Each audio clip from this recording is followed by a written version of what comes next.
Japan, Tokyo. So I really did travel to another world. Staring at the completely unfamiliar scene in front of him, Byakuya muttered to himself. He had already figured out the situation. After being hit by a truck in his past life, he had crossed over to the world of Tokyo Ghoul. This world was still Earth, but it was different from the Earth he'd known. The biggest difference lay in the presence of strange beings who regarded humans as food, known as ghouls. Ghouls generally possessed far greater strength than ordinary humans, making this a rather dangerous world.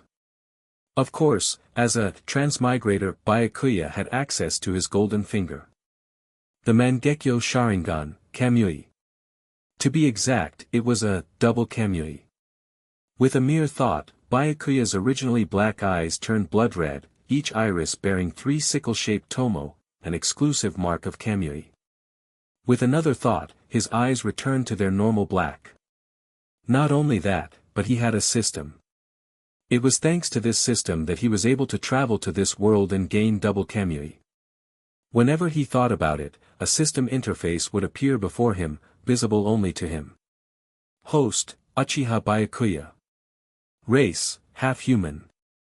Identity, second-class CCG investigator, public, sunlit garden half-human, secret. Age, 18. Physical strength, 20, average healthy human score is 10. RC cell count, 500, average healthy human range is 200 to 500. Current attribute points, 0.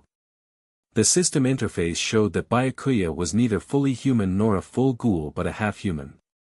A half-human is the offspring of a human and a ghoul, with an RC cell count typically higher than that of an average human but lower than that of a ghoul, along with a physical constitution stronger than an ordinary human. RC cells are special cells present in both humans and ghouls. They circulate like blood but are as hard as steel. The higher the RC cell count, the greater one's strength. Ghouls eat human flesh not just because they are unable to consume regular human food, but also to keep their RC cells active, thus sustaining and enhancing their strength.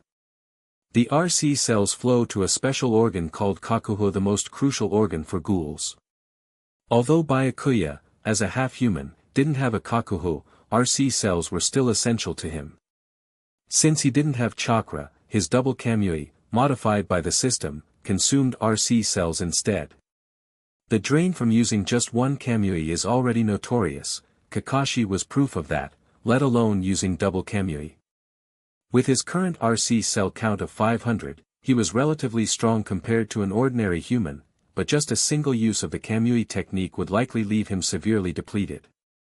The higher his RC cell count, the more freely he could use double Kamui. Then there were his physical strength attribute, which essentially represented his bodily endurance. As a half-human, his strength was about twice that of an average human, though that was fairly typical for a half-human. But there was another key advantage of his physical strength attribute: it allowed his RC cells and the Mangekyo Sharingan's power to recover on their own. The higher his physical strength, the faster his RC cells and power would regenerate. Ghouls typically rely on consuming human flesh to restore and maintain their RC cells, but Byakuya had no desire to eat human flesh, so this physical strength attribute was particularly valuable to him. However, he would need attribute points to increase his RC cell count and physical strength, and attribute points were not easy to obtain. Ding! The host has received a beginner's gift pack. Would you like to open it? Beginner's gift pack. Delighted, Uchiha Byakuya unhesitatingly chose yes. Ding! The host has opened the beginner's gift pack and received 100 attribute points, and the system shop has been unlocked. With 100 attribute points given to him, Byakuya was more than satisfied. But he didn't rush to use them. He hadn't yet determined the ideal balance between physical strength and RC cell count, so he refrained from assigning points just yet. Without this beginner's gift pack, his only way to gain attribute points would be by checking in with the system daily or by killing ghouls or other people. Killing was something he wasn't willing to do in principle. Unless the person was truly evil, he couldn't bring himself to kill an innocent. As for ghouls, he had a similar mindset. The primary difference between ghouls and humans lay in their RC cell count. In fact, all evil in this world could be traced back to RC cells. Once RC cells reach a certain level, neither humans nor ghouls can eat normal food and must instead consume human flesh. Even half-humans can't eat regular food once their RC cell count matches that of a ghoul. This fact, that ghouls can only consume human flesh, has doomed them to be humanity's mortal enemy, despite looking, feeling, and acting much like humans. Of course, some ghouls are innocent, like those who only eat corpses. Byakuya couldn't bring himself to harm these innocent ghouls, either. His principle was to treat humans and ghouls equally, avoiding harm to any innocent humans or ghouls. Byakuya, how do you feel about starting to work here? Just then, a voice interrupted Byakuya's thoughts. Turning, he saw Shunji Shirono and nodded with a smile. I'm enjoying it so far. Thanks for checking in, Shunji. Indeed, Byakuya was currently working as a new editor at a publishing company called Shueisha. In reality, he was an undercover CCG investigator assigned to investigate ghouls within Shueisha. The CCG, or Commission of Counter-Ghoul, is a government agency tasked with handling ghoul-related incidents. Oh, youth is wonderful, Shunji mused as he sat at his desk. A middle school girl just came by to see me. It's admirable that she had the courage to bring in a manuscript, but what could a middle schooler possibly write? And she brought a huge stack. Who has the time to read it? A middle school girl? Something clicked for Byakuya, and he immediately requested, Shunji, could I take a look at that manuscript?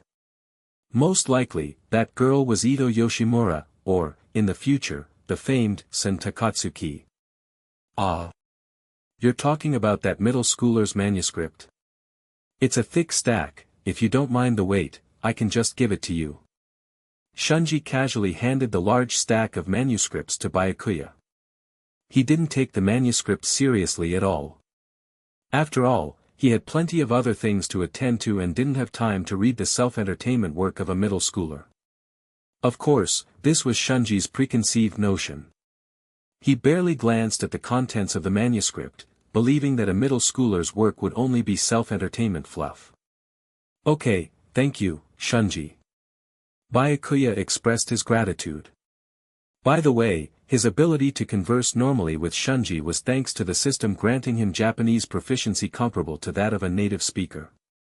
After receiving the manuscript, he confirmed that this should be Sen Takatsuki's debut draft titled Dear Kafka. Moreover, it was entirely handwritten and, from a rough estimate, spanned at least several hundred pages. In his previous life, Byakuya was an online novelist, mainly typing on a computer, so the speed of handwriting was incredibly slow. It was hard to imagine how much time Ito must have spent writing such a thick manuscript. Ding! Host has obtained a special item, the first draft of Dear Kafka, activating hidden quest, genius writer Sen Takatsuki. A system notification suddenly echoed in his mind, startling Byakuya for a moment. He hadn't expected there would be hidden quests. Now he had another way to earn attribute points, which was quite good. Immediately after, 3 lines of system text appeared before Byakuya, visible only to him, just like the system panel. Quest 1, become Ito Yoshimura's editor. Quest duration, within 3 days. Quest reward, 10 attribute points. The difficulty of this quest wasn't high. Just as Byakuya was contemplating this task, Shunji reminded him. However, I still suggest you don't spend too much time on that manuscript. Right now, you should focus your main energy on your internship evaluation. Good luck, young man. With that, Shunji returned to his work. Byakuya nodded slightly without saying much. In the original story, Shunji also underestimated Ito Yoshimura's manuscript, nearly throwing it away as trash. It was only after another editor stumbled upon it and gave him a severe reprimand that Shunji rushed to find Ito, almost missing out on this talented writer. But now, this manuscript was taken by Byakuya. You could say he swooped in, but not entirely, as Shunji genuinely looked down on the manuscript. Having confirmed that this was Ito's manuscript, Byakuya immediately stood up. He stuffed the stack of papers into his bag and left the office. Without a doubt, Byakuya was heading to find Ito. On the way, he opened the system panel. He planned to prepare for his upcoming meeting with Ito Yoshimura. Although it was 10 years before the original timeline, at this time, Ito was already an SSS-rated ghoul known as the One-Eyed Owl, renowned for her cruelty and danger.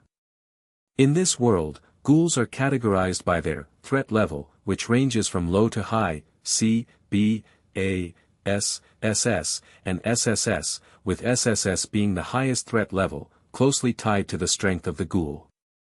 If SSS-rated Ito set her sights on Byakuya, he would undoubtedly be killed without relying on Manjikyu Sharingan. However, he couldn't afford to not use Manjikyu Sharingan, he just needed to be careful about how he used it.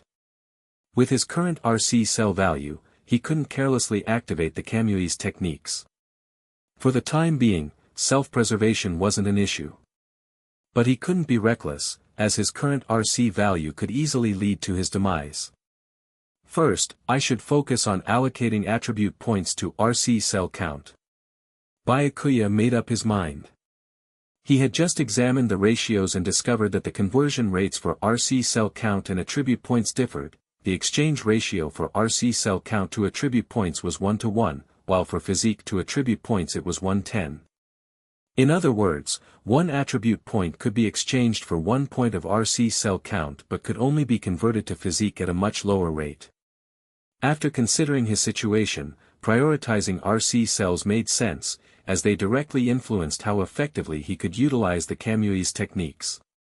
Of course, that didn't mean that a physique attribute was of poor value. Attributes that enhance physical ability and self-recovery were always critical. Ding! Attribute points allocated successfully. RC cell count plus 100. Attribute points minus 100. 10 minutes ago. Inside the building where Shueisha Publishing was located. Shunji was greeting a guest, a girl with green hair and green eyes, petite in stature, with delicate and cute features, slightly messy, naturally curly hair, looking no older than a middle school student. Ito Yoshimura. How old are you? 14 years old. Upon learning her age, Shunji fell silent. He stared at the thick stack of manuscripts she handed over, feeling dumbfounded. He still needed to prepare for the dinner party and couldn't afford to waste time playing house with this little girl. Shunji casually glanced at a few lines in the manuscript and commented, "At first glance, it seems to have some literary quality, but most of it is flowery language with no substance, making it overly verbose. However, at your age, being able to write something like this is pretty good." After giving a rather perfunctory evaluation of the manuscript, he handed her a business card. "Here's my card, if you have more works in the future, you can contact me." In truth, he hadn't really read the content, he just wanted to quickly send her on her way because he had other things to do. The green-haired girl looked at the business card in silence for a moment. "Aren't you going to read it thoroughly first?" Shunji sighed, "I have things to attend to, and this manuscript has way too many pages. But it's only been a little over 10 minutes. 10 minutes is still time. For us, every minute is extremely precious." "Understood." The green-haired girl sighed slightly, resigning herself to it. After leaving Shueisha, the weather outside was quite cold. The green-haired girl was only wearing a thin, simple shirt and an old white coat, with her long skirt patched in several places. She immediately tied a scarf around herself. Her petite and thin figure seemed like it could be blown away by the cold wind at any moment. "Ugh.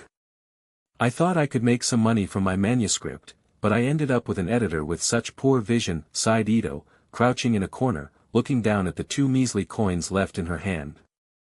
Though she was the fearsome SSS-rated One-Eyed Owl feared by the entire CCG, Ito lived under the radar, blending into human society. She knew that the CCG wasn't her real enemy, the ones she truly had to fear were far more powerful, and she wasn't yet ready to take them on. To survive as a human, she needed money. But she was nearly out. Maybe I should look for some temporary work that pays daily. Ito mumbled as she stood up, determined to try her luck. But she knew it was a slim chance, she looked too young, and normal places would not dare to break the law and let her work. As she wandered the streets, her attention was drawn to a traffic accident. I already told you, they hit me. Just deal with it, will you? Said the driver, visibly irritated as he spoke to the police, clearly in a rush. Understood. Please follow me to the station to discuss the details. The officer began, only to be cut off by the impatient driver. I'm telling you, I don't have time. Meanwhile, Ito observed the scene calmly from a distance. An idea quickly formed in her mind. She approached one of the cars involved in the accident, where a frustrated passenger sat in the front seat, clearly in a hurry as well. Tap, tap. The passenger turned, hearing a gentle knock on the driver's side window. Excuse me, officers calling for you, Ito said. Wait, what?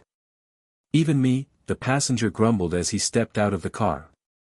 What a pain. But he left the window down, giving Ito the perfect opportunity to slip her hand through and swiftly grab the wallet from the driver's seat.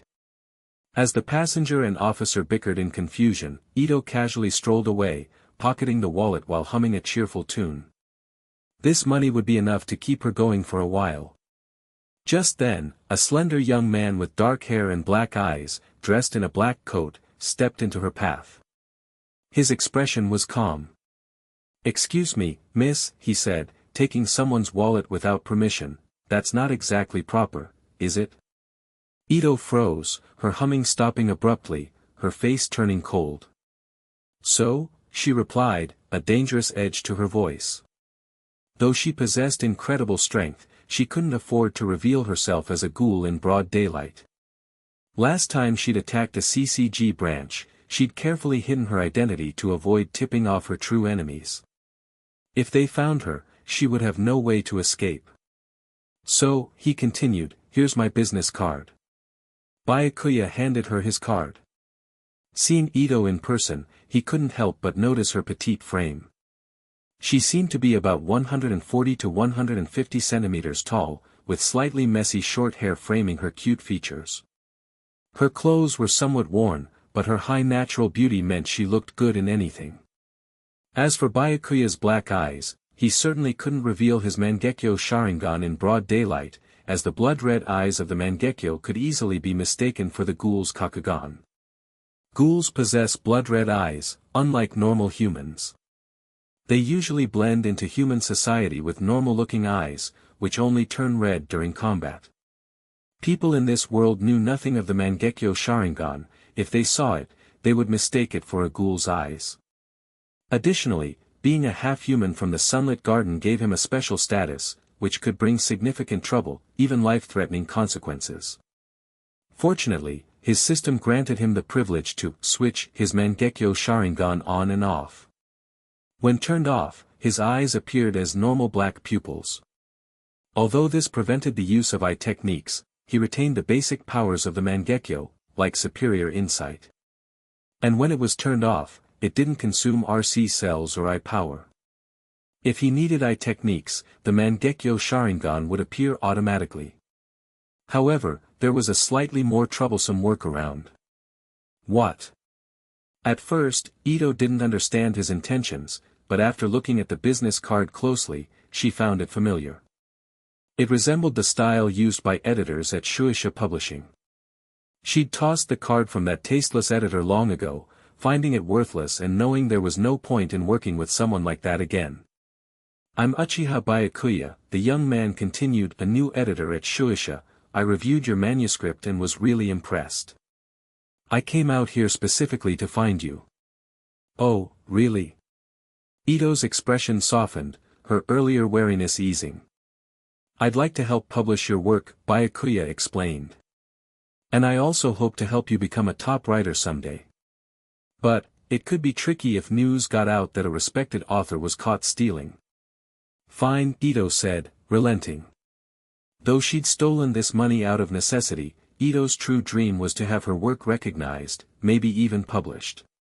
Becoming a top author sounded impossible, yet if there was a chance to make even a little money from her writing, she'd gladly take it. Writing was her only solace.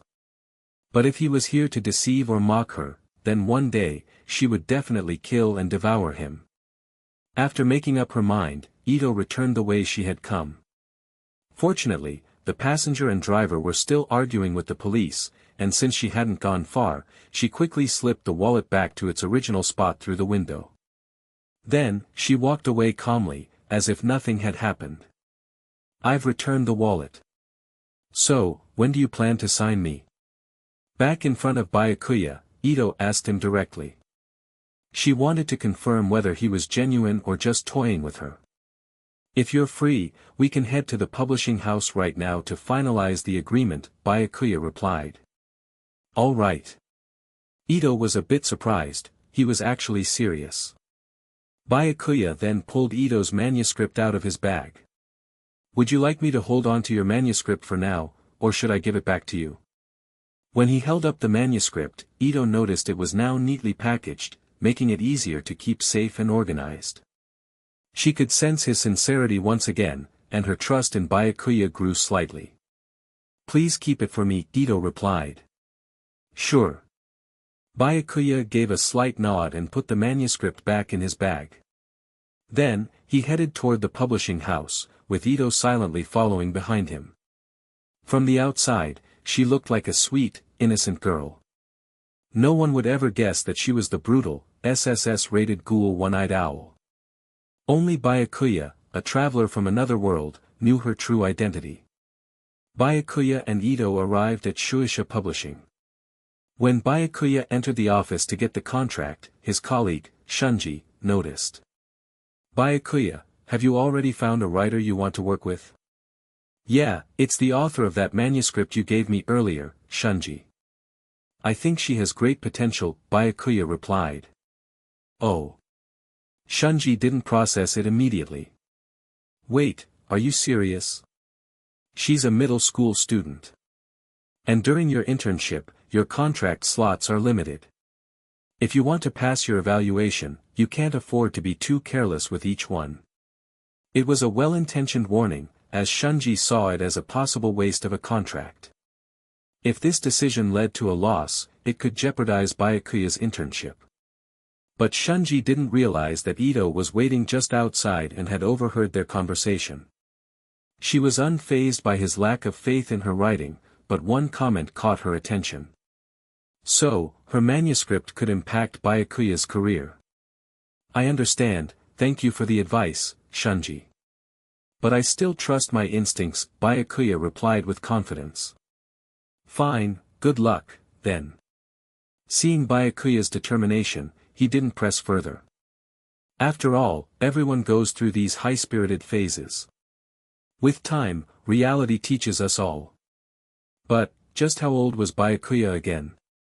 Suddenly, Shunji recalled that Byakuya was only 18, extremely young for an editor. He was likely a rare talent, though still very young. Once Byakuya prepared the contract, he left the office and found a place to sit with Ito for the signing. Facing each other, Byakuya handed her the contract. "Take a look through the details first," he said. "All right." As she reviewed the contract, Ito was struck by the novelty of it. But as she read on, her expression changed subtly. She realized that publishing costs were shared between the publisher and the author, and she only had 2 coins to her name. It was a standard agreement. The only alternatives were self-publishing or solely funding the project herself, both common in the industry. But Ito hadn't researched this, and she had only hoped to earn some money from her writing. "If there's anything you're unsure about, feel free to ask." Byakuya's keen Mangekyo Sharingan insight easily picked up on her subtle shift, so he took the opportunity to address it. "The contract mentions a shared publishing cost, but I don't have any money," she admitted. "No money?" Byakuya pretended to ponder for a moment. "Actually, that's no big issue. I can cover the publishing costs for you." Ito was suddenly surprised, he was willing to go this far to help her. Originally, she was willing to ignore how her work might affect his career because she desperately wanted the money. But his goodwill made her reconsider. "Thank you, but are you sure? I overheard what that other person said. If things go wrong, it could cost you your job." "It's fine. I have a lot of faith in both your writing and your potential. I trust my own judgment," Byakuya replied confidently. He was well aware of Ito's future talent. She was destined to become a top writer. Besides, even if he lost this job, he only cared about completing his mission to gain attribute points. Moreover, he was actually an undercover investigator from the CCG, placed at Shueisha to gather intel on a particular ghoul. As long as his mission continued, he couldn't be dismissed. "All right, I understand." Since he had assured her, Ito put the matter out of her mind. There was no reason for her not to sign the contract. A short while later, they completed the signing. Byakuya extended his right hand to Ito. Ito extended her hand and shook hands with Byakuya. After a brief moment, they released their grip. Byakuya felt a soft, cool little hand in his grasp, yet this seemingly delicate and adorable girl was the highest-level threat known as the One-Eyed Owl. Ghouls typically have no visible differences from normal humans when they are not in combat, allowing them to blend into human society as long as they are cautious. However, during battle, not only do their eyes turn red, indicating their kakugan, but their special organ, the kakuho, releases a predatory appendage made up of numerous RC cells, known as kagun. The lethality and defense of the kagun are formidable, and it is categorized into 4 types: rinkaku, kukaku, bukaku, and bikaku, each with unique characteristics and interactions among them. Ghouls also have a superior form known as kakuja. This transformation involves having multiple kakuho and the body becomes covered with kagun. Kakuja are powerful beings that have evolved by consuming their own kind, ghouls eating ghouls. At this moment, the Ito in front of Byakuya was a kakuja.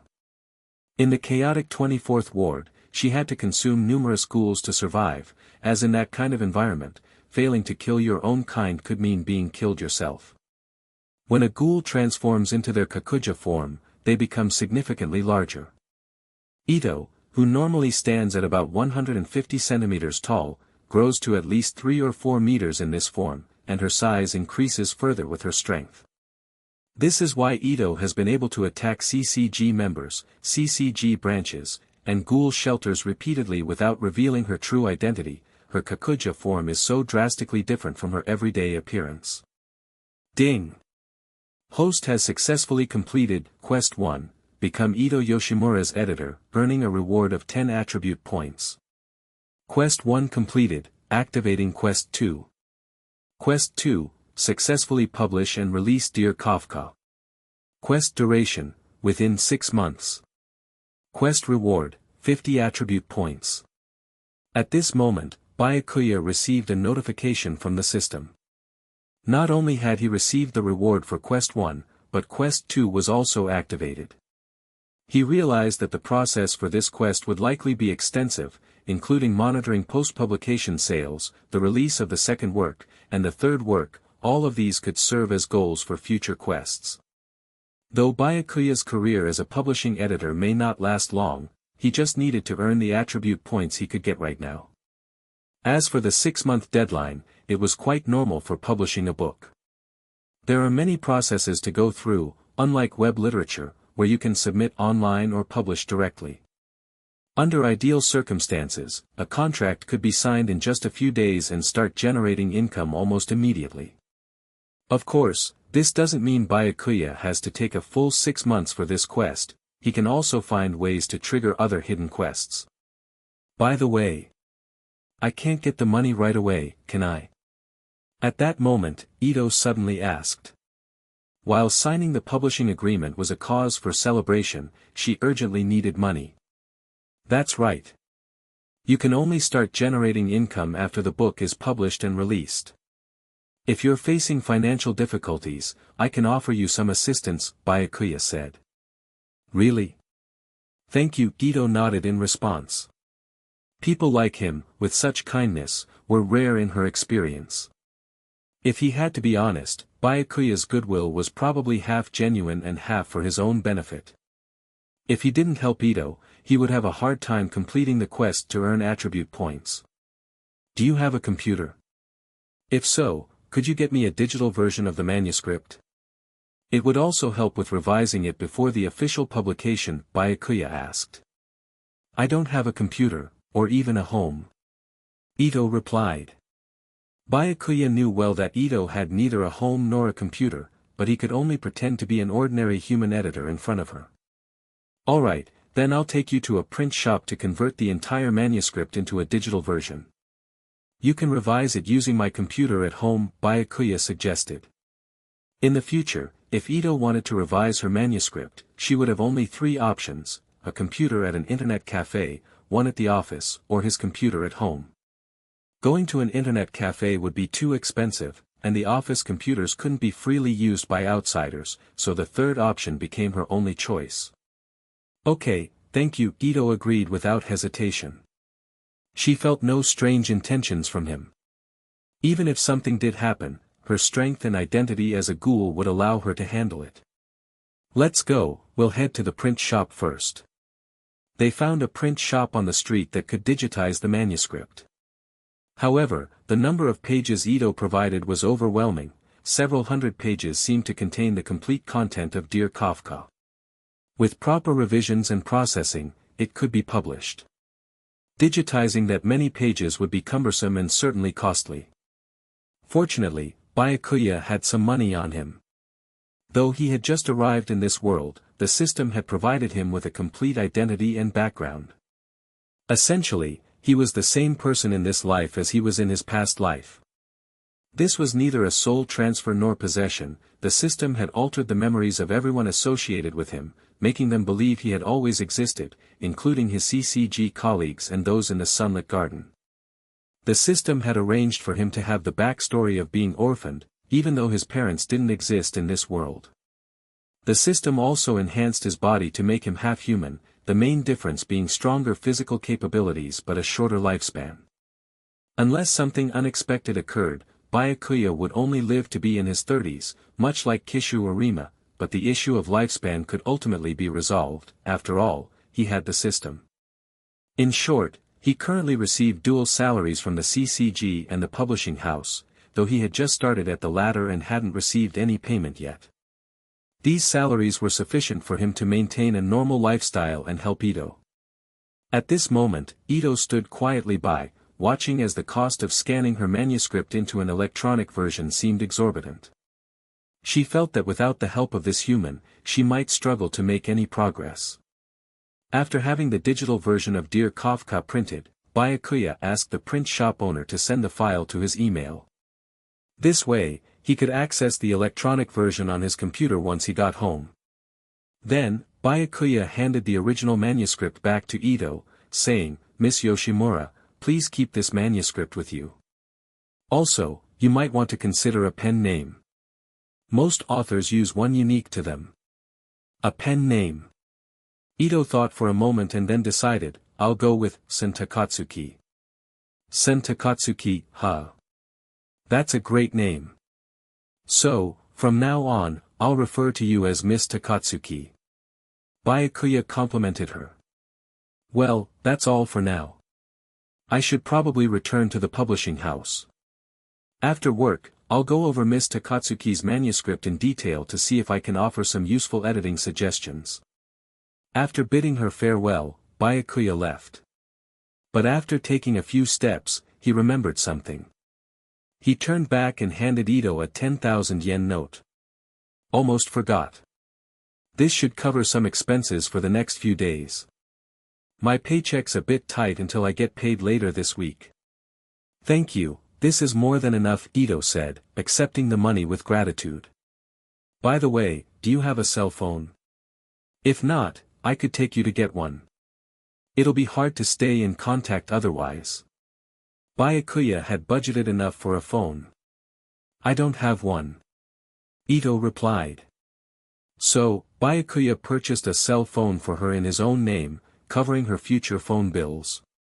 After Byakuya left, Ito returned to her hideout, the base of Ajarai Tree, a ghoul organization she had only recently established. Although the group was still small, they had managed to build a foundation of strength. Outwardly, Ajarai Tree's mission was to protect ghouls from human persecution and to resist the CCG. However, their base was humble and abandoned, decrepit buildings surrounded by wild grass and woods, far from human activity. Whoa! Incredible! You made 10,000 yen in just one day. How'd you manage that? As expected, Ito is really different from us. She was incredible during the CCG raid too. Since most ghouls lack legitimate IDs, it's hard for them to work or earn money like humans. Public places have started installing RC scan gate, which expose ghoul identity by detecting high RC cell levels unique to ghouls. Ghouls' ability to live among humans has been increasingly limited, worsening their situation. This money should last us a few days. We need to allocate it wisely. I'll go buy some supplies tomorrow, Ito told her members. Except for her, the rest of the Ajarai Tree members were pure ghouls who could not consume human food and instead saw humans as their food source. Thus, there was no need to buy food for them, but the organization did require funds to stay together. Ito herself was unique, not only the only natural-born half-ghoul in Japan but possibly the only one in the world. Half-ghouls and half-humans, both exceptional beings, are born from unions between humans and ghouls. Offspring of humans and ghouls have an extremely high mortality rate. Those who survive are usually half-human, but Ito's case as a half-ghoul is exceptionally rare. Half-humans lack kakugan, and are capable of eating normal food. They have superior physical strength compared to regular humans but a very short lifespan. Half-ghouls, on the other hand, possess a single kakugan and a kagun, just like full ghouls. They can also consume human food and have a human lifespan. In theory, half-ghouls have the highest potential strength, though there's an exception, cheat character named Kishu Arima, who is a half-human. Later, Ito sat alone in the derelict building. She set the manuscript of Dear Kafka aside and held a notebook that her father had left her, filled with entries written by her mother. Mom. I won't run away like my father did. Ito thought silently, looking up at the sky. She needed more power and followers to strengthen Ajarai Tree, or else she couldn't stand against them. Elsewhere. Instead of returning to the publishing house, Byakuya went to the CCG branch in 2nd Ward. In the world of Tokyo Ghoul, Tokyo is divided into 24 wards, with the CCG headquarters located in 1st Ward, and Shueisha Publishing in 2nd Ward. Apart from 1st Ward and the underground labyrinths of 24th Ward, each ward has its own CCG branch. Currently, Byakuya works at the CCG branch in 2nd Ward and had returned to verify some information. He passed through the CCG's RC scan gate smoothly and used his investigator ID to access the building, allowing him to look up some information. CCG's system contains a lot of public information accessible to all investigators, and Byakuya checked this data on one of their computers. I see, the one-eyed owl has already attacked 2nd Ward twice, and the Ghoul Detention Center in 23rd Ward has also been breached. Having checked what he needed, Byakuya confirmed the timeline. The one-eyed owl, also known as Ito Yoshimura, was not instantly classified as an SSS-rated ghoul by the CCG. Initially, she killed an associate special class investigator in 3rd Ward, which led the CCG to classify her as an S-rated ghoul, based on his combat prowess surpassing that of special investigators. While special investigators vary in strength, the existing ones during this timeline had relatively comparable abilities, since Kishu Arima had not yet become a special investigator. Afterward, Ito launched a surprise attack on the CCG branch in 2nd Ward, resulting in heavy casualties. Covered in feather-like kagun, Ito was codenamed Owl, and with only one ghoul eye, the full codename became One-Eyed Owl. Following this attack, her threat level was upgraded from S to SS. Later, the One-Eyed Owl led many ghouls to capture the Ghoul Detention Center in 23rd Ward, raising her threat level to SSS. Recently, the one-eyed owl had attacked the CCG branch in Second Ward a second time, but this time she was critically wounded by investigator Iwao Kuroiwa, who inflicted a fatal wound on her kakuho. Consequently, the one-eyed owl had to retreat. In other words, at this point in time, Ito was still recovering from a life-threatening injury. So, if all goes as expected, the owl will attack the Second Ward CCG branch for the third time soon. However, this owl isn't the notorious one-eyed owl but rather Kyuzan Yoshimura, the father of Ito Yoshimura. In the original storyline, Kyuzan was an SSS-rated ghoul known as the non-killing owl, the strongest among the pure-blooded ghouls and one of the most tragic figures. Of course, non-killing owl was his codename from the original series, since it was only during this third attack on the Second Ward that CCG realized the owl responsible for the attacks was not the one-eyed owl. To distinguish the two, Kyuzan was given the title, non-killing owl. The reason for this assault on the Second Ward CCG branch is because Kyuzan learned that his daughter was severely injured. To protect her, he altered his Kakuja form to resemble her, posing as the one-eyed owl and attacking the branch to divert the true enemy's attention. This misleads them into thinking that everything the one-eyed owl did was, in fact, the work of Kyuzan. Since Ito inherited half of her father's bloodline, their Kagun and Kakuja are nearly identical. Higher-level Kagun wielders like Kyuzan can alter their forms freely, making his deception very convincing. Byakuya. You're back. I thought you'd been sent to Shueisha to investigate ghoul activity, someone greeted Byakuya as they passed by. Yes, just wanted to check a few things. Thanks to the system's memory integration, Byakuya recognized this co-worker, Yamada Saki. Yamada glanced at the computer screen and noticed it was showing data on the one-eyed owl. Ah, reading up on the one-eyed owl, huh? That one's terrifying, killed an associate special investigator, and was promoted to SSS rated in less than 6 months. Byakuya remained silent. He knew Yamada was a bit of a talker, so he let him finish. Thankfully, we've got investigator Kuroiwa, who struck a fatal blow on it last time. That should keep it from causing trouble for now, though it's a shame Kuroiwa got badly injured and is now in the hospital. Investigator Iwao Kuroiwa, a future pillar of CCG and one of its top special class investigators. Once Yamada was finished, Byakuya asked, "I'm done with the computer, do you need it?" "Oh, no, just passing by."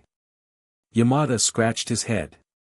"Alright, I've got to get back to the investigation," Byakuya replied calmly. "Sure, good luck.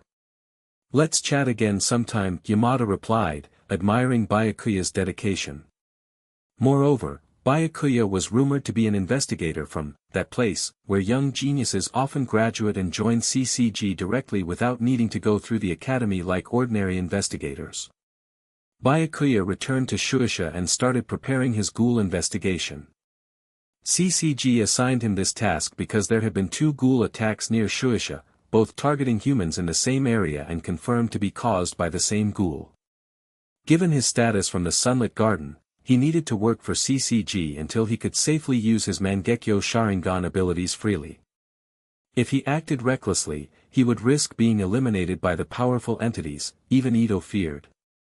While he currently had some means of self-protection, he had no interest in being constantly hunted down. Working at CCG provided some stability. Completing his assignments could also lead to promotions, higher pay, and he had his own reasons for staying in CCG. Let's see if I can catch the ghoul tonight. The previous 2 attacks targeted young students alone in alleys at night. Byakuya analyzed the task data provided by CCG. Since it wasn't nighttime yet, he decided to help Ito review the electronic draft of Dear Kafka in his office. He read it as a reader would, occasionally jotting down suggestions. These were merely refinement ideas, and the choice to implement them was up to Ito. In his view, this was the role of an editor. At 5 in the evening, he noted the page he was on, shut down his computer, and went home. His current apartment was arranged by CCG, conveniently located near Shueisha. He could even apply for rent reimbursement afterward. In his modest apartment, Byakuya had a simple dinner before resuming the manuscript, having no other pressing tasks at the moment. At midnight. It's time. Byakuya set out, heading to the alley noted in the task briefing. 10 minutes later, he arrived. The dark alley smelled terrible, likely due to the stinking sewage and accumulated trash, but his Mangekyo Sharingan allowed him to observe everything clearly even in this dimly lit environment. He strolled as though he were an ordinary young man wandering around aimlessly. As expected, he quickly drew the ghoul's attention.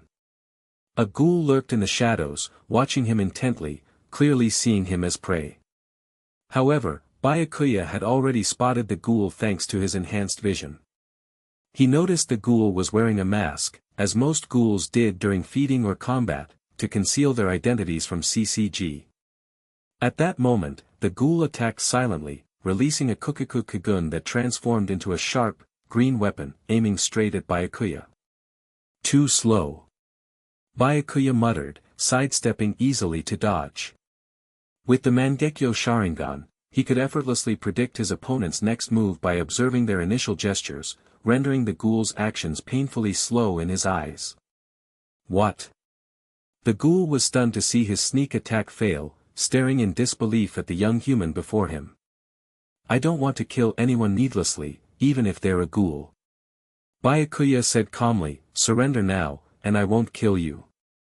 Oh, I get it. You're one of the doves, aren't you?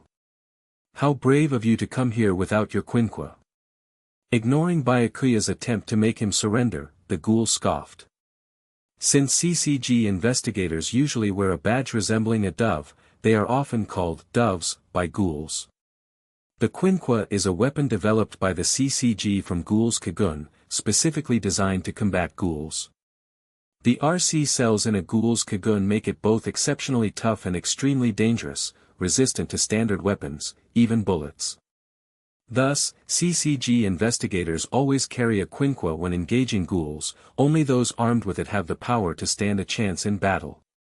One of the CCG's cardinal rules warns investigators never to engage a ghoul alone unless armed with a quinqua. Otherwise, they should retreat immediately. This was precisely why the ghoul in front of Byakuya felt confident enough to mock him. To a ghoul, a CCG investigator without a quinqua is just a lamb for the slaughter, usually, that's the reality. I've been wanting to taste you, doves, for a while now. And here you are, delivered to my door. Prepare to die. The ghoul's kakuho was located just below the shoulder blade, and a larger kagun emerged from his back, as he seemed ready to unleash all his strength against Byakuya. Seeing this, Byakuya sighed and shook his head slightly. He raised his right hand to shield his eyes, hiding the brief moment when his too powerful, Mankiju Sharingan appeared. In an instant, a white briefcase containing his quinqua materialized out of the space-warping vortex. He placed his hand on the briefcase's handle, which only responds to him via biometric security, preventing anyone else from using his quinqua if it's taken. Opening the briefcase, his quinqua compressed itself into the form of a katana, a weapon known as Eric, a B-rated quinqua made from a ghoul named Eric. He had previously stored it in the Kamui's dimension, a private space isolated from the Tokyo Ghoul world. A quinqua. When did that appear? The ghoul was visibly shocked, having no idea when the quinqua had appeared. However, his surprise lasted only a moment before he rushed Byakuya with even greater ferocity, desperate to devour him after going days without food. I gave you a chance. Byakuya quickly leaned back, dodging the kagun that came directly at his face. When the ghoul's attack missed, and he was now behind him, Byakuya turned and slashed at the kakuho, severely damaging it. The kakuho is a ghoul's most critical organ. Once damaged, it's difficult to heal, unlike other parts of their body that regenerate quickly. With just one stroke, Byakuya rendered the ghoul incapable of fighting. Not giving his opponent any chance to recover, he followed up with another strike to the heart, delivering a fatal blow. Ding! Host has defeated a B-rated ghoul. Award, 3 attribute points. Oh. I didn't actually have to kill him to get attribute points. Byakuya realized he could gain points merely by defeating an opponent, though this ghoul had left him no choice. If the ghoul had surrendered, he could have brought him to the ghoul detention center. Though not a pleasant place, it would have kept him alive. With the battle over, Byakuya returned Eric to his briefcase and contacted the 2nd Ward CCG branch's on-duty personnel. This is 2nd Class Investigator Uchiha Byakuya. The mission target has been successfully neutralized. I'm currently at. Understood. We'll dispatch a team to handle the scene immediately. Please remain there temporarily to prevent any civilians from accidentally wandering in and causing unnecessary panic. All right. After giving a brief report, Byakuya hung up, glancing at the body of the ghoul he'd just defeated. Technically, this was his first kill, or, more accurately, his first ghoul kill, and it left him feeling a bit unsettled. In his view, there wasn't much difference between ghouls and humans. But this world was more ruthless than the one he'd come from, with even harsher survival rules. If he wanted to survive here, he couldn't afford to be overly sensitive about these matters. The best he could do was adhere to his principles, to avoid killing either ghouls or humans unless absolutely necessary. Taking a life is a grave act, but at times, it's unavoidable. Within 10 minutes, CCG personnel arrived at the scene, consisting of 3rd-class investigators and their assistants. 3rd-class investigators rank below 2nd class, and assistants are lower still. These personnel typically handle support tasks, lacking significant combat ability. Investigators ranked below 2nd class aren't even authorized to use a quinqua. Only after passing stringent assessments can they wield one. 3rd-class investigators and assistants are limited to Q bullets, ammunition crafted from ghoul kagun that, while less powerful than a quinqua, still has some effect on ghouls. Investigator Byakuya. Thank you for your hard work, sir. They greeted Byakuya with respect. He nodded.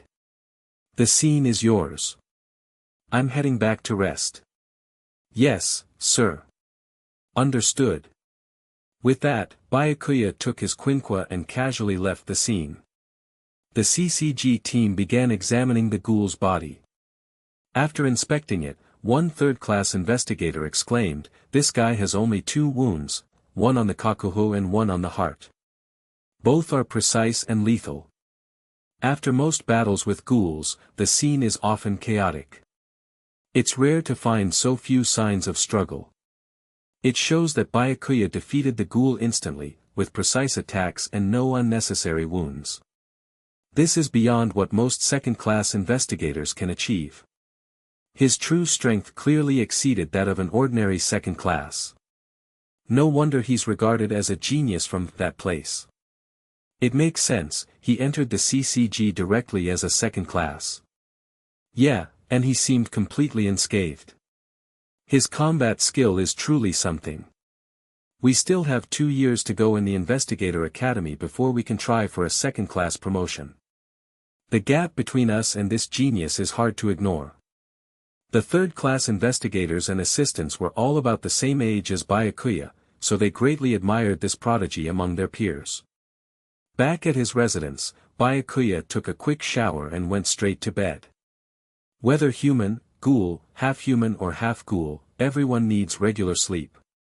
He placed the briefcase containing the quinqua beside the bed, opting not to store it in the Kamui's dimension this time. Each use of his space transfer, Ijutsu consumes RC cells and ocular power. Given his current state, he can't afford to use this jutsu more than 2 or 3 times in quick succession. His body now felt somewhat weakened from using the jutsu, but he would recover on his own after a night's rest. Tonight's battle clearly demonstrated that Byakuya can easily overpower regular ghouls with only the base abilities of his Mangekyo, even while using only AB-rated quinqua. For now, as long as he doesn't overdo it, the basic power of his Mangekyo Sharingan is more than enough. Before falling asleep, Byakuya mentally activated the system store he had unlocked previously. Tier 1 System Shop. Item, Rinnegan Tomo Mask. Description, a white Tomo mask similar to Obito's from the early days of the 4th Shinobi World War. No special effects, but useful for concealing identity. Price, 5 attribute points. Item, tiger stripe mask. Description: a orange tiger striped mask similar to a Beto's mask during the nine-tailed demon fox's attack. No special effects, but useful for concealing identity.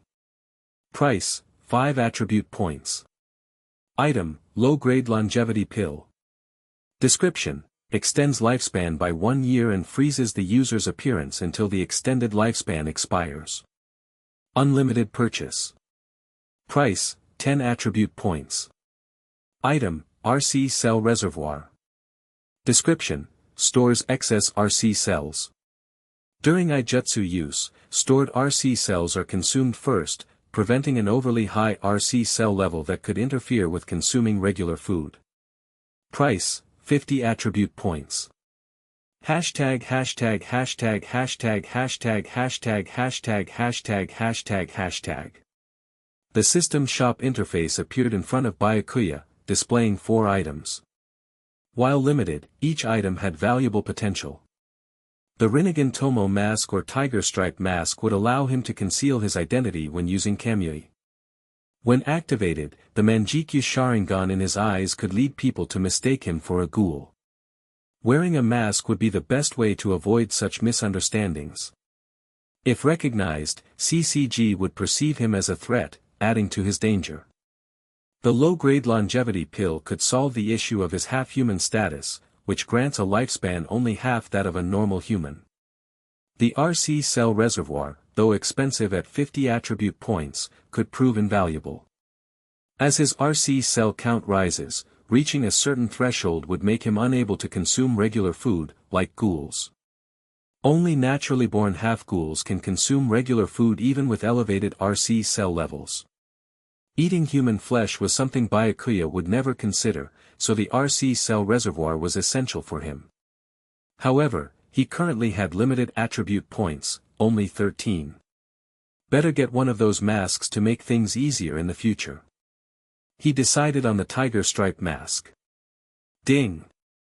Host has successfully purchased the tiger stripe mask. Attribute points -5, current attribute points, 8.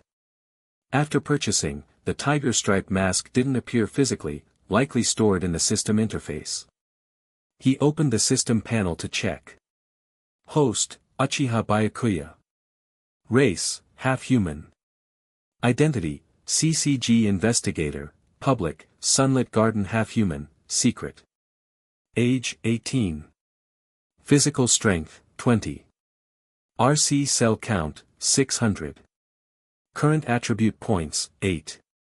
Shop items: tiger stripe mask. The system panel now included a new section labeled Shop Items, with the recently bought tiger stripe mask listed there. Using his thought, Byakuya equipped the mask. Instantly, orange tiger striped mask appeared on his face. Although the mask had only one eye hole on the right side, he could still see out of both eyes, with his left eye fully usable for jutsu. This mask's unique feature allowed him to see through it while keeping his identity hidden. Holding a mirror, he checked his reflection and was satisfied with the appearance. The mask fully concealed his face, with only his right Mangekyo Sharingan visible. With this, he could pass as a one-eyed ghoul or half-ghoul if necessary. Byakuya dismissed the mask with a thought, returning it to the system panel. His face appeared in the mirror once again, looking just as he did in his past life. Although not exceptionally striking, his sharp, naturally handsome features suited him well. His gaze was serious and cool, not the sunny type, but rather calm and reserved. The next morning, Byakuya was summoned back to the CCG branch. The reason, of course, was last night's ghoul encounter. Investigator Byakuya, I heard you successfully completed the mission. The autopsy report confirmed that the ghoul's wounds were made by your Quinquath Eric. Well done.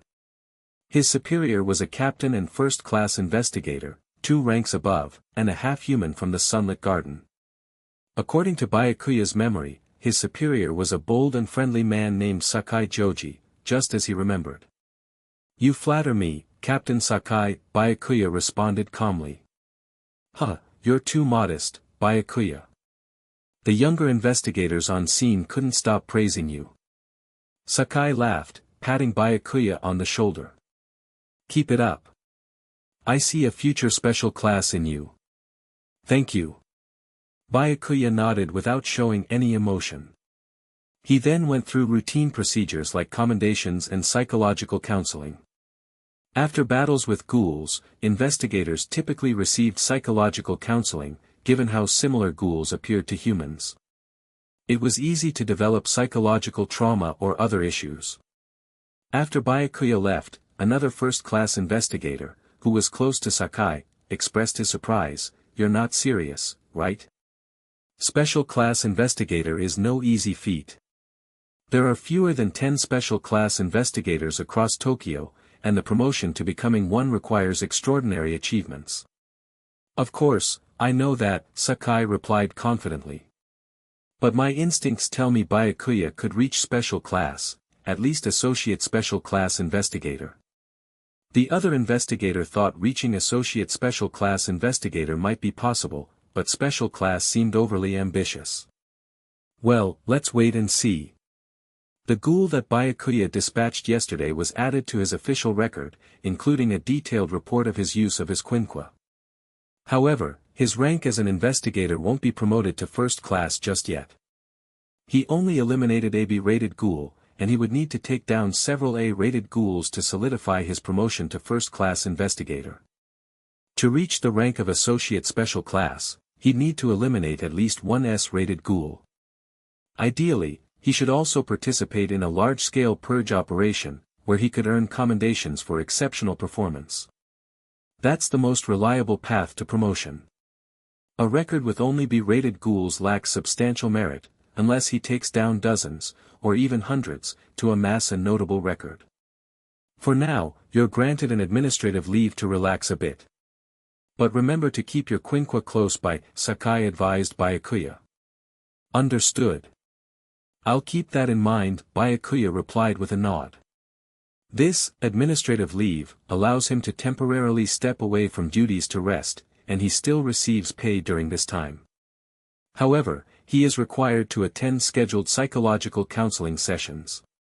After leaving the CCG, Byakuya returned to his job at Shueisha as usual. Normally, after completing a ghoul investigation, he wouldn't need to continue undercover at Shueisha. However, since he still had to handle the publishing details for Ito's work, he decided to remain at Shueisha. The CCG rarely interferes with the personal lives of its investigators outside of mission duties, so remaining at Shueisha wasn't an issue. Still, his attendance couldn't be guaranteed daily. Given his special status as a CCG investigator, Shueisha also wouldn't make things difficult for him. Despite his encounter with a ghoul the night before, Byakuya went to Shueisha the next day to clock in for work as if nothing had happened. As he clocked in, he remembered that the system also required a check-in. Ding! The host has completed the daily check-in, earning 1 attribute point. Note, checking in for 7 consecutive days will yield an additional 5 attribute points, 15 days will yield 10 points, and 30 days will yield 20 points. Although initially he doesn't gain many attribute points from check-ins, the numbers will increase steadily over time. Due to his position as an investigator, Byakuya brought his quinqua to the office, concealing it in an extra layer of packaging to avoid drawing attention from civilians. Today, Byakuya's duties included reviewing the digital manuscript of Dear Kafka and making annotations, as well as managing the publishing process for Ito. Thanks to his mangekyo, he could read the manuscript at lightning speed without missing a single detail. However, since he needed to add extensive annotations, it still took a significant amount of time. By the end of the day, he had finished reading and annotating the entire manuscript, a novella totaling about 200,000 to 300,000 characters, ideal for a single-volume publication.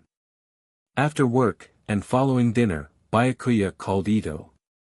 Miss Takatsuki, I've carefully reviewed and annotated your manuscript. Could you come over tonight to discuss it? He asked.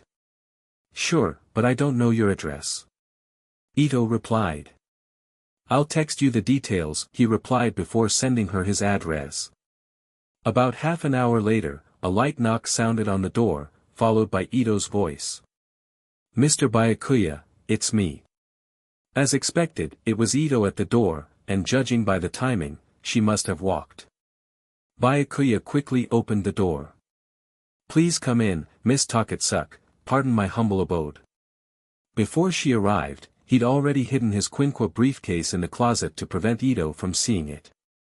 It's no problem. Ito, familiar with human customs, removed her shoes upon entering. Oh, I forgot to prepare an extra pair of slippers, Byakuya realized suddenly. He had only been in this world for a couple of days, and it slipped his mind that in Japan, people often have specific indoor footwear. That's all right. I don't mind going barefoot, Ito said. Very well. Let's take a look at the annotated manuscript. He brought over a chair beside his desk, inviting Ito to sit. Due to her petite frame, her feet couldn't reach the floor, and she swung them absent-mindedly. For 2.5 hours, they discussed revisions and decided on some initial changes. Since it was already late, Byakuya decided to call it a night. It's already 10.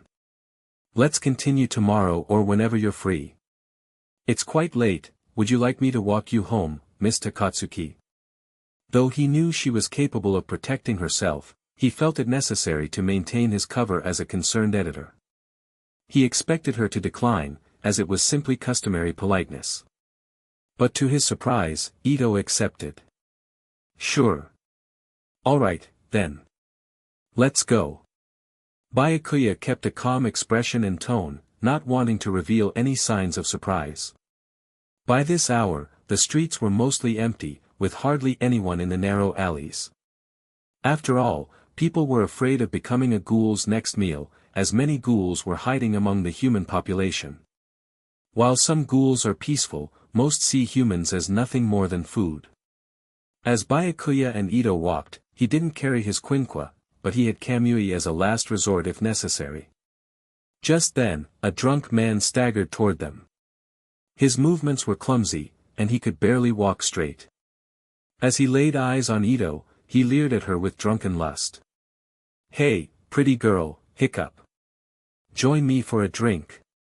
Sure, Ito replied casually, turning to Byakuya.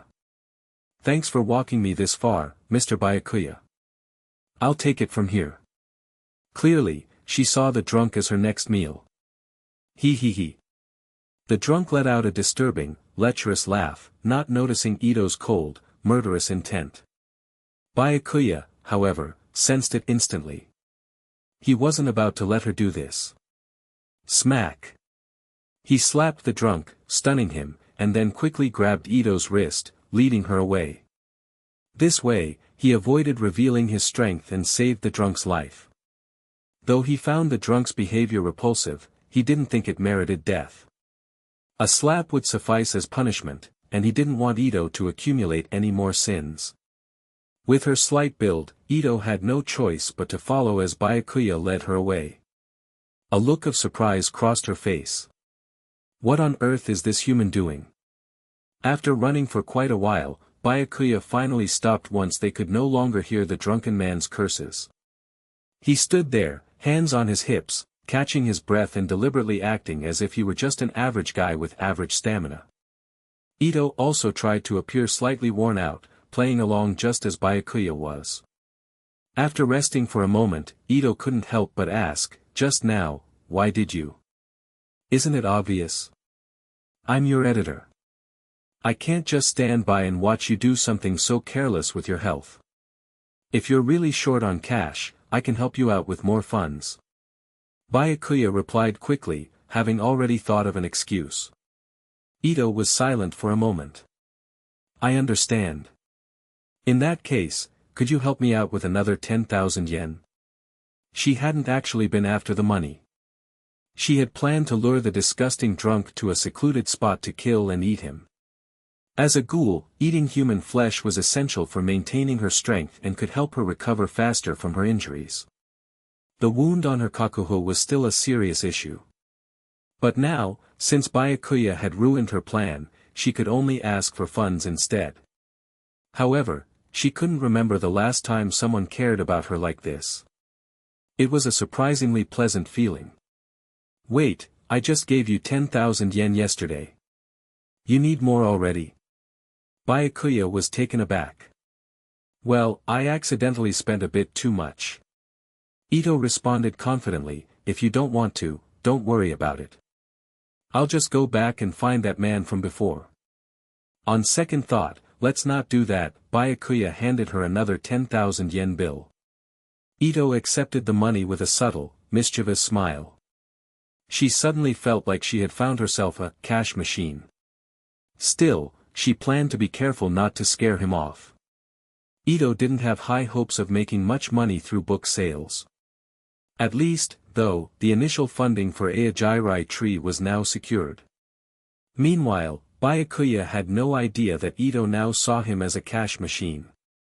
He didn't mind, though.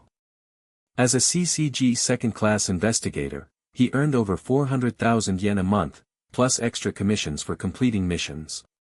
Considering his job's dangerous nature as part of a government agency, CCG investigators earned fairly high salaries. If just 10,000 yen could keep Ito from preying on the drunkard, he thought it was worth it. We're almost there. Mr. Byakuya, you can leave me here. In reality, her base was still some distance away, but she couldn't let him follow her all the way there. All right then, see you later, Miss Takatsuki. Goodbye. Ito replied softly. Ding.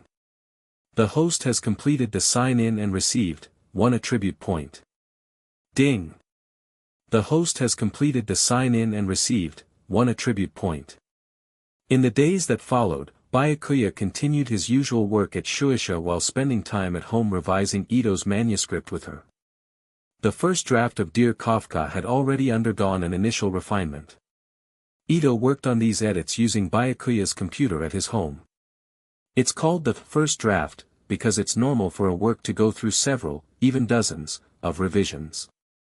Of course, these revisions are purely based on the author's wishes, not forced by the editor. It wasn't long before Byakuya's administrative leave ended. During this time, he attended 3 counseling sessions, where he showed no signs of mental distress, leading to his leave being shortened. He had no complaints about this, in fact, he preferred it, since he wasn't interested in staying idle. That evening, Ito arrived at Byakuya's house as usual. At this point, she didn't need him to call her. After dinner, she would simply come over on her own. They were preparing a refined second draft. Each revision was carefully backed up, and the original draft had been saved as well. While a big reason for Ito's contact with Byakuya was to secure funds, she also valued her work deeply. She truly enjoyed the creative process. As they discussed the work, she found herself surprisingly attentive to his insights and feedback. Before they knew it, it was nearly 10 o'clock. As Ito was preparing to leave, she suddenly asked, by the way. Mr. Byakuya, after reading my manuscript, do you have any detailed thoughts? You want me to share my thoughts? Byakuya reflected for a moment. The writing is excellent. While it contains many poetic descriptions, it doesn't feel dry or tedious. But behind the narrative, you can sense an underlying sadness, resentment, emptiness, loneliness, an array of dark emotions. The protagonist seems completely hopeless, with no trust or expectations in anyone. Although companions appear occasionally, by the end, they're always left alone. Thanks to his Mangekyo Sharingan, Byakuya could remember everything he read perfectly. He could also detect the core and deeper meaning within the text more keenly. You're right. That's pretty much what I intended, Ito said, surprised at how thoroughly he understood her writing. It made sense he'd become an editor at such a young age. He couldn't be more than 20 and clearly had talent for this work. It's hard to believe, actually. If I remember right, Miss Takatsuki, you're around middle school age, and yet you write with such a profound, dark tone, as if you've experienced hardships that most people can't even imagine. In fact, Byakuya knew that Ito had grown up in the chaotic 24th Ward, a place without any CCG headquarters or branches. In that lawless place, survival depended on strength, and the fastest way to grow stronger was through cannibalism.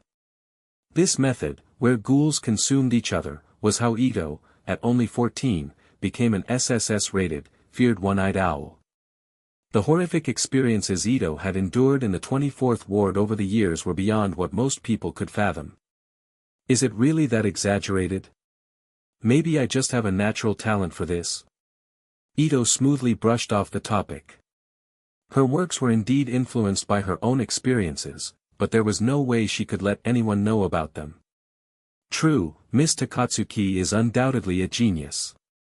Byakuya did not question further but agreed instead. See you tomorrow. Oh wait, I have something to attend to tomorrow, so perhaps in a few days. After saying goodbye, Ito left. It sounded like a casual remark, but it piqued Byakuya's curiosity. If Ito mentioned being busy for the next few days, it was certain that she had some plan in motion as her alias, the one-eyed owl. However, Byakuya couldn't fully predict what she'd be doing, especially since this timeline takes place 10 years before the events of the original series, and not much is known about this period. Ding! The host has completed the daily check-in and received 1 attribute point. Ding! The host has checked in for 7 consecutive days and received a bonus of 5 attribute points, / Today, Byakuya reported back to the CCG branch. It seems that there are no issues with Investigator Byakuya, so let's have him officially rejoin the team today. Captain Sakai confirmed that Byakuya was officially back on duty. Captain Sakai, are there any recent missions involving the 24th ward? At that moment, Byakuya asked Sakai. He speculated that the one-eyed owl, Ito Yoshimura, might be acting in the 24th ward. Ito had emerged from the 24th ward and later founded the organization known as Ayajirai Tree, which would eventually establish its base there and become its ruler. The 24th ward? Yes, actually. Recently, headquarters has been gathering personnel from various branches to form an investigation squad tasked with exploring the 24th ward, Sakai said. But what do you plan to do? The 24th ward is a highly dangerous and chaotic region, shrouded in mystery. It's said that the one-eyed owl hails from there. Which investigators have already joined this squad? Byakuya pressed for more details. I'm not sure about everyone, but I know there's 1 special class and 1 associate special class investigator, special class investigator Marud and associate special class investigator Kasuka, Sakai responded. The fact that the squad included a special class and an associate special class investigator reflected just how perilous the 24th ward was and how seriously the CCG regarded it. Kasuka, the associate special class investigator, was none other than Kasuka Mato, recognized as the most powerful female investigator within the CCG at present. She had reached associate special class at just 28 years old. However, in the original story, her fate was tragic. I would like to apply to join the 24th Ward Investigation Squad. Byakuya said decisively. He was now certain that Ito would be acting in the 24th Ward in the coming days. His goal in joining the squad was not to seek Ito, but to prevent a series of impending tragedies. Byakuya knew what would happen. The investigation squad, while deep within the 24th Ward, would encounter the one-eyed owl. When they found themselves outmatched, Marud would order a full retreat, leaving behind Kasuka, the squad's strongest member. The rank of an investigator did not solely reflect combat ability but also achievements. Thus, Marud's strength did not surpass Kasuka's, who would have eventually reached special class if not for her demise. When the squad returned, they discovered Kasuka's body, horribly mutilated by the one-eyed owl. Worse, her husband, Kuryo Mato, was part of that team.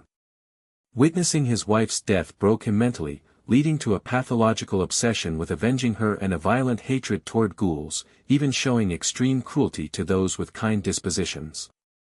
In the original series, tragedies such as those of Arata Kirishima, Tuka Kirishima, and Hinami Fueguchi's parents stemmed directly from Kuryo's actions. Yet, Kuryo's madness began with the brutal death of his wife at the hands of the one-eyed owl. No husband could bear such a loss. Thus, Byakuya intended to intervene and prevent this chain of tragic events from the start.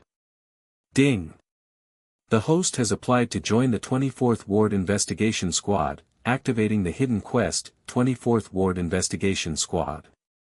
Quest 1, successfully join the squad and proceed to the 24th Ward.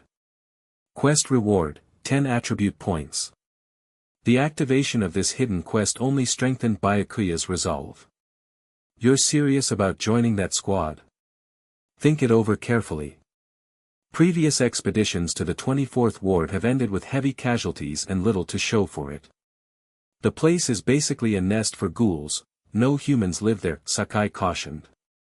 He saw potential in Byakuya and didn't want him to meet an untimely end before realizing it. The 24th Ward was too dangerous, not suitable for someone like Byakuya, who was only a second-class investigator. Although Sakai knew Byakuya's real strength exceeded that of a second-class investigator, his rank only entitled him to AB-rated Quinqua. A Quinqua's rated was crucial, as it significantly impacted an investigator's combat capabilities. I've made up my mind, Byakuya said firmly. Alright then, be careful. Stick close to Kasuka, the squad's strongest member. Sakai emphasized. Little did he know, the enemy awaiting the squad in the 24th Ward would be the One-Eyed Owl, an opponent even Kasuka couldn't defeat. Understood. Byakuya nodded, saying no more. I'll submit your application shortly. If all goes well, you should hear back by the end of today or tomorrow. Given that assembling a full squad for the 24th Ward is tough due to its dangers, your application will likely be approved. Sakai assured him. Thank you, Captain Sakai. Byakuya said. As expected, by the afternoon, Byakuya received news that his application had been approved. He had now been temporarily transferred from Sakai's squad to the 24th Ward Investigation Squad, with Special Class Investigator Itsuki Marud and Associate Special Class Investigator Kasuka Mato as his superiors. Byakuya was required to report to the 23rd Ward, where the squad was assembling, ready to move into the 24th Ward once all members were accounted for. At this moment, Byakuya had arrived at the CCG branch in the 23rd Ward. The other members of the investigation squad assigned to the 24th Ward search mission were already waiting here. I'm Uchiha Byakuya, a second-class investigator from the 2nd Ward branch, equipped with AB-rated Quinqua. Uchiha Byakuya introduced himself briefly to the other squad members. It was acceptable to mention the Quinqua rank in a quick introduction, but it was generally best not to reveal the Quinqua's name, even among colleagues.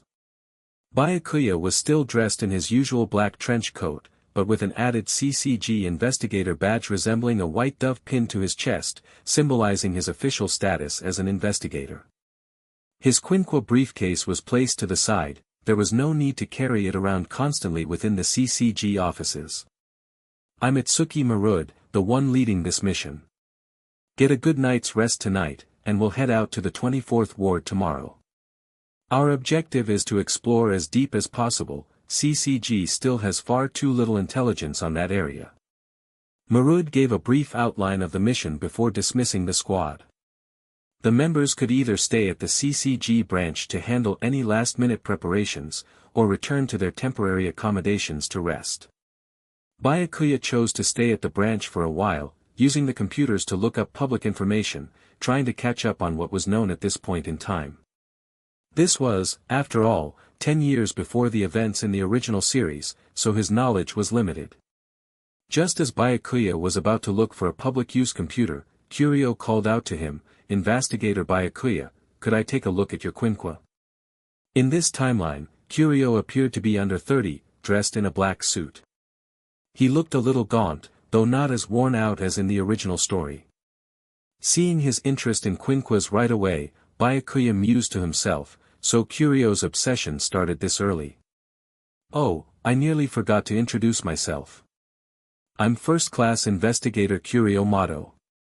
Byakuya figured that showing his Quinqua wouldn't be an issue, it was only AB rated, after all. He'd have hesitated a bit if it were rated A or higher. But just as he was about to hand over the Quinqua briefcase, Kasuka approached and intervened. Don't worry about him. He's always been obsessed with Quinquas, but your Quinqua is a valuable tool. You shouldn't just hand it over, she advised. Kasuka was a skilled female investigator in her 30s with slightly longer short hair and dressed in a white combat uniform. She was also the strongest member of the investigation squad, holding the title of Associate Special Class Investigator. Yes, understood, Byakuya responded with a nod. Currently, he was simply a diligent second-class investigator following his superior's orders. And in the hierarchy, first-class and associate special-class investigators certainly outranked him. Oh, all right. Curio scratched his head awkwardly, somewhat embarrassed by his wife's interruption.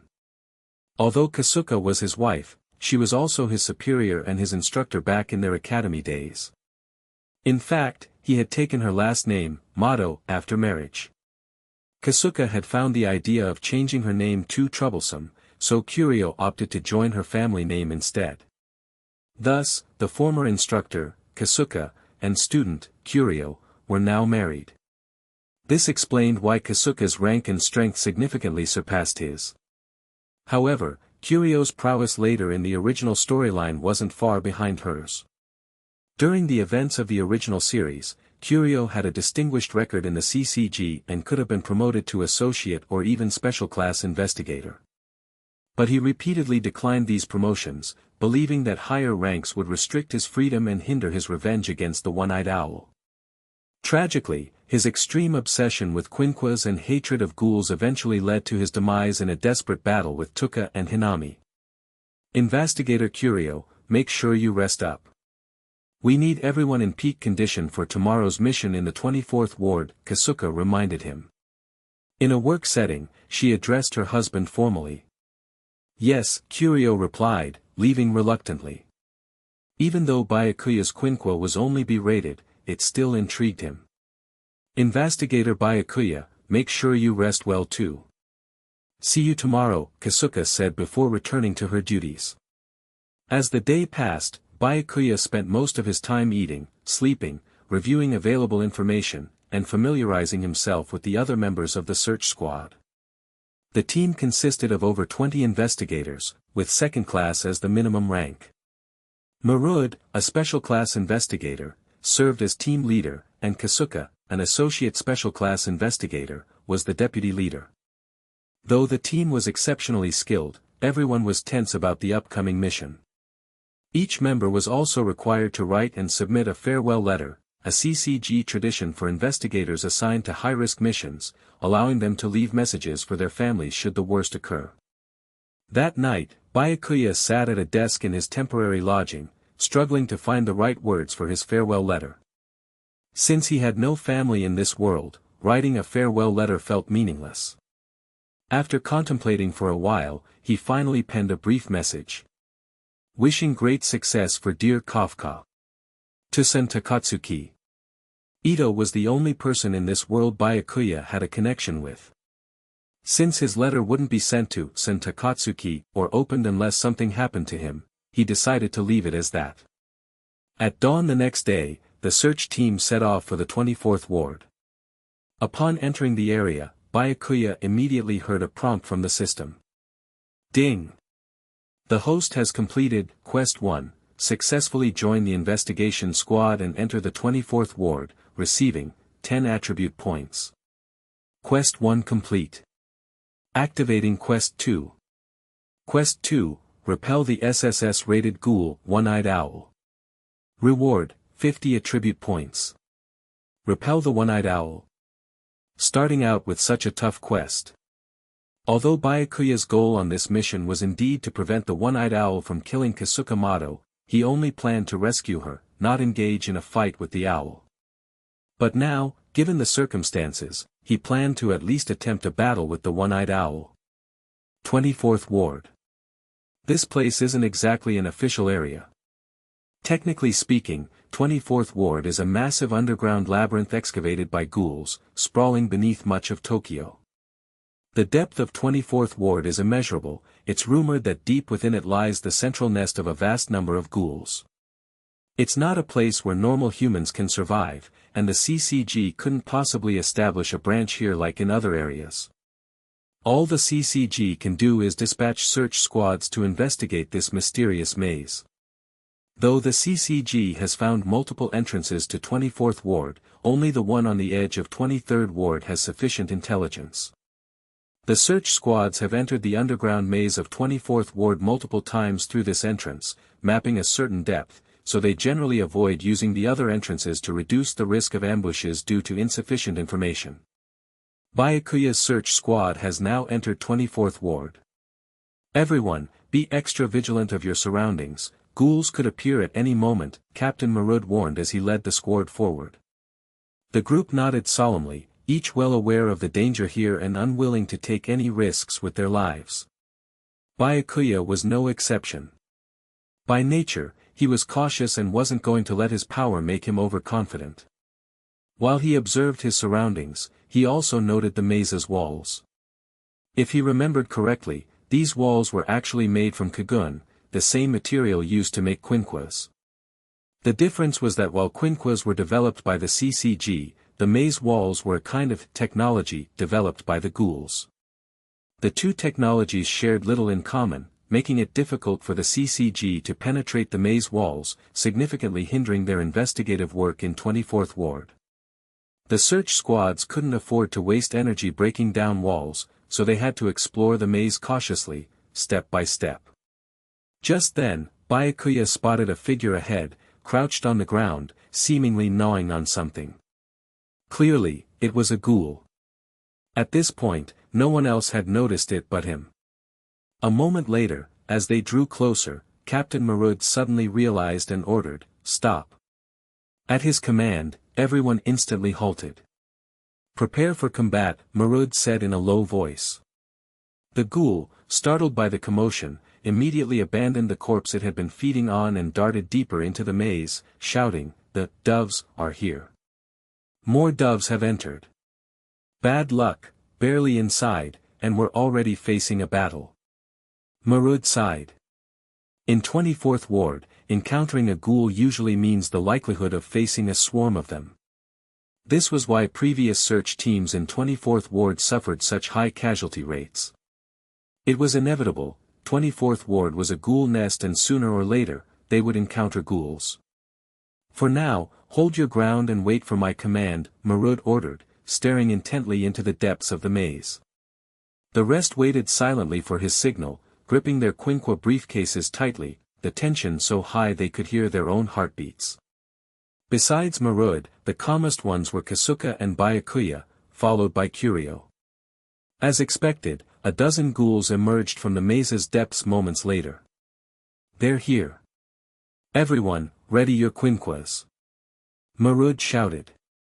The team quickly unlocked their cases with biometric identification, equipping their unique quinquas. Each quinqua had a distinct shape, as they were crafted from kagun, once part of unique ghouls. Byakuya remained positioned in the middle rear of the squad due to his lower investigator rank.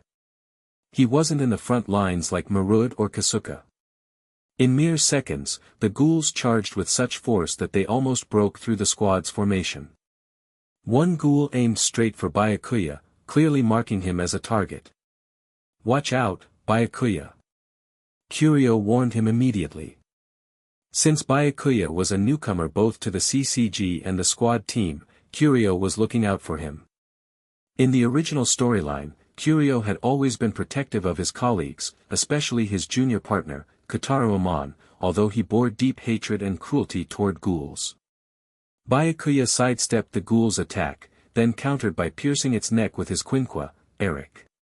While higher-level ghouls had extreme regenerative abilities, making neck injuries non-fatal, this particular ghoul was clearly low-level, succumbing after only a few struggles. Ding! The host defeated a B-rated ghoul and earned 3 attribute points. Sure enough, it was just a B-rated ghoul, easily defeated. "Thank you for the warning, Senior," Byakuya replied graciously, even though he could predict the ghoul's moves without the warning. He still chose to acknowledge Curio's good intentions. "Impressive," Curio remarked, clearly impressed by Byakuya's combat skills. "That kind of talent, indeed, it must come from that place." For a moment, he was lost in thought but quickly refocused on handling the other ghouls. In the end, they survived this bloody battle without casualties. Some were injured, but there were no fatalities. With Special Class Marud and Associate Special Class Kasuka present, these low-level ghouls weren't much of a challenge. In the fight, Byakuya managed to defeat 3 B-rated ghouls, gaining 9 attribute points in total. "We'll rest here for now," Marud announced. "Injured squad members, tend to your wounds quickly so we can continue forward."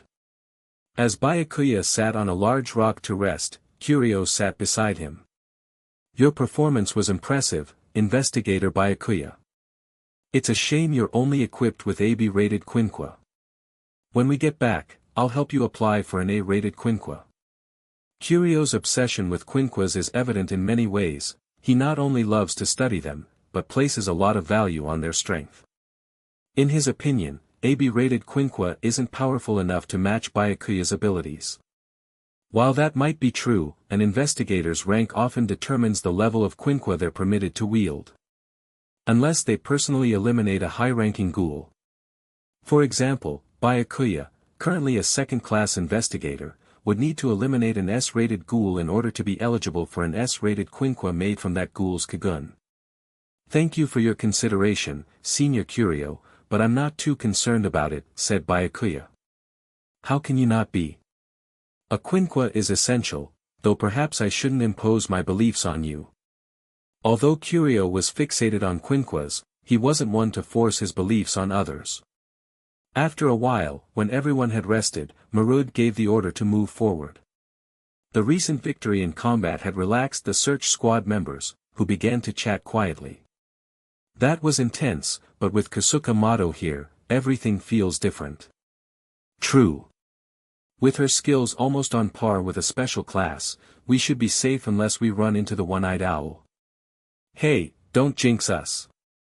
If that actually happens, we're doomed. It's unlikely. The one-eyed owl was heavily injured recently by Kuroiwa and a large squad of investigators. Logically, it should be laying low for now, right? Overhearing the mention of the one-eyed owl, Byakuya's mouth twitched slightly. He knew they were bound to encounter the owl soon. These guys, jinxes, were no joke. The search squad continued to explore the 24th Ward's labyrinthine depths. Thanks to intelligence from previous squads, Marud had a precise route to avoid getting lost initially. However, as they ventured deeper, their exploration became increasingly difficult due to limited information.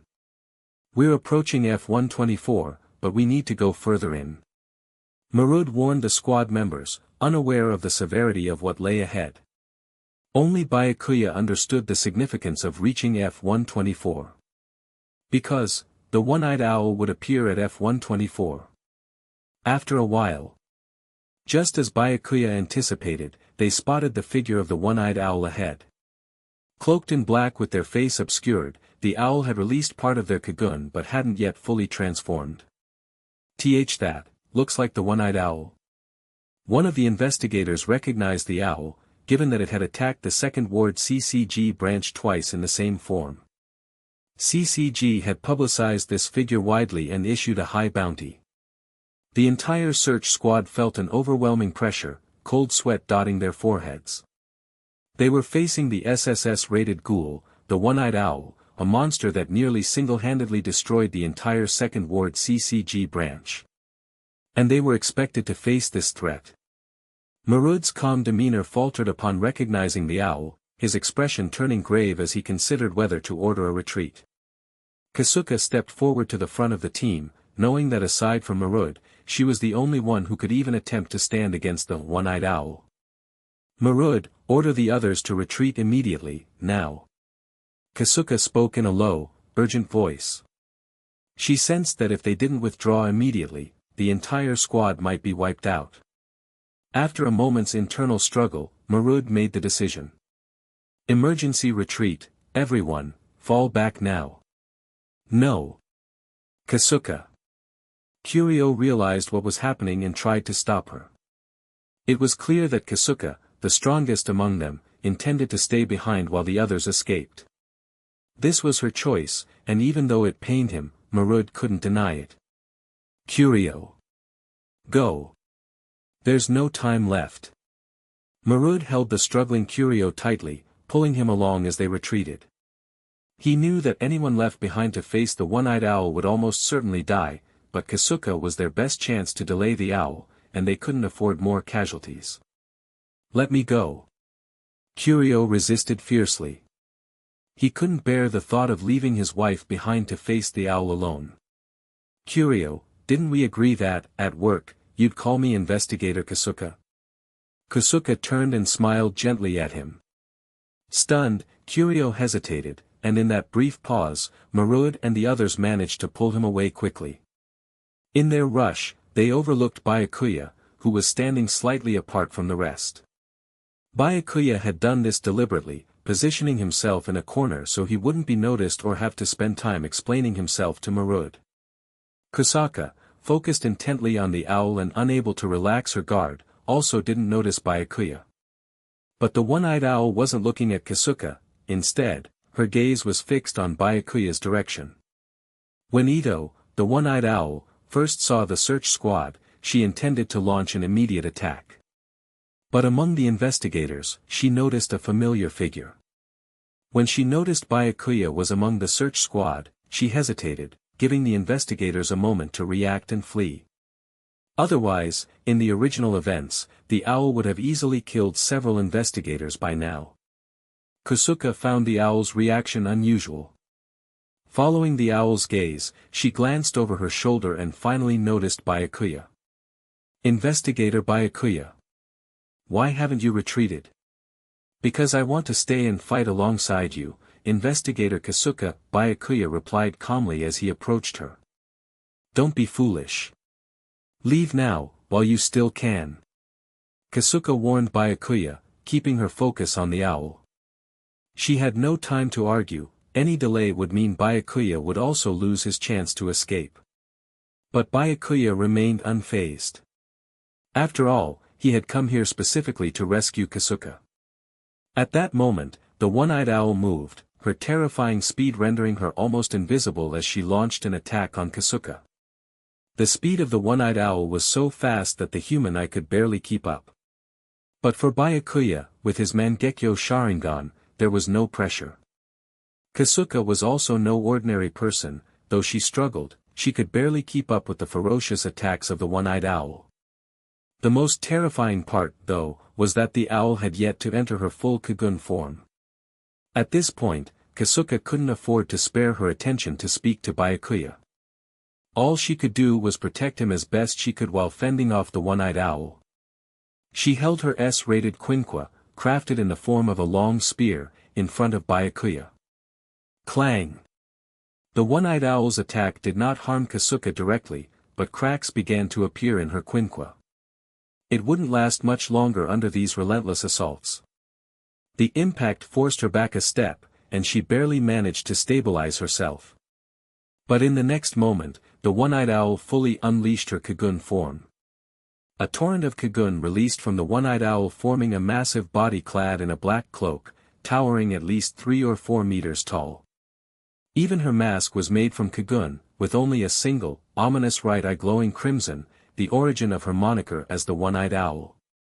Upon seeing the Kagun form of Ito, Byakuya realized she looked exactly as he remembered.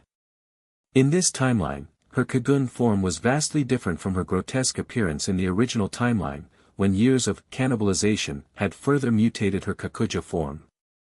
At this moment, Kasuka's brows furrowed tightly. This was her first time facing the fully transformed one-eyed owl, and the sheer sense of pressure was unlike anything she'd experienced from any other ghoul. Suddenly, the giant Kagun arm of the one-eyed owl swept toward Kasuka. In her fully transformed state, the one-eyed owl's combat ability was drastically amplified, and Kasuka couldn't react in time. Byakuya quickly attempted to block the attack on Kasuka using his own quinqua. However, his berated quinqua was too fragile and was easily shattered by the Kagun arm. He quickly pulled back to avoid getting himself killed in the process.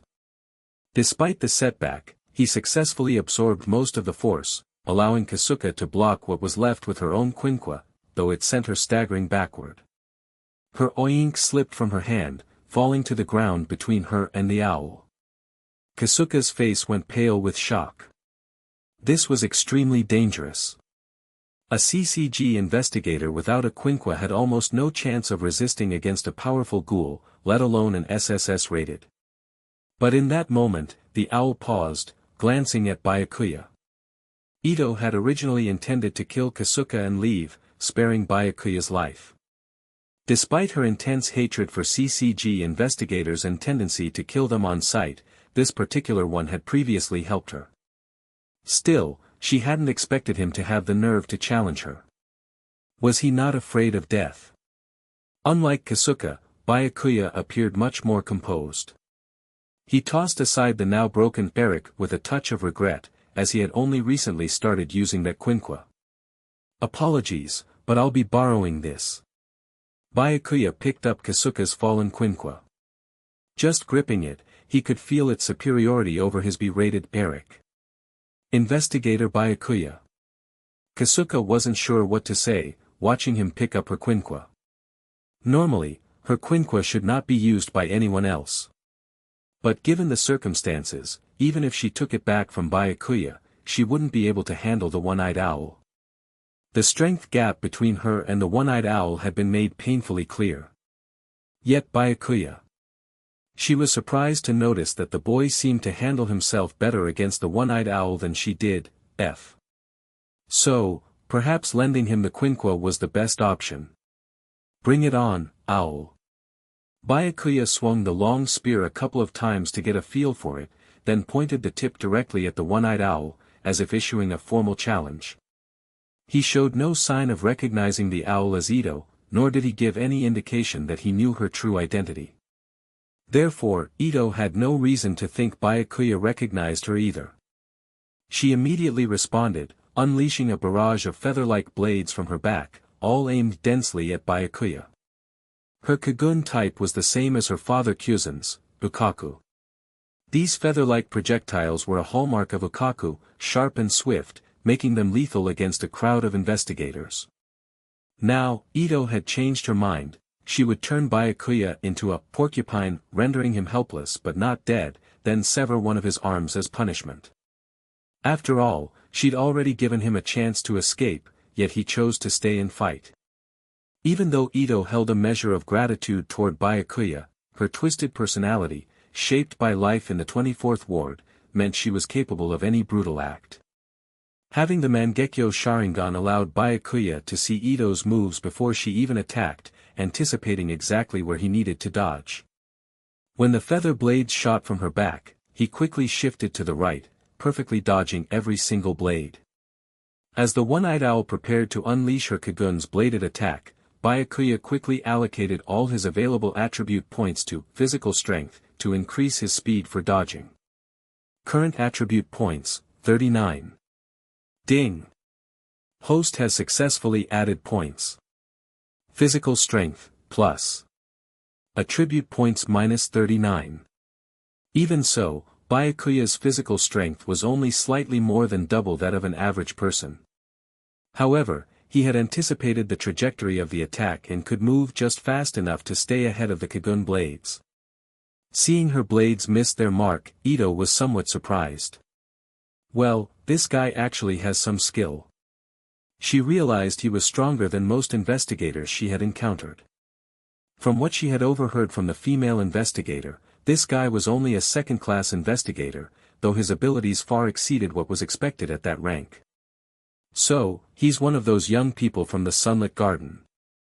Watching from afar, Kasuka couldn't help but be amazed at Byakuya's impressive abilities. Every new recruit class at the CCG seemed to have a few from the sunlit garden. These recruits bypassed regular training to directly become second-class investigators and showed exceptional potential, far beyond most regular recruits. Yet even Kasuka knew little about what the sunlit garden actually was or where it was located. This was a mystery not just to her but to other CCG members as well. Those from Sunlit Garden never spoke of it. After dodging the Kagun blades, Byakuya fearlessly charged toward the owl. He knew that her was still injured, unable to use her full power. Additionally, this version of the one-eyed owl was quite different from the one in the original timeline, who had further enhanced her powers after a decade of cannibalism, putting her on an entirely different level. Without hesitation, Byakuya thrust his Quinqua spear at the owl arm. Although the S-rated Quinqua could injure the Kagun arm, it wouldn't have a lasting effect due to the formidable regenerative abilities of an SSS-rated Ghoul, especially one at the Kakuja stage. Only by damaging the Kakuho, the core organ of the Kagun, could he significantly injure a Ghoul of this level. This was why Ito hadn't fully healed yet. However, Byakuya had no chance of reaching the Kakuho on her back unless he used his Manjiki Sharingan special abilities, which could reveal his eyes. If both Ito and Kasuka mistook him for a Ghoul, it would lead to trouble. His real goal was not to injure the one-eyed owl, but rather to rescue Kasuka and drive her back. The owl sidestepped the Quinqua spear with ease. Despite her large size, her movements were faster than Byakuya's, owing to the explosive power and speed granted by her Kagun-formed body. She then swung her Kagun arm like a massive blade toward Byakuya, aiming for his arm as though she had read his mind. In fact, Ito had intended all along to sever one of Byakuya's arms. Noticing the start of her attack, Byakuya anticipated her target, his left arm, and dodged right, evading her blade. After an intense bout, neither side had sustained any injuries. Sensing it was time, Byakuya called out to the one-eyed owl saying, "Since we can't seem to harm each other, how about we call a truce?" Ito remained silent for a moment, then turned and walked into the depths of the maze. She realized it was unwise to linger, as the investigators who had initially withdrawn would likely call for reinforcements, leading to her being surrounded. Being still injured, she had to be cautious. Ito hadn't come to the 24th Ward to hunt CCG investigators, this encounter was mere coincidence. Relieved that Ito accepted the truce, Byakuya took a quiet breath. His stamina was waning, and even though his physical capacity was double that of an average person, it was exhausting to face an SSS-rated Ghoul, especially one regarded as the CCG's most powerful enemy. Had Ito refused to retreat, Byakuya would have abandoned the system mission to repel the one-eyed owl and taken Kasuka to safety. Fortunately, it hadn't come to that. Ding! Host successfully completed, Quest 2, Repel the SSS-rated Ghoul, One-Eyed Owl. Reward, 50 attribute points. Quest 2 complete, activating Quest 3. Quest 3, escort Kasuka safely out of the 24th Ward. Quest reward, 10 attribute points. At that moment, the system's voice echoed in his mind. While they hadn't outright defeated the one-eyed owl, the system counted her retreat as a successful repulsion, likely because Ito had left first. However, according to the quest, he still needed to escort Kasuka. Since the 24th Ward was a Ghoul haven, other encounters could arise. But aside from her, the remaining ghouls posed little threat, so the task was relatively easy, which explained the modest reward of attribute points. Investigator Kasuka, let's stay here for now and wait for the search squad to come back and rescue us, said Byakuya as he walked over to Kasuka. He knew the search squad would definitely return with reinforcements, so it was best just to wait here. He wasn't fully familiar with the maze-like layout of 24th Ward and knew they might run into ghouls at any moment. Wandering around or retracing their steps wasn't the safest option. Agreed, Kasuka nodded, also thinking that waiting for rescue was the best choice. Oh, and I should return this, Byakuya said, handing back the S-rated, lance-type Quinqua he had borrowed from her. Although it's my Quinqua, you clearly handle it better than I ever could. Kasuka replied, marveling. She hadn't expected to be the one saved by her subordinate after staying behind to protect the others. Without Byakuya, she realized, she likely would have died miserably. After witnessing firsthand the strength of the Ghoul in its Kakuja form, she could only imagine the disastrous outcome if she'd faced it alone. I have a radio here. Let me contact them and update them on the situation, she said, contacting the search squad. Meanwhile, back at the CCG base, the search squad noticed something wrong almost immediately after exiting 24th Ward. They had fewer people than they should have. Besides investigator Kasuka, one other person seemed to be missing. Could someone not have gotten out in time? Marud, the squad leader, felt the pressure. Not only was this a mistake on his part, but it also dishonored Kasuka's sacrifice in buying them time for escape. "Hurry and confirm who's missing," he commanded.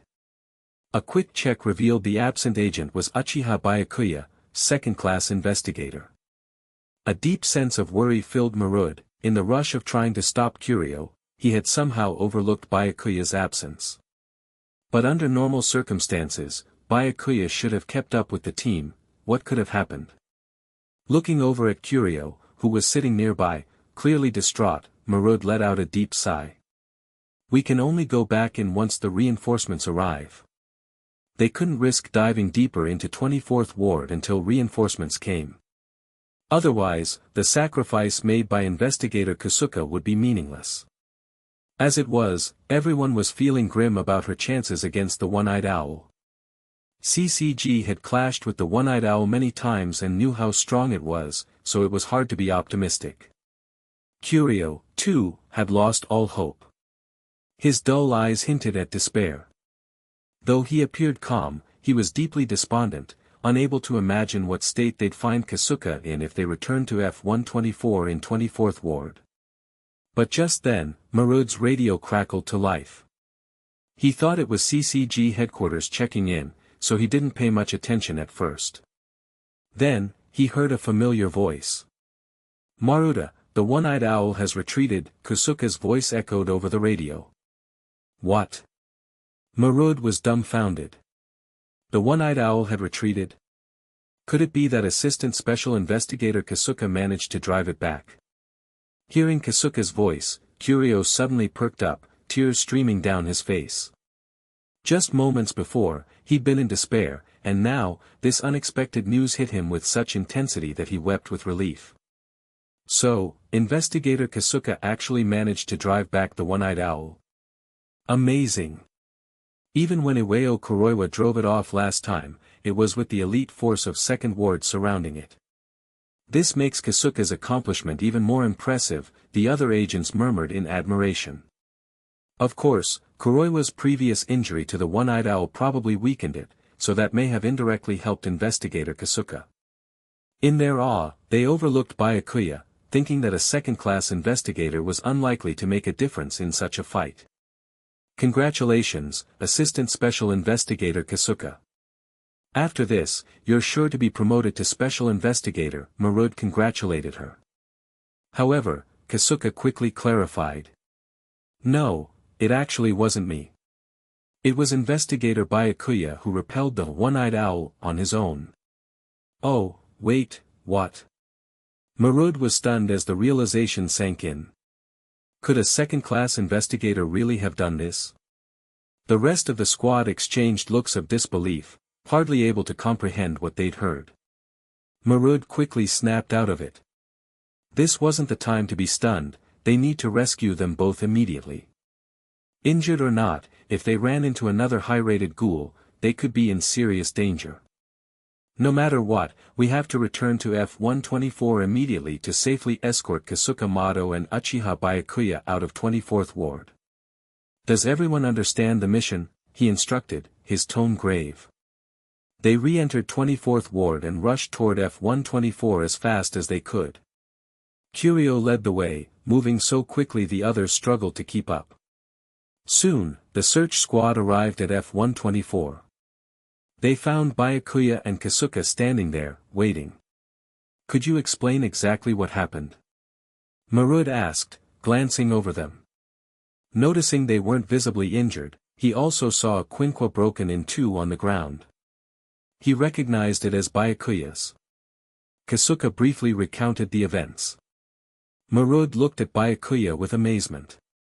A second-class investigator able to stand against an SSS-rated ghoul. "I'm impressed. Investigator Marud, you overpraise me. Without Investigator Kasuka's quinquo, I'd have had no chance," Byakuya replied calmly. An S-rated quinquo at least gave him a fighting chance against the One-Eyed Owl, unlike a B-rated quinquo, which would have shattered instantly.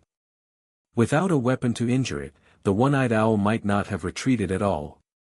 That's not exactly the case. You're only a second-class investigator for now, but with your skills, you're fully qualified to wield an S-rated Quinqua, Marud remarked. Even Curio, who was usually so focused on Quinquas, was at a loss for words this time. Seeing Kasuka still alive and nearly unscathed filled him with an uncontrollable sense of relief and joy. Byakuya didn't say much. He knew, however, that his physical abilities were still far from where he wanted them to be. Of course, by far from enough, he was comparing himself to the legendary investigator Kishu Arima. 10 years ago, during the original timeline, Arima was only 19 and a second-class investigator himself, yet he used 2B-rated Quinquas he had on hand to sever an arm, complete with the Kakuho, from the non-killing owl and SSS-rated Ghoul. This severed arm, which included the Kakuho, was later turned into the SSS-rated Quinqua owl without the Kakuho. A Quinqua can't be made, which is why Quinquas aren't produced in vast quantities. Finding a Ghoul's Kagun is relatively easy, but obtaining the Kakuho is much harder. Byakuya still found it astonishing that Arima could have cut off the arm of the non-killing owl with a mere B-rated Quinqua. The only plausible explanation was that Arima's physical strength was so exceptional that he could avoid damage to himself and ensure that his Quinqua remained unbroken, and that the non-killing owl who never went for the kill, had held back. All these factors combined enabled Arima to achieve this extraordinary feat.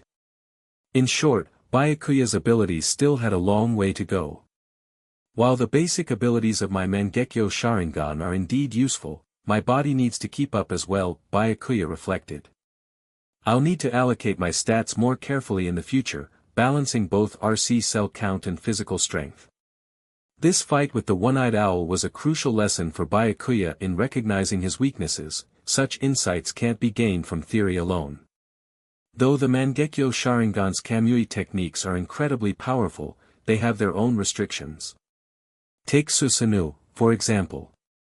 Although he possesses Mangekyo in both eyes and can theoretically use Susanoo, his current RC cell count would exhaust him instantly, so it's something he can't consider for now. For now, he sees the Kamui techniques, intangibility, and space-time as the most practical. Intangibility requires little explanation, it's absolute defense in its truest form, though it only lasts 5 minutes. With the dual Mangekyo, it may last longer, but this minor limitation is the only drawback of intangibility. As for space-time, it allows him to instantly transport himself to the Kamui's dimension or other locations. It can even be used offensively to sever a part of an enemy by tearing space itself. In short, Kamui offers both absolute offense and defense, though purely in the physical sense. There's no magic in the world of Tokyo Ghoul. Its main downside is the energy drain, making Byakuya hesitant to use it lightly.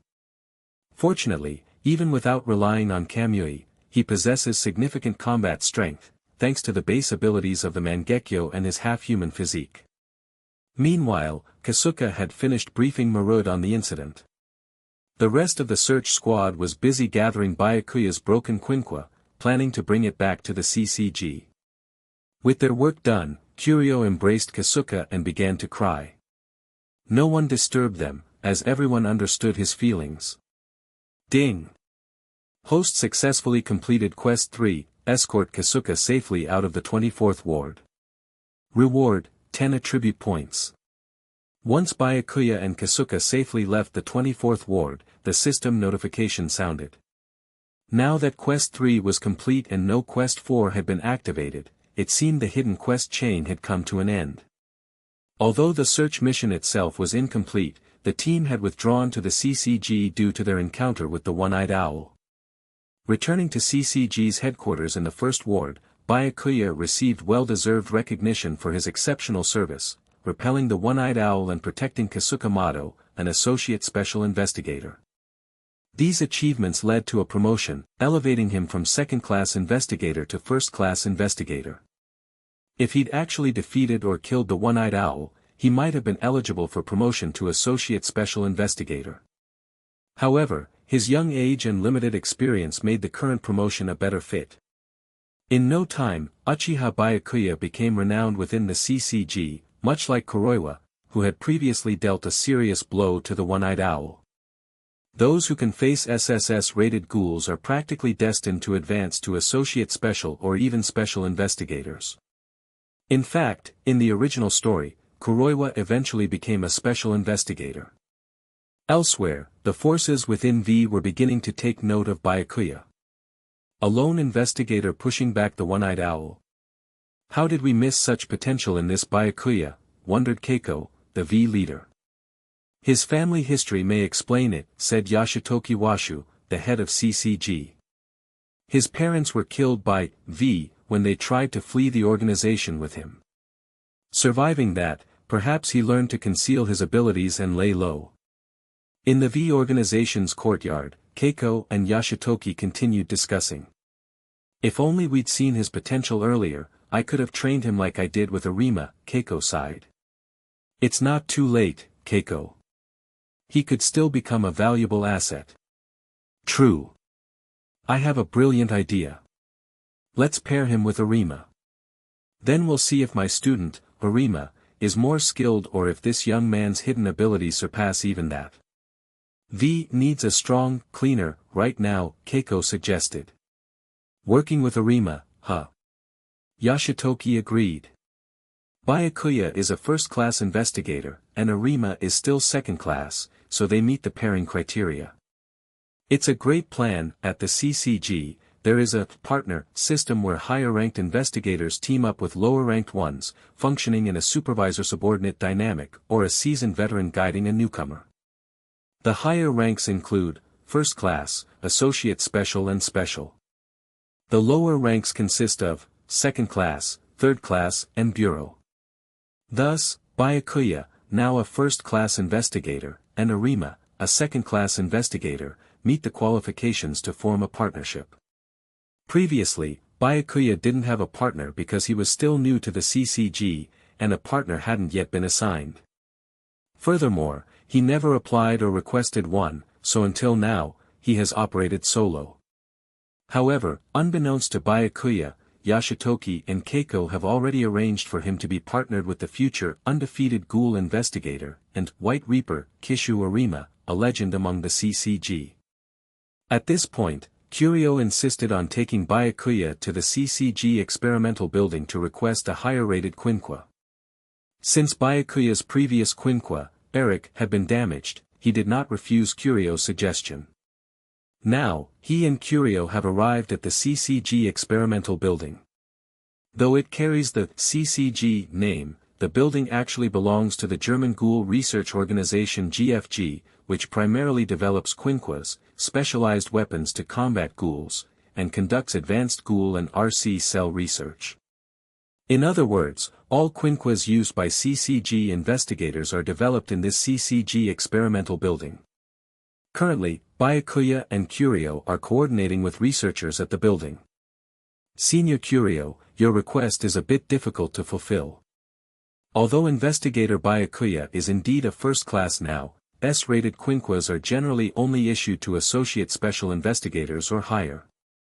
The researcher hesitated, saying, moreover, S-rated Quinquas are scarce, and the existing ones are all already in use by other investigators.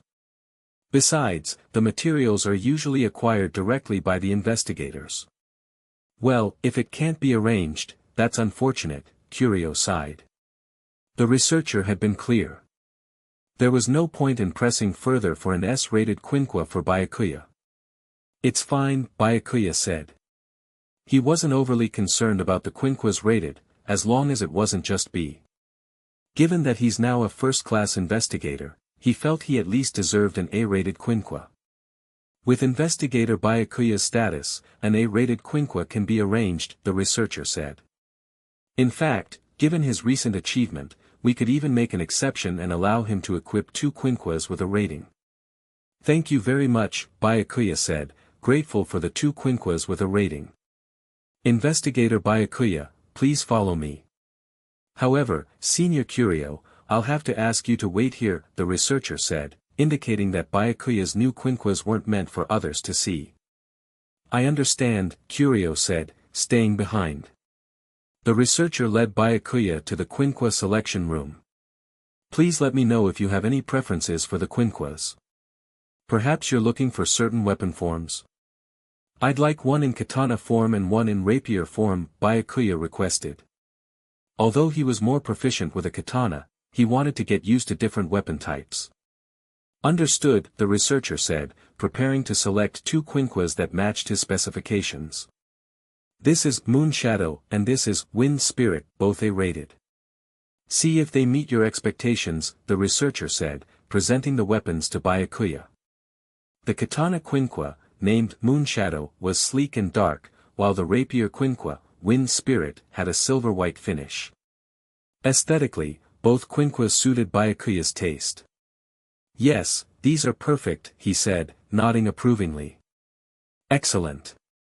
I'll register both under your name, the researcher replied. When Curio saw Byakuya coming out of the lab with two carrying cases, it was obvious they contained quinquas. As the two prepared to leave the CCG experimental building, Kasuka happened to walk in. Associate Special Investigator Kasuka, Byakuya and Curio greeted her. Investigator Byakuya, Investigator Curio, she acknowledged. She noticed the two quinquas that Byakuya held and asked, "Are these your new quinquas?" "Yes, thanks to Senior Curio, I managed to get two A-rated quinquas," Byakuya replied. Well then, would you like to come over to our place later? We live nearby, Kasuka offered. She was at the lab to repair her quinqua, which was slightly damaged during the recent battle with the one-eyed owl. After handing it over to the researchers, she planned to return once the repairs were complete. Yes, we haven't properly thanked you for saving our lives, Curio added. Sure, Byakuya accepted. About 10 minutes later, he arrived at the Motto residence with Kasuka and Curio. The Motto family had a standalone house, typical of the comfortable living standard CCG investigators enjoyed. Thank you for having me, Byakuya said politely, changing into indoor slippers before entering. At that moment, a young girl with light blonde hair came out. Daddy. Mommy. This was Curio and Kasuka's daughter, Akira Motto. She had her mother's hair color and her father's intense eyes, though her features resembled Kasuka's. Curio looked warily at Byakuya, eyes sharp like her father's. At this time, Akira's gaze wasn't as intimidating as it would become in the original story. Later, his stare was famously unsettling. Akira, this is your dad and mom's colleague, said Kasuka, introducing Byakuya to her daughter, Akira. Hearing this, Akira nodded obediently, and the cautious look in her eyes softened as she warmed up to Byakuya. This is my daughter, Akira Motto, Curio said apologetically to Byakuya. She can be a bit wary around new people, I hope you don't mind. He had trained Akira from a young age to be vigilant and cautious around strangers. He even started teaching her techniques for escaping ghouls, as well as basics about RC cells and quinquas. But he hadn't expected her to act so guarded around Byakuya today. No problem, Byakuya replied with a light smile. If he remembered correctly, Akira was only 11 at this point in the timeline, yet she already had a sharp and perceptive personality. Byakuya stayed with the Motto family for afternoon tea and later enjoyed a hearty dinner prepared by Kasuka and her daughter, Akira. During this time, he and Curio discussed quinqua designs and ghoul-related topics, and it became evident how deeply knowledgeable Curio was about it. However, his intense obsession with them could also be seen as problematic. So, Byakuya, what's your perspective on ghouls? Curio asked, bringing up the topic suddenly. How I see them. Byakuya began thoughtfully. Currently, there's an unresolvable conflict between humans and ghouls. The irreplaceable need for human flesh is not the only reason for this. After all, there are ghouls who only consume corpses and avoid killing. But there's another crucial issue, ghouls are generally much stronger than humans. For average people without quinquas, facing even the weakest ghoul is a life-threatening situation. This power imbalance tempts many ghouls to commit violence, especially those with malicious intentions. He went on, imagine that a creature surpasses humans in strength, similar to how we surpass chickens or ducks. Kind humans don't harm them needlessly, except to meet dietary needs, but there are always those who act cruelly. It's the same with ghouls. Without CCG investigators equipped with quinquas, ordinary humans stand no chance, which inevitably leads to ghouls ruthlessly preying on people. Conversely, there are also investigators who, driven by hatred or psychological issues, mistreat even peaceful ghouls. This fuels an endless cycle of animosity. As humans, it's natural to view ghouls as enemies who deserve to be eradicated. That perspective isn't exactly wrong. But what if you're caught between the two worlds? For example, Ito Yoshimura, a half-ghoul, Kishu Arima, a half-human, or Ken Kaneki, who became a one-eyed ghoul through a transplant. They've lived among both humans and ghouls, seeing that both sides can coexist and even become family. Their unique identities allow them to see from the perspectives of both humans and ghouls, which is why each of them desires to change the world. As a half-human himself, and with knowledge from an outside perspective, Byakuya shared a similar vision of reshaping this flawed world. "You have a clear insight, Byakuya," Curio responded, agreeing with his view. "That's why we investigators strive to protect humanity by driving out the ghouls." However, Byakuya added, the fundamental issue is food. If ghouls didn't need to eat humans, the conflict would significantly lessen. The strength imbalance is something we investigators should address to keep regular people safe from violent ghouls. The food issue. That's a tough one to solve. Not all ghouls are willing to live off human corpses, especially since they're not fresh and often insufficient to maintain their strength. Plus, allowing them to consume bodies is seen as disrespectful to the dead. Curio shook his head slightly. Although he didn't yet have the intense hatred toward ghouls that he would be later in the original story, he still saw reconciliation as impossible and ghouls as deserving of death. Right now, ghouls haven't found an alternative food source, Byakuya said confidently. But I believe one day they will. In the original timeline, by the end, a food alternative was indeed developed, leading to a tentative peace between humans and ghouls. Byakuya, you're quite optimistic, Curio said. If that day ever comes, I'd look forward to it.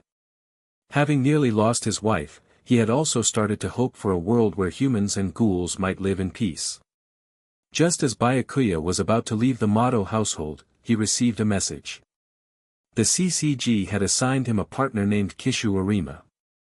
When he learned that his new partner would be none other than Arima, he couldn't quite believe it. Though he wasn't sure of the CCG's motives, partnering with Arima wasn't a bad thing for him. Arima wasn't a person who saw the world in simple black and white. In some ways, he shared a similar vision with Byakuya to change the world for the better. That night, Byakuya met Arima at CCG's headquarters in the First Ward. "Investigator Byakuya, I'm your new partner, Kishu Arima," Arima said flatly, his expression impassive. At this time, Arima was still young with blue hair, not yet the white-haired figure from the original timeline. In the original story, by age 29, he had already begun to age rapidly due to his hybrid physiology, as half-humans start to deteriorate after their early 20s, reaching the end of their lifespan in their mid-30s. This meant that Arima, in his teenage to early 20s, was at his peak physical condition, even though he hadn't yet been granted the highest-rated quinquas. He wore a white suit, with refined features and glasses that gave him a scholarly appearance. "It's a pleasure to meet you, Investigator Arima," Byakuya replied simply. Since both were not particularly talkative, they exchanged only brief introductions and then fell into silence. Byakuya and Arima briefly introduced themselves to each other. Byakuya didn't reveal his ideals or plans to Arima right away, as that would be too rushed and would likely not earn his trust. After all, he was still under the complete control of the V organization behind the scenes of the Sunlit Garden, making it impossible for him to betray them easily. So, it would be better to let things develop naturally over time. Shortly after their meeting, the CCG assigned Byakuya and Arima a mission, another investigation involving infiltration. Disguising ourselves as students to infiltrate Seishin High School in the 13th Ward, huh? Upon receiving the mission details, Byakuya was somewhat surprised. Seishin is where the ghoul known as the Lantern, Yuruka Minami, attends school. By the current timeline, however, Minami should have already been driven out by Arima. It seemed like there were some subtle shifts in the timeline, but nothing that would disrupt the larger plan. Ding! The host has accepted the Ghoul investigation mission to infiltrate Seishin High School, activating the hidden quest, Tokyo Ghoul, Jack. Quest 1, become a student at Seishin High School and join Taisher Fura's gang. Quest reward, 10 attribute points. At this point, Byakuya activated the related system quest. He was, of course, aware of Taisher, who in the original story had risen to first-class investigator status and was friends with Arima during Arima's infiltration of Seishin. As for the gang, it was because Taisher, during his student years, was something of a delinquent, hanging out with other rebellious students. This investigation begins in 3 days. Investigator Arima, let's prepare in advance. Byakuya said this to Arima. Understood. Arima gave a slight nod. Then, Byakuya and Arima each went their separate ways. Since the mission would officially start in 3 days, Byakuya decided to return to his editorial job at Shueisha Publishing in the Second Ward. The following night, after dinner, Byakuya met with Ito again. Naturally, it was Ito who had sought him out. Is your work finished, Miss Takatsuki? Opening the door for Ito, Byakuya asked. More or less, so I'm here to refine the second edition of Dear Kafka, Ito replied with a nod. Ito looked as adorable and innocent as always, and no ordinary person would ever guess that this endearing young girl was actually the SSS-rated one-eyed owl. All right, Miss Takatsuki, please come in. Byakuya acted as if he knew nothing about her other identity, hiding his wariness behind a calm expression. Although Ito now knew he was a CCG investigator, her hatred for the CCG made it likely she might act against him at any moment. The organization behind Ito's tragic upbringing and the death of her mother was none other than the V organization, which held close ties to the CCG. At the same time, Ito was also gauging Byakuya's reactions, wanting to confirm that her identity as the one-eyed owl hadn't been exposed. Seeing no change in his expression, which remained as neutral as it had during previous encounters, she felt reassured. After all, he had no apparent reason to know her true identity. And so, Ito dismissed the slight possibility that Byakuya might be acting perfectly. She also decided not to attack him, knowing that killing Byakuya here would only make her the prime suspect, given her recent interactions with him. Besides, she needed funding, and her book Dear Kafka depended on him. Killing him would be more trouble than it was worth. Just then, Byakuya's phone rang. Noticing that it was Arima calling, he felt slightly awkward. He hadn't expected Arima to call at such a time. But it wasn't a major issue, so he answered in front of Ito. If he hesitated, it would only arouse her suspicion. After all, Ito was a normal person. Why would he hesitate to take a call from a fellow investigator in front of her? As soon as the call connected, Arima spoke. Investigator Byakuya, we're scheduled to meet the day after tomorrow in the morning. Should we gather at the main office in the first ward or the branch office in the second ward? No need for either, let's meet directly at the branch in the 13th ward. Byakuya responded. Seishin High School, their target, was located in the 13th ward. Understood. Arima promptly hung up. Without realizing it, he almost got Byakuya in trouble. If he had shown the slightest odd reaction in front of Ito, it could easily have made her suspicious. Luckily, he remained calm and handled it smoothly. At that moment, Ito felt even more certain that Byakuya didn't know she was the one-eyed owl seen in the 24th ward. She took the opportunity to ask, the person on the phone called you Investigator Byakuya, does that mean, you're a CCG investigator? Yes, I'm a first-class investigator with the CCG. That was just my colleague calling, Byakuya replied calmly. In this situation, there was no reason to conceal his identity from her, so it was better to be straightforward. Oh. Mr. Byakuya is not only an editor but also a CCG Ghoul investigator. Impressive. Ito commented with the tone of an ordinary girl in awe. It's nothing. I initially took the editor job here to investigate ghouls, but I actually became interested in the work. And when I found a genius author like you, I decided to stay on. Byakuya replied. Oh, I'm flattered. Ito responded with a touch of surprise. She believed he was being honest, since he had no reason to help her publish her work if he didn't know her true identity. This skilled investigator is rather interesting. By the way, starting the day after tomorrow, I'll be on a mission for a while, which means I'll be away from the Shueisha during the day. But I should still be back here in the evenings. Byakuya explained, so I can still carry on with the detailed editing process for your manuscript, Miss Takatsuki. Oh, alright, but please don't overwork yourself, Mr. Byakuya, Ito said with genuine concern. She was somewhat surprised internally. This guy is truly dedicated, balancing both his work as an investigator and the meticulous editing of her manuscript. Though a bit unbelievable, it seemed that he genuinely valued and recognized the quality of her work. It's alright, it won't be too tiring. Byakuya replied. Then you'll be fighting ghouls soon, right, Mr. Byakuya? Please stay safe. Ito showed concern for Byakuya in a very natural way. If Byakuya didn't know that Ito was actually the one-eyed owl, he might have felt genuinely touched. But knowing her other identity as the fierce one-eyed owl erased any sentimentality, since her concern was unlikely to be heartfelt. Yes, I'll be careful, Byakuya nodded. Ding! The host has signed in and received a reward, 1 attribute point. Ding! The host has signed in and received a reward, 1 attribute point. Before long, it was time to officially start the mission. Byakuya and Arima met up at the CCG's 13th Ward branch. Investigator Arima, our transfer student identities are prepared. We can go to school as students today. Our target is an A-rated ghoul with the codename Lantern, though more dangerous than a typical A-rated ghoul, classified more accurately as A+. Byakuya briefed Arima on the mission details. To make information more accurate, the CCG subdivided ghoul threat levels, such as A-, and A+, to better reflect the danger of each target.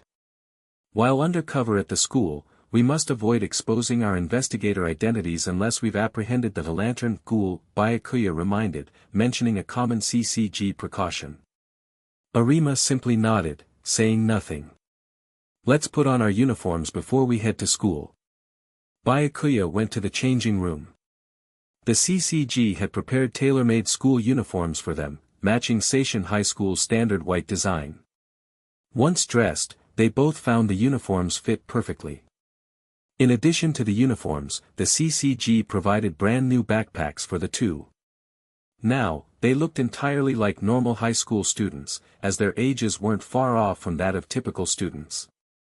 The only thing that felt out of place was the quinqua cases they carried. Byakuya was equipped with the A-rated quinquas Moonshadow and Wind Spirit. Arima carried the B-rated quinqua Yukimura 1/3. The 1/3 suffix referred to Yukimura's three-part design, which Arima assembled together to resemble a cello case, a clever disguise that would deceive both humans and ghouls alike. Byakuya, on the other hand, placed his two quinqua cases inside his specially made backpack with a large storage capacity. If he pressed a specific area, the backpack would automatically release the cases, allowing him to respond swiftly to emergencies. Byakuya and Arima look so young, they don't even need makeup to pass as high schoolers. I heard they're both 18 years old, and that Byakuya is already a first-class investigator. Rumor has it he recently fended off the SSS-rated one-eyed owl and protected Kasuka Mato. This suggests Byakuya's strength might surpass Kasuka's. As Byakuya and Arima appeared in their school uniforms, nearby investigators began to talk among themselves. Once everything was ready, they set off. Tokyo's 13th Ward, Seishin High School. Since there is no obvious visual distinction between humans and ghouls unless ghouls are actively fighting, a significant number of ghouls manage to blend into human society. To adapt, some ghouls learn to pretend to eat, helping them avoid exposure among human friends. For example, they would force down human food despite their disgust, chew and swallow it, and then vomit it out later before it could cause harm. Ghouls cannot eat normal human food for two reasons. First, it's unpalatable, they find it utterly repulsive. Chewing it feels like eating something incredibly disgusting. Second, human food is harmful to ghouls. Digesting it harms their bodies, so they spit it out after pretending to eat. Despite the challenges, many ghouls try to fit into human society, hoping to live normal lives. At Sation, some students who appeared human were, in fact, ghouls. In a class of second-year students, the homeroom teacher entered the classroom just before the first lesson. The students were surprised, as the teacher rarely came at this time, which suggested something important. Today, I'd like to introduce two new transfer students. Byakuya and Arima, come in. Following the teacher's prompt, Byakuya and Arima walked into the classroom. My name is Uchiha Byakuya. I'm from Tokyo's First Ward, and my hobbies include reading novels. Standing at the front, Byakuya introduced himself simply. I'm Kishu Arima. Though Byakuya's introduction was brief, Arima's was even more concise, just his name. The students whispered to each other. Two transfer students at once. That's rare. Isn't our class a bit of a magnet for transfers? Minami joined us last year too. These two don't talk much, but they're both pretty handsome. The teacher then turned to Byakuya and Arima. There are 2 vacant seats, choose whichever you'd like. Alright. Byakuya quickly took the seat next to Taisho Fura. Arima chose the other vacant spot, next to Yuruka Minami. In the original story, the one sitting next to Taisho was Arima. However, Byakuya needed to complete a system quest, join Taisho's gang of delinquents. So, he acted quickly and took that seat. This left Arima with the only remaining chair, the one next to Minami. As someone who had traveled to this world, Byakuya already knew that the A+ rated ghoul known as Lantern was actually Yuruka Minami. Minami wanted to live a human-like life and go to school as a regular girl. Thus, in addition to being a ghoul, she was also an exemplary student with top-tier grades. Before arriving in this world, Byakuya had always felt that the story between Arima and Minami was a tragic one. Now, he quietly resolved to bring them closer together. Nice to meet you, Byakuya said as he sat down next to Taisho. Ah, I'm Taisho, came the casual response as Taisho propped his chin in one hand, disinterested. Taisho wasn't exactly enthusiastic about school and naturally wasn't inclined to interact much with the new students. What caught him off guard, though, was Byakuya's decision to sit next to him, a guy who looked every bit the delinquent, instead of choosing the empty seat near Minami, who seemed like a much safer option. With only one seat left, Arima had no choice but to sit next to Minami. Arima had no clue about Byakuya's intentions and assumed his actions were random. Furthermore, at that moment, Arima hadn't the faintest suspicion that Minami was the ghoul lantern. Arima, Minami greeted him with a gentle smile. She looked like a quiet and charming girl, with long, silky black hair. Arima returned the gesture with a polite nod. Everything seemed normal, and Arima hadn't noticed anything amiss. Meanwhile, Taisho occasionally stole glances at Minami. Seeing her smile at Arima, he pressed his lips together, visibly annoyed. Shortly afterward, the teacher handed out textbooks to Byakuya and Arima, and the lesson began as usual. Even though it was Byakuya's first time studying in Japan, his advanced language skills and previous experience meant he found many of the subjects familiar, especially math and English. Among Japanese school subjects was national language, which included modern Japanese, classical Japanese, and classical Chinese. There were also unique classes like cooking, which he hadn't encountered in his previous life. However, his Sharingan proved invaluable for learning. Byakuya could skim through pages and remember everything with clarity, a skill that made studying a breeze. When the bell rang for the break, several students gathered around Byakuya, while others surrounded Arima. Byakuya, are you adjusting well? Do you want to borrow my class notes? What's your connection with Arima? Did you both transfer here together? Let me show you around the campus later. Our school is pretty big. Seeing so many students flock to Byakuya, Taisha felt bored. He had also noticed during class that both Byakuya and Arima were studious types, a stark contrast to himself. This only added to his disinterest. Feeling out of place, Taisha decided to step out of the classroom. Taisha. A voice called after him, belonging to a girl with reddish-orange hair. It was Aki Sasada, his childhood friend. Aki, I don't think school's my thing. Let's go have some fun, Taisha said, pausing at the classroom door. He had only come to school to see Minami. Otherwise, he would have continued his habit of skipping classes. But now, Minami and the others were completely focused on the new transfer students, and he felt there was no point in sticking around. No matter how hard I try, I can't understand a thing, Aki said with a carefree smile. So I might as well not try at all. You're right. Let's find Ryu and ditch this place, Taisha decided. Taisha, Aki, and Ryu had been childhood friends who often skipped classes together. The trio also belonged to a biker gang and loved tearing up the streets on their motorcycles. Just as they were about to leave, a voice called out from behind them. Taisha, mind if I join you? Ha! Taisha turned to find Byakuya standing there. Byakuya. You're kidding, right? We're delinquents. Are you sure you want to hang out with us? Taisha asked, incredulous. Though a delinquent himself, Taisha didn't want to drag others into his lifestyle, especially someone like Byakuya, who seemed like a good student. I'm sure, Byakuya replied confidently.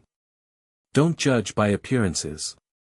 I was transferred here because I got expelled from my last school.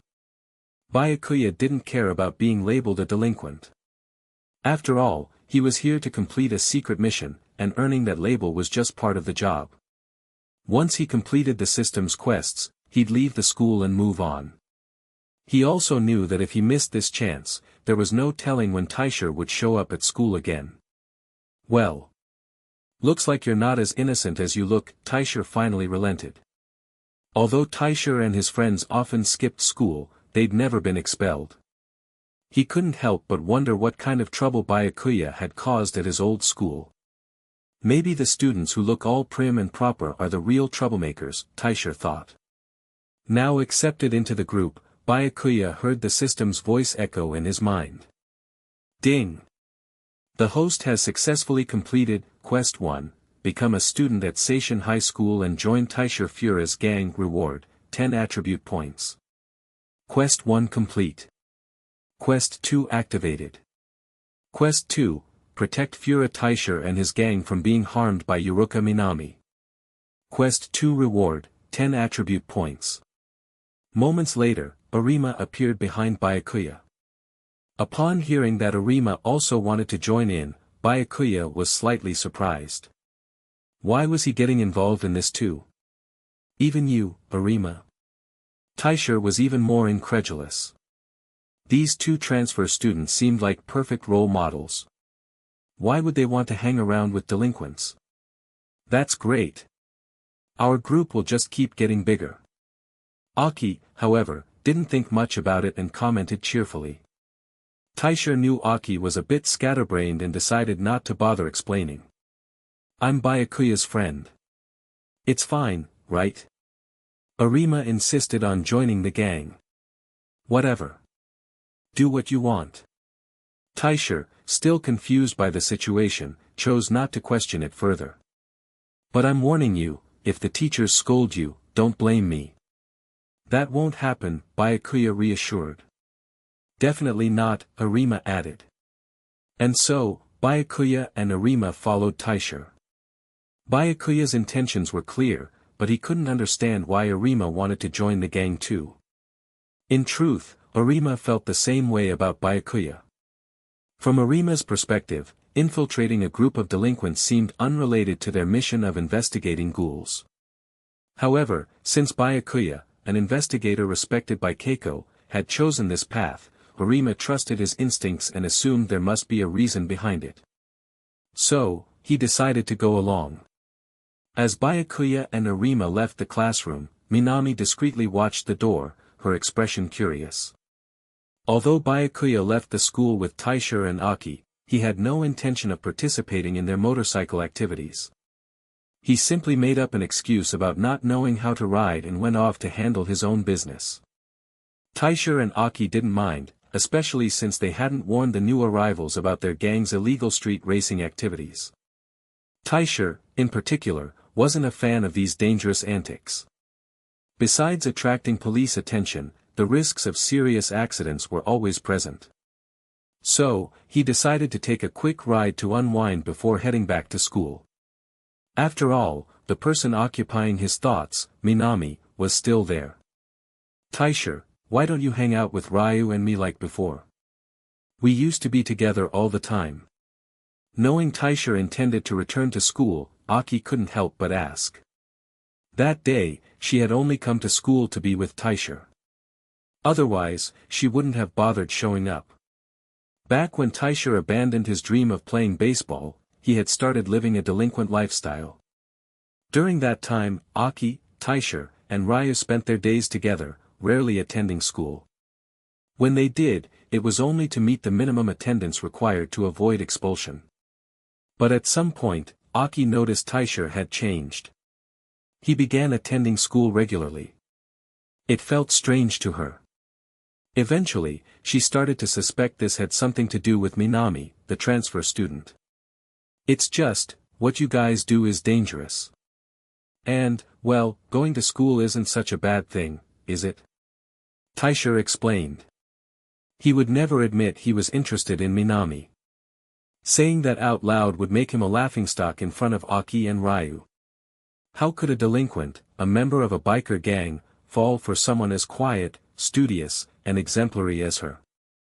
I see, but I think you're into someone, aren't you? Aki remarked with a mix of curiosity and dissatisfaction. Maybe someone in our class. You're kidding, right? That's impossible. Taisha retorted, flustered. He hadn't expected Aki to catch on so quickly. However, she didn't seem to know who it was and appeared to be guessing. That gave him some relief. At least she didn't know it was Minami. That was something he would never admit. Coward. Aki muttered, noticing his obvious discomfort. Meanwhile, Byakuya had already reached the 13th ward, standing in a street lined with small hotels. Arima was right behind him. As expected, you don't do anything without a reason. Arima commented. This location was the scene of a recent attack by the ghoul known as Lantern. The incident had drawn enough attention that the CCG dispatched Byakuya and Arima to investigate. Something like that, Byakuya replied, neither confirming nor denying. Soon, his sharp eyes caught something unusual, a shoe discarded nearby. He approached and picked it up. A 22 cm leather flat. Looks like the standard issue for students at Seishin High School. It seems our suspect might have left it behind. It was clearly a girl's shoe.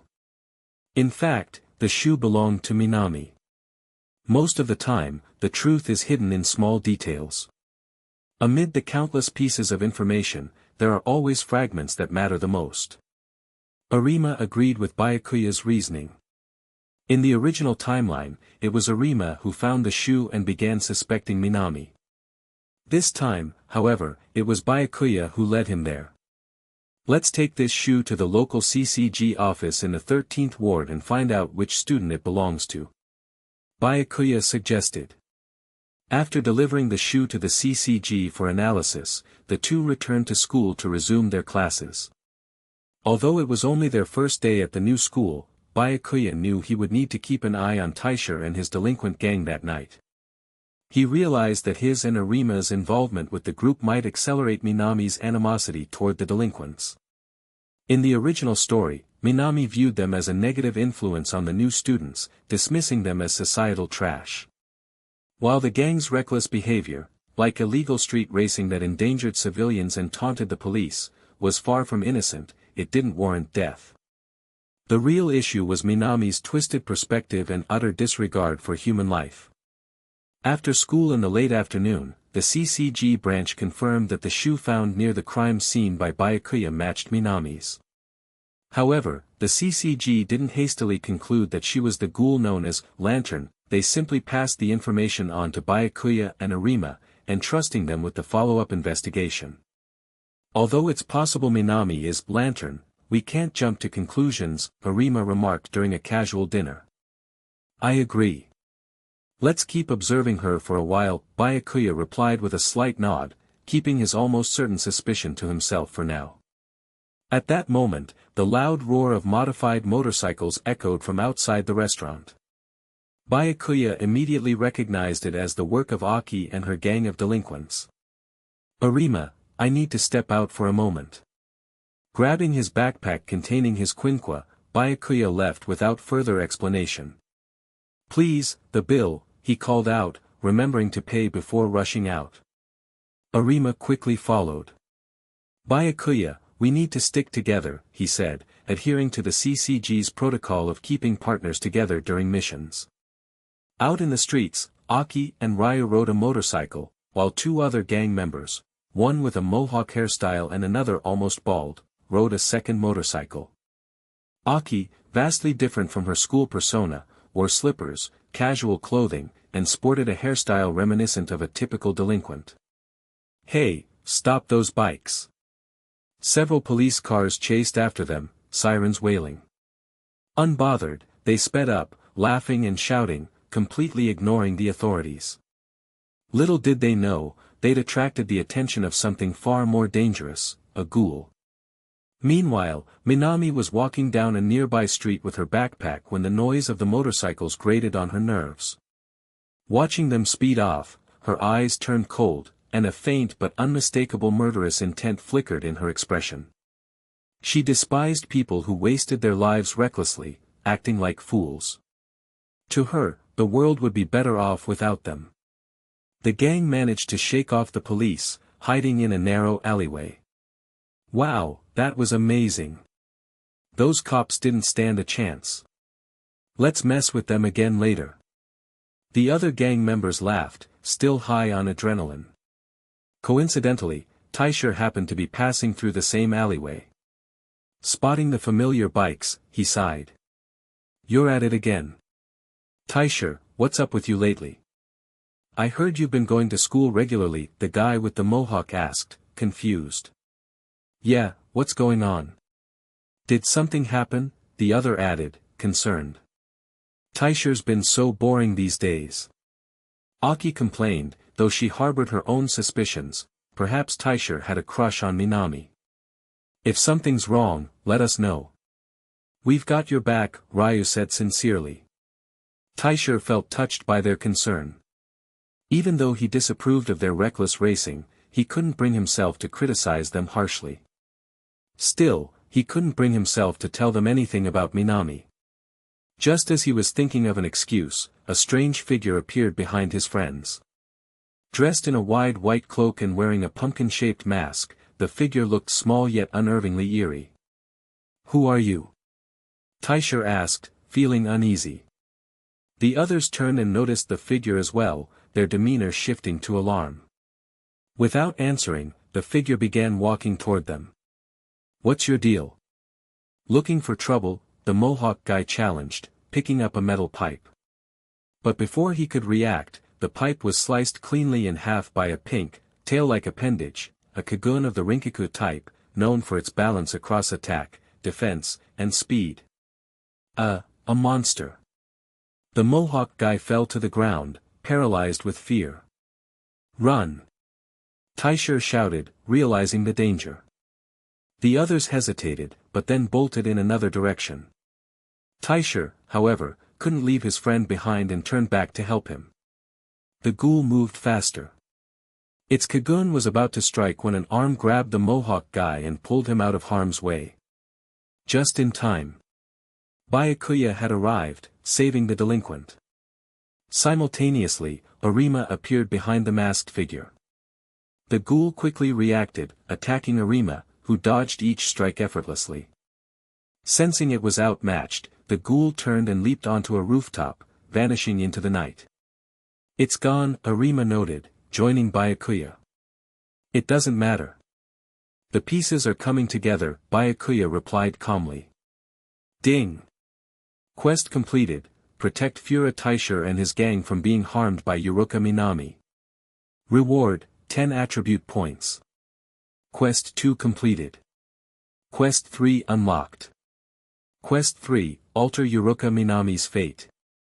Quest reward, plus 20 attribute points. Byakuya speculated that completing this third mission might mark the end of his current quests.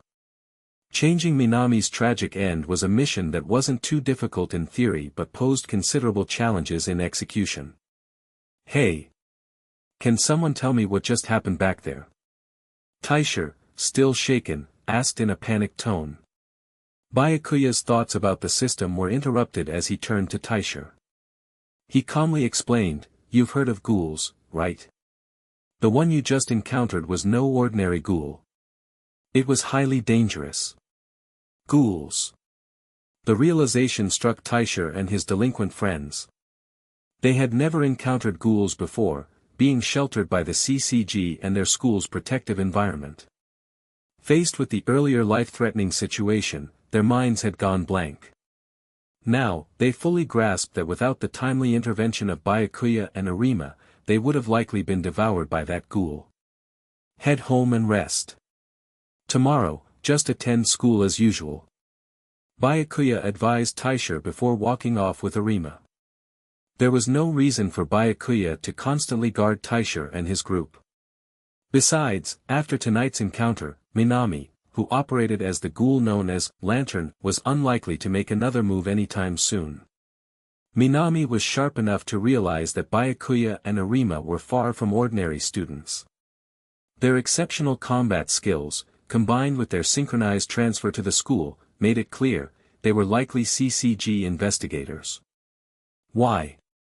How can you two be so composed after such a terrifying incident?" Taisher asked, still baffled and awestruck. These new transfer students, Byakuya and Arima, hadn't shown an ounce of fear during their battle with a ghoul and had even driven it away with ease. Who exactly were they? Neither Byakuya nor Arima responded. They kept walking with stoic expressions, their identities as CCG investigators still under wraps. On their way to the subway, Byakuya glanced at Arima. "I'm heading back to the apartment in the second ward. What about you, Arima?" "Anywhere works for me. By the way, how did you predict Lantern would attack the delinquents tonight?" Arima asked flatly. Part intuition, part deduction. However, Byakuya secretly knew that the real reason was because he knew the script. At the end of class, we had already narrowed down Minami as a prime suspect. When we mentioned joining Taisher's delinquent group at the classroom door, I noticed her watching us.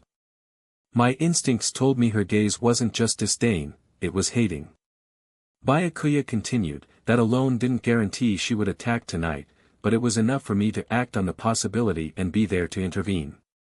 In truth, Byakuya's Manjikyu Sharingan had picked up on subtle cues in Minami's body language that confirmed her intent to strike. I understand now. Arima nodded slightly. His respect for Byakuya grew. That level of intuition was frighteningly precise. It wasn't surprising that Keiko, the enigmatic leader of the V organization, was interested in this investigator. "Alright, see you at school tomorrow," Byakuya said, preparing to part ways as they neared the subway station. "Don't be so quick with your goodbyes." Arima responded calmly. What do you mean?" Byakuya raised an eyebrow. "I've been assigned to live in the same apartment complex as you in the second ward. It's more convenient for us to coordinate during missions."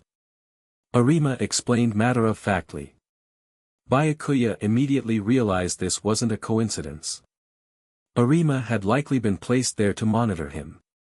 The odds of this were high. After all, Arima was the apprentice of V.S. leader, Keiko. There was no way the organization would pair the two of them together without a reason. Arima's behavior was also slightly suspicious. While CCG protocol did emphasize that partners should act together whenever possible, Byakuya's impression of Arima from his memories was that of someone who didn't always follow the rules. For instance, in the original story, Arima was known to have dozed off mid-battle or used an ordinary umbrella to fend off a ghoul when he forgot his quinqua. If Arima was indeed sent to monitor him, Byakuya knew he needed to be more cautious moving forward. For starters, he couldn't let Arima find out that Ito was the one-eyed owl. While Arima cooperated with Ito in the original timeline, that was a much later version of him, disillusioned with the world and his life as a cleaner. At this point in time, Arima's allegiance to V might still be unwavering. If this version of Arima chose loyalty over cooperation and exposed Ito to V, her current weakened state would ensure her demise. Sitting on the subway, the two exchanged casual conversation. "You know, even when we were both in the sunlit garden, I don't recall us crossing paths much," Arima remarked. "True. My memories of you from back then are vague as well," Byakuya replied. In reality, those memories were fabrications implanted by the system. Byakuya had never truly experienced life in the sunlit garden. "Arima, you've always been a genius among geniuses. Your strength rivals or even surpasses that of a special investigator. But you seem rather indifferent about promotions, don't you?" From the implanted memories, Byakuya knew Arima was the most outstanding half-human in the sunlit garden.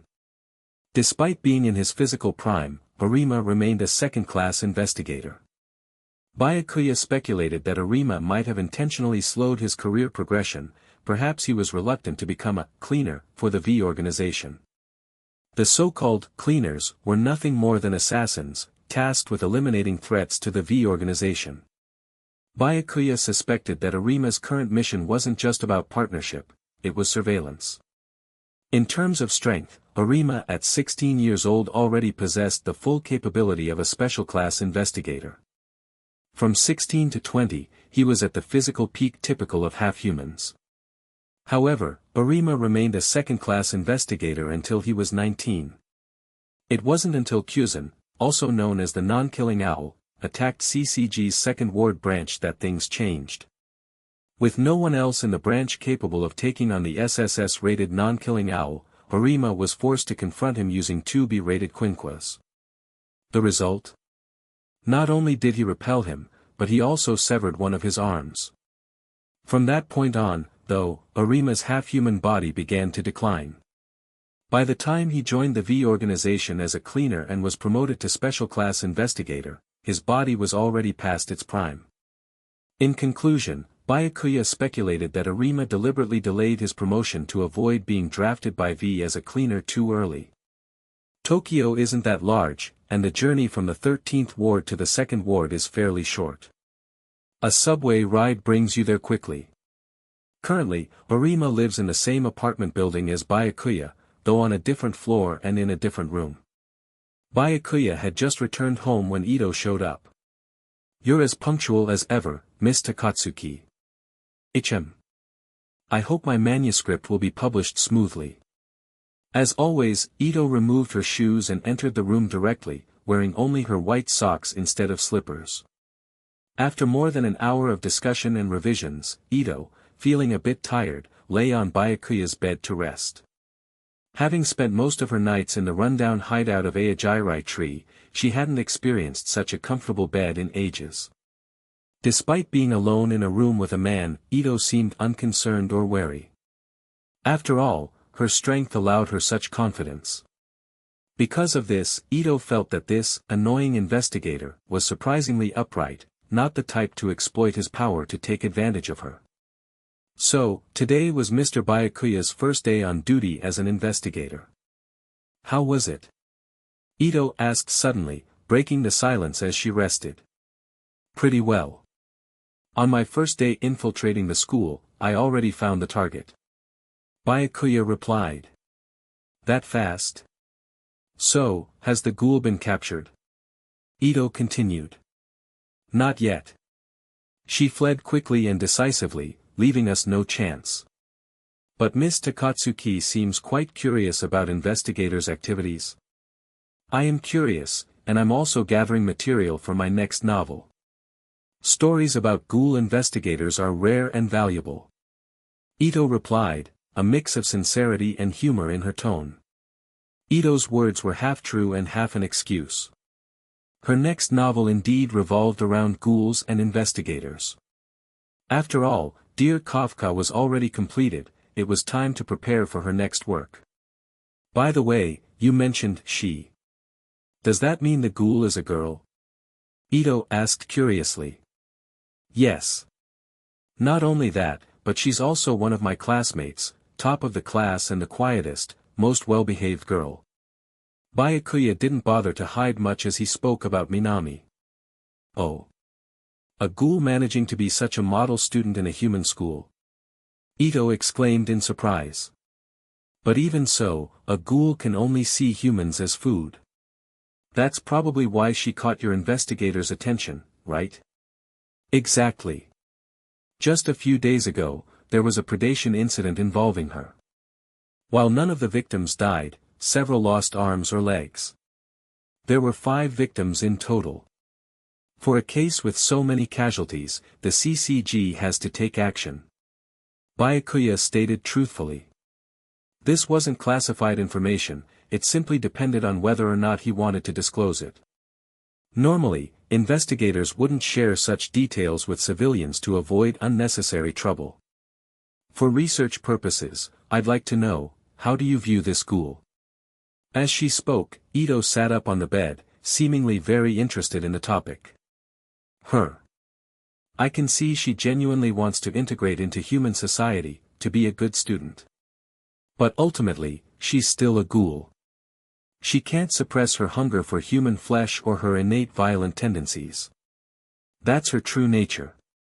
On the other hand, she's a quiet, studious girl.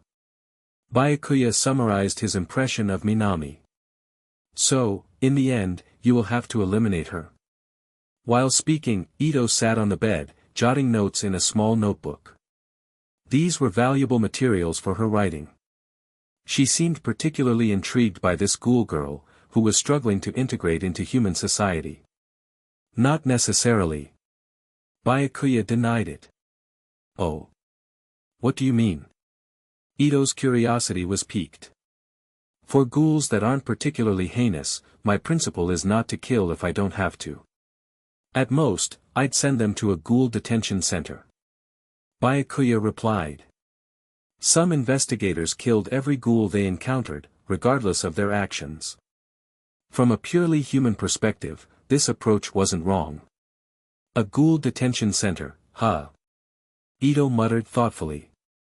Not long ago, she had attacked the 23rd Ward's ghoul detention center and found that while many ghouls lived relatively well there, some were treated brutally. It was far from a good place. Byakuya continued, for ghouls who sincerely wish to live alongside humans, I try to help them curb their violent instincts and send them to the 20th Ward. I hear the ward manager, there advocates for peace with humans. A ward's ruling ghoul could also be referred to as its manager, and the 20th Ward's manager was none other than Kyuzen Yoshimura, Ito's father. Kyuzen, the former cleaner of the V organization, the strongest pureblood ghoul, and the SSS-rated non-killing owl, held titles that made him the undisputed ruler of any ward he entered. Ito, of course, knew who the 20th Ward's manager was, and she fell silent. Kyuzen and his daughter, Ito, share an extremely complicated relationship. Kyuzen was once a cleaner for the organization known as V. Despite being a ghoul, he fell in love with a human woman named Yukina. Even after discovering his true identity as a ghoul, Yukina continued to love him deeply. From their love, Ito was born, a miraculous half-ghoul. However, the most tragic part was that Yukina, while pregnant, had to consume human flesh to sustain Ito, as the ghoul bloodline required such nutrition for survival. Their happiness was short-lived. Yukina's true identity as a journalist investigating the V organization was revealed. She uncovered some of the organization's darkest secrets, which prompted V to launch a relentless hunt to eliminate her. Though Kyuzin was incredibly powerful, he could not single-handedly stand against the overwhelming forces of the V.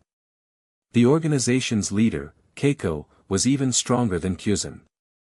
While Kyuzin could protect himself, he lacked the ability to simultaneously shield both Yukina and Ito, who was still an infant at the time. Faced with no other options, Kyuzin made the heartbreaking decision to kill Yukina himself to protect Ito. Note, in the manga, Kyuzin kills Yukina, in the anime, V kills her. This story follows the manga canon. V spared Kyuzin, as they were unaware that Yukina had already given birth to a child, let alone a half-ghoul. Had the organization discovered this, their hunt would have been even more ruthless. After killing Yukina, Kyuzin sent Ito to the chaotic 24th Ward to avoid detection by V. He entrusted her to Noro, an SS-rated ghoul and an old friend. Kyuzin left Ito with nothing but Yukina's notebook, which contained both the secrets she had uncovered about the V and memories of her life with Kyuzin. Initially, Ito was cared for by Noro, but a few years later, V assassinated him for reasons unknown. Left to survive on her own in the unforgiving environment of the 24th Ward, Ito was not even 10 years old. Although Kyuzin had his reasons, Ito resented him for abandoning her during her most vulnerable years, especially when she needed her father's love and protection.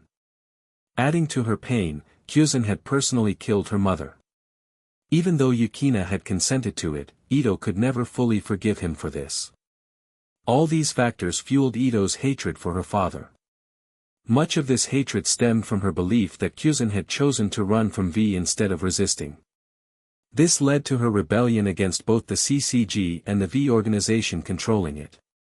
However, during the timeline of Byakuya's presence in this world, Ito's resentment toward her father had not yet deepened to an irreconcilable point. At this stage, her defiance was more a matter of stubbornness, as she avoided returning to the 20th Ward to see him. It was only later, after many events unfolded, that Ito's hatred for Kyuzin in the original story became irreversible. Is that so? That's quite an unusual ghoul. Managing a whole ward without violence must mean they're extremely strong, yet they seek peace with humans. Ito fell silent for a moment before regaining her composure, showing no obvious reaction. However, Byakuya's sharp intuition noticed her brief pause. Indeed, a ghoul who advocates for peace with humans is unprecedented, Byakuya remarked. I don't know what deeds he might have done in the shadows, but the idea itself is quite noble. His words clearly danced on Ito's emotional landmines, but reflected his genuine admiration. Byakuya truly believed Kyuzin's efforts to lead an entire ward of ghouls to coexist peacefully with humans were admirable. This kindness, however, did not contradict Kyuzin's decision to flee from the V organization. Knowing he could not win against them, Kyuzin had chosen not to fight. Rallying allies would have only caused more deaths, and in his later years, Kyuzin couldn't bear to see more lives lost before him. Ito, on the other hand, sacrificed everything, her own life, the entirety of Aojirai Tree, and even Arima, just to pave the way for the one-eyed King Kaneki, who would emerge a decade later. Ultimately, it's hard to say who was right or wrong between Kyuzin and Ito. Kyuzin wanted to protect the people and ghouls around him. This was not wrong. He simply failed to handle his responsibilities as a father.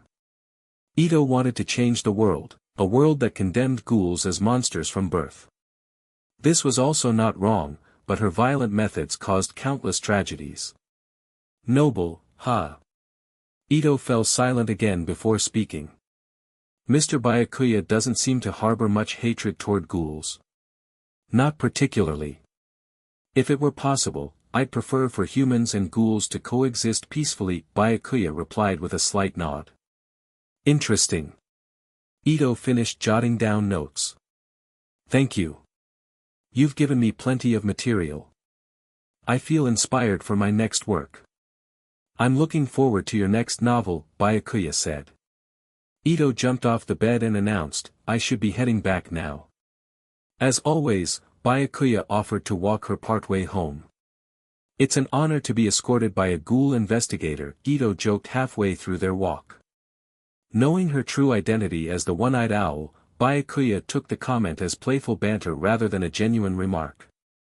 At their usual parting spot, Byakuya bid Ito farewell. See you tomorrow.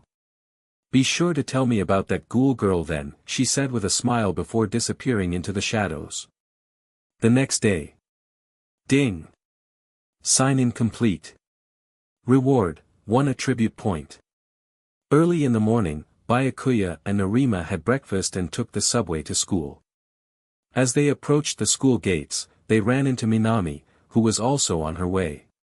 Good morning, Arima, Byakuya, Minami greeted them warmly, oblivious to the fact that both had already identified her as the ghoul lantern. Good morning. Morning, Minami.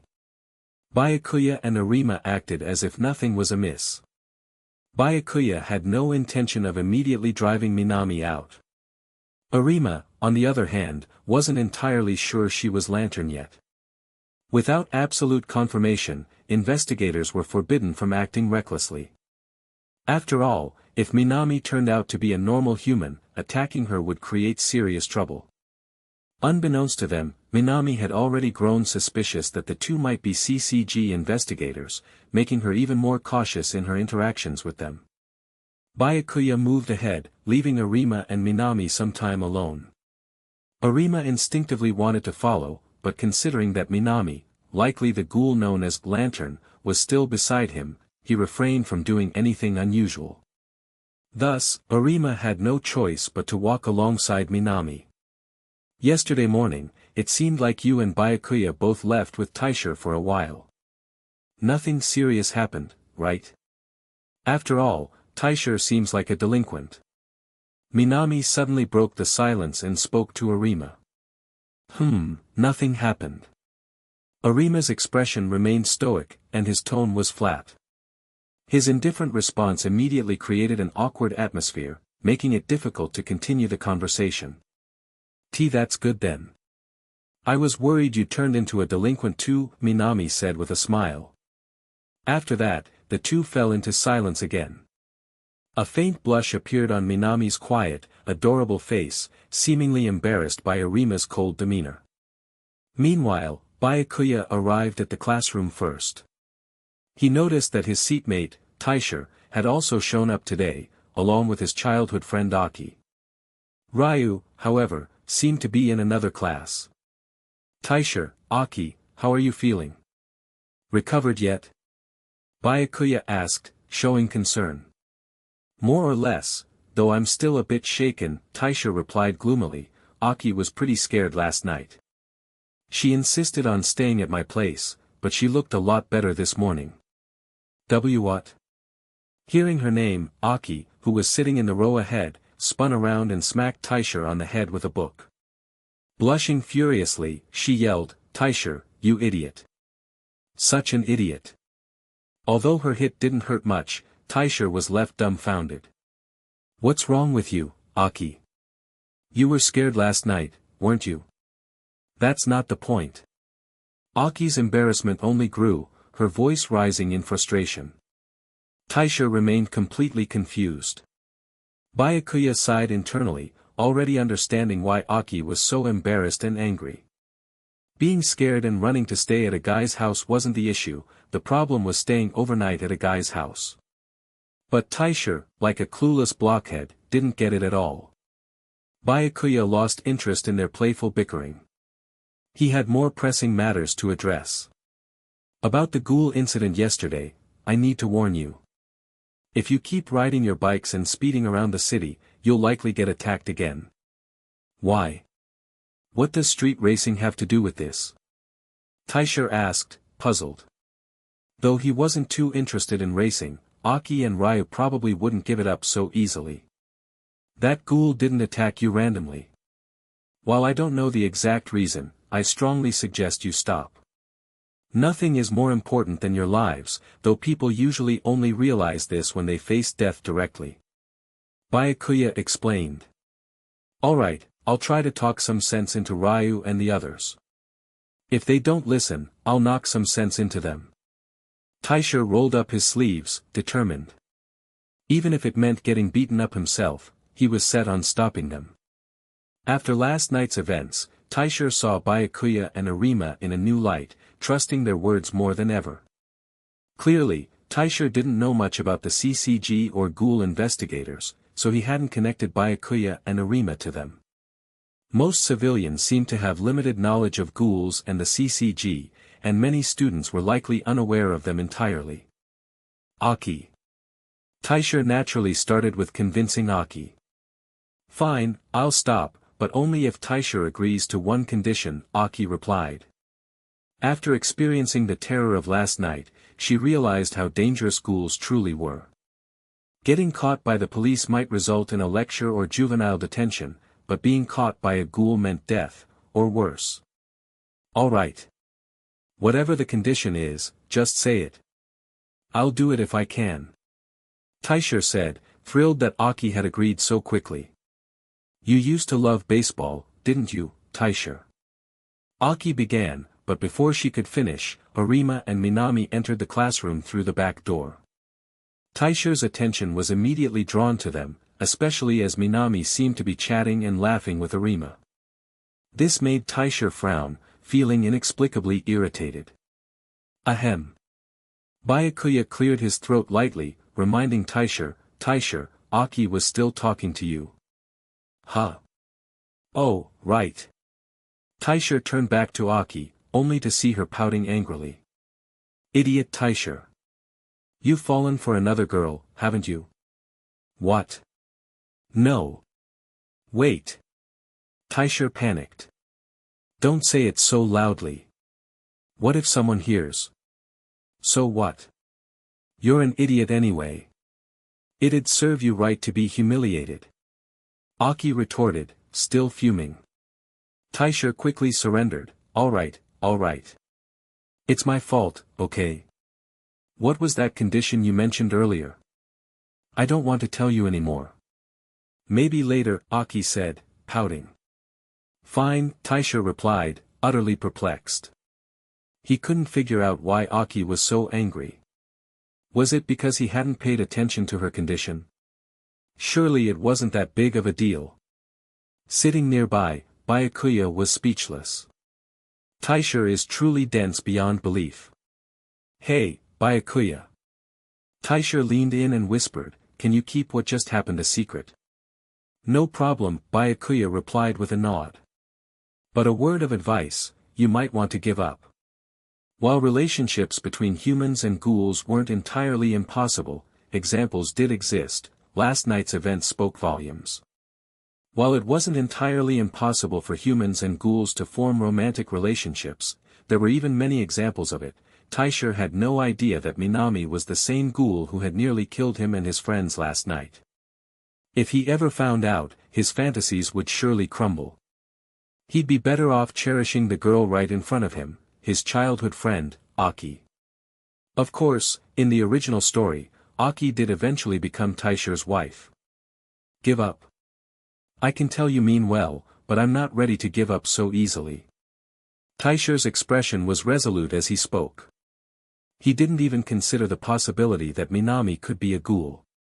After all, she was so well behaved, excelled academically, and even served as the class representative. To him, Byakuya's warning seemed to imply that Minami was simply out of his league. Compared to her, he saw himself as nothing more than a delinquent. On the other hand, Arima was not only highly skilled but also strikingly handsome and conveniently seated next to her, giving him an edge. Taisha couldn't deny the odds were against him, but he wasn't ready to surrender just yet. Byakuya chose to say no more.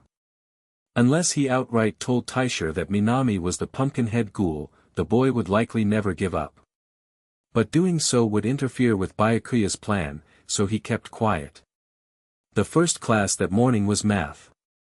The teacher wrote a challenging problem on the board and asked for a student to solve it. Since the selection was random, most of the class was on edge, worried they might be called upon. The only ones calm were those confident in their ability to solve it, like Byakuya, Arima, and Minami. Back in his previous life, math was one of Byakuya's strong suits, though he struggled with other subjects. Now, with the added advantage of the Mangekyo Sharingan, his skill had reached a new level. "Alright, let's have Arima solve this one," said the teacher, adjusting their reading glasses after scanning the class list. Arima rose and walked to the board. His movements were swift, and in less than 3 minutes, he had finished solving the problem and returned to his seat. Perfectly correct. Impressive. And to think Arima only transferred here yesterday. You've adapted remarkably quickly, the teacher said in admiration. Minami also praised him. Arima, that was amazing. You must be really good at math. It's nothing special. Mathematics is just about identifying the problem and applying the right formula to solve it, Arima replied indifferently. It sounds simple when you put it that way, Arima, but for most people, it's not so easy. Minami smiled awkwardly, inwardly noting how surprising it was for a Ghoul investigator to excel academically. By noon, Byakuya and Arima were on the rooftop of the school, eating their packed lunches and discussing their investigation in private.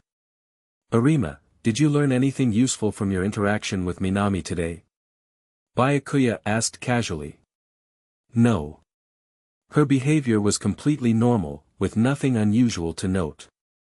However, many ghouls are very adept at blending into human society, Arima replied, shaking his head slightly. No rush. Keep observing, Byakuya said. Though I suspect there's another ghoul in this school besides Lantern. Oh. What makes you think that? Byakuya gestured toward the grounds below. See that man over there? The school janitor. He's acting suspiciously, looking around nervously instead of focusing on his job. A middle-aged janitor was indeed on the lawn, ostensibly weeding but frequently glancing around as if searching for something, or someone. Arima, how do you want to handle this? Byakuya asked. He seems to be scouting for a target. I'll act as bait, Arima replied confidently. With his youthful and somewhat delicate appearance, Arima figured he would seem like an ideal victim to a ghoul. Good. I'll leave this one to you, Byakuya said, already formulating his own plans. The janitor was indeed a ghoul in the original timeline, one who preyed on students and teachers. Byakuya mentioned him now only as a diversion to ensure Arima was occupied elsewhere. Alright, I'll act after school, Arima confirmed. Seishin High School typically dismissed its students before 4 p.m., giving them time for club activities, cram school, or heading home. Arima went to deal with the suspicious groundskeeper alone, while Byakuya retreated into his Kamui's dimension. That's right, the Kamui's dimension. When he had initially purchased the tiger stripe mask, the system had included an entire outfit with a chain accessory, replicating Obito's look during the nine-tailed demon fox's attack. The system even stored the set in his Kamui space, allowing him to equip or unequip the mask at will. Ding! Full set equipped. Bonus effects activated, RC cell count +5, hairstyle altered. To his surprise, equipping the outfit also transformed his hairstyle to match Obito's from that fateful night. Now, apart from the facial features under the mask and a slightly different physique, Byakuya was nearly identical to Obito at that moment. This ensured no one could recognize him, providing the perfect cover for his next move. Byakuya reappeared in the real world, positioning himself in an alley that Minami had to pass on her way home. The secluded location ensured that the mysterious, masked figure who appeared out of nowhere wouldn't draw the attention of ordinary passers-by. It didn't take long for Minami to appear. She stopped abruptly, her gaze locking on the figure blocking her path, a man wearing a tiger-striped mask. Her body tensed in alarm. Her first instinct was that this individual must be a ghoul. After all, only ghouls typically dressed in such an ominous fashion. Moreover, this was a ghoul she didn't recognize, definitely not someone from the 13th ward. Minami had grown accustomed to dominating her territory, but now, a potential interloper had appeared. Clink. Clink. The masked figure dragged the chain menacingly, closing the distance between them step by step. You, who are you? Minami immediately showed an expression of panic, retreating in fear, looking just like an ordinary human girl. Lantern, your feeding ground is now mine. Byakuya deliberately lowered his voice, making it sound completely different from his usual tone. The so-called feeding ground refers to the place where ghouls hunt humans, typically dark and remote alleys. It's like territoriality, every ghoul tends to claim a space that is theirs alone, called a feeding ground. If another ghoul invades their feeding ground to hunt humans, it inevitably leads to a bloody battle between ghouls. Byakuya openly declared he was taking Minami's feeding ground, which directly challenged her bottom line. Having had her lantern identity exposed by him, Minami stopped pretending. Her once frightened and pitiful demeanor shifted into an icy cold expression. I don't know where you came from, ghoul, but to challenge me the moment you step into the 13th ward, you've got guts. As soon as she finished speaking, her cocoon burst from her lower spine, pink tails that were identical to the cocoon of the pumpkinhead ghoul encountered the previous night. Her eyes turned a crimson red, the signature kakugan of a ghoul. While ghoul eyes were generally terrifying, on a cute girl like Minami, they carried a strangely bewitching beauty. At the same time, Byakuya's eyes also transformed. With a mere thought, the Mangekyo Sharingan, double Kamui emerged in his gaze. Although his Sharingan eyes were different from a ghoul's kakugan, Minami didn't suspect him. After all, normal humans could never have blood-red eyes, let alone switch freely between black and red. These were traits exclusive to ghouls. As for why his kakugan looked different from the norm, Minami wasn't in the mood to care about such a minor detail. She focused intently on the mysterious masked man before her, trying to discern his kagun type. Understanding the type of kagun would give her an advantage in the coming battle. Each kagun type had its own strengths and weaknesses, and targeting its vulnerabilities was a sound strategy. However, all she could see was a chain extending from his sleeve. Was that his kagun? Though it didn't look like a kagun, there was nothing else on the opponent that resembled a kagun, except for this chain. But she had seen many strange kagun before, so it was possible that his kagun was very unique. What type of kagun is this? She wondered, confused. The chain emerged from his sleeve, making it impossible to pinpoint the location of his kakuho, the organ that produced a kagun. The kakuho's position often determined a kagun's type. But this chain defied convention, offering none of the usual indicators. Byakuya wasted no words and acted immediately. His Sharingan locked onto the base of Minami's tail-like kagun. With a swift application of Kamui's offensive ability, a spatial manipulation technique, he tore through space itself.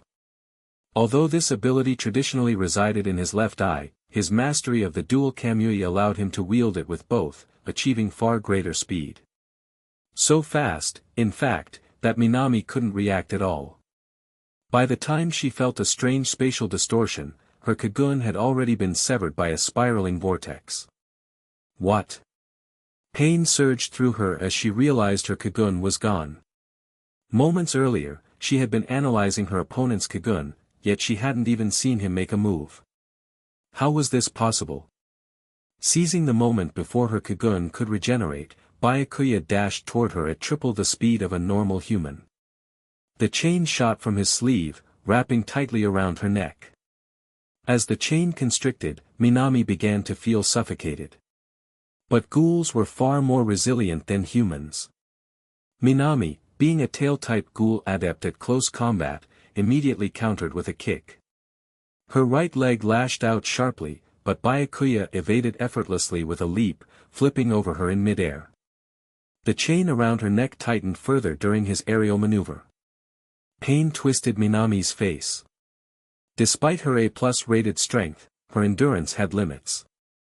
While she could withstand far more than a human, she couldn't escape the agony of strangulation. Before long, she would lose consciousness, or worse, suffocate to death.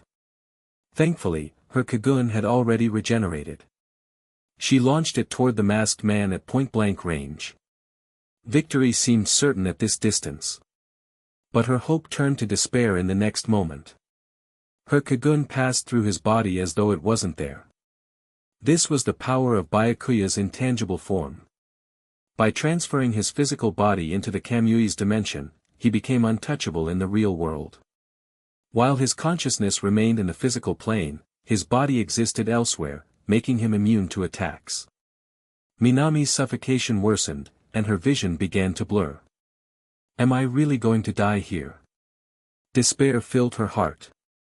She had just started living a normal life in the 13th ward, attending school like an ordinary human girl.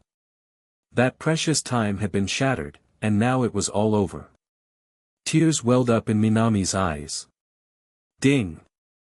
Host has defeated an A+ rated ghoul. Reward, 8 attribute points.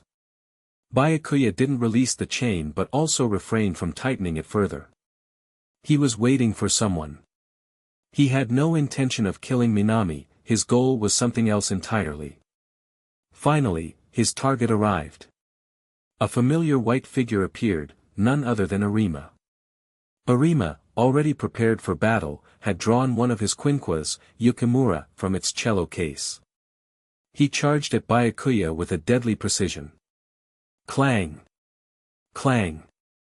At first, he pretended to block a few of Arima's strikes with the chain.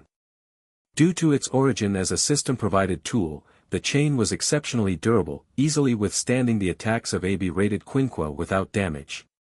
Having put on enough of an act, Byakuya finally released the chain around Minami's neck. Cough! Cough, cough! Freed at last, Minami gasped desperately for air. Looking at Arima standing protectively in front of her, she couldn't believe she had been saved by a ghoul investigator. Sitting on the ground, panting, Minami no longer tried to hide her kagun or kakugan. There was no point in hiding anymore, Arima had already seen everything. Arima. Minami murmured subconsciously, her voice trembling slightly. She looked up at Arima, standing before her, and for a fleeting moment, he seemed like a knight in shining armor, appearing at the critical moment to protect her. Arima focused intently on the mysterious masked man in front of him, paying no attention to Minami's words. He had no intention of giving unnecessary responses to a ghoul. Meanwhile, Byakuya continued his facade and launched an attack on Arima. This time, however, he refrained from using his Mangekyo Sharingan. He merely exchanged a few casual blows with Arima, evenly matched, before choosing to retreat. Watching his opponent retreat, Arima did not pursue. His primary objective was to protect Minami, not to chase down other ghouls. Moreover, under normal circumstances, investigators rarely manage to catch fleeing ghouls. Arima's decision to protect her, however, wasn't born out of sentiment, it was because she was a designated target. His mission wasn't to exterminate her, but to apprehend her and send her to a ghoul detention facility. Allowing her to be killed by another ghoul would have jeopardized his mission. If, however, Minami had succeeded in killing those delinquents the previous night, the situation would have been different. The CCG might have reclassified her as a target for extermination.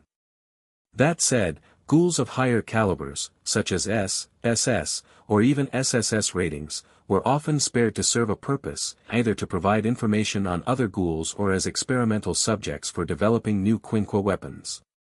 The battle over, Minami had recovered somewhat. But instead of attacking Arima, she asked, Arima, you're a ghoul investigator, aren't you? You still saved me. No, I only saved you because the mission was to apprehend you, not to exterminate. Arima's voice was cold and direct. I see. After all, I'm just a ghoul. No matter how much I try to live like a normal human girl, I'm still just a ghoul, Minami said bitterly, a faint, regretful smile on her lips. But Arima, you did save me. Whatever the reason, thank you. Arima was silent for a moment. No need to thank me. You're going to take me to the detention center now, aren't you? Minami had already abandoned the thought of resisting. She understood Arima's strength. If he had held his ground against the masked ghoul from earlier, a foe she couldn't even touch, there was no way she could hope to defeat him. Yes, Arima confirmed with a slight nod. Before that, could you give me a little more time? Minami pleaded. I have an exam next week. I've been preparing so hard for it. No. Arima refused coldly and without hesitation. I see. What a pity. Minami replied, smiling faintly in resignation. Meanwhile, Byakuya had slipped into an empty alley where he had left his bag. He removed the mask from his face, letting his hairstyle revert to its original appearance. From his bag, he took out his school uniform and quickly changed into it, stowing away the costume and chains that matched the mask. He didn't waste RC cells to return the outfit and chains to the Kamui space, he was already running low on RC cells. This operation had only required minimal use of his abilities, transporting himself into and out of the Kamui space while changing and using intangibility during the fight with Minami. Even so, it had drained most of his RC cell reserves. Apart from some eye strain and mild physical fatigue, he was fine and estimated that he would recover fully by tomorrow or the day after. That brief exchange with Arima confirmed it, his physical capabilities are clearly superior to mine. But, well, this is Arima at his peak. Byakuya mused to himself. His physical attributes weren't yet strong enough, but his potential for growth was limitless. With enough attribute points, he could continue to become stronger. Back at the scene, Byakuya arrived just in time to see Arima placing handcuffs on Minami. These handcuffs were made of Kagun-suppressing material and were designed specifically for restraining ghouls. Arima, Byakuya teased, do you have a peculiar hobby? At this point, Minami had already retracted her Kagun, and her eyes had reverted to their normal black pupils. To an outsider, it might indeed look like Arima was up to something strange with a cute schoolgirl. Minami, startled by the comment, momentarily froze in disbelief. She knew Byakuya must be Arima's fellow investigator, but she hadn't expected him to say something like that. No, Arima replied flatly, unfazed. I've confirmed that Minami is the ghoul known as Lantern and I am now apprehending her. After securing the handcuffs, Arima walked over to Byakuya and whispered, a moment ago, an unidentified ghoul attacked Lantern, likely over territory. The ghoul has since fled. I also confirmed that Lantern's true identity is Yuruka Minami. He went on to explain that he had just eliminated another ghoul who had infiltrated the school under the guise of a janitor. That ghoul, unwilling to surrender, had forced a confrontation.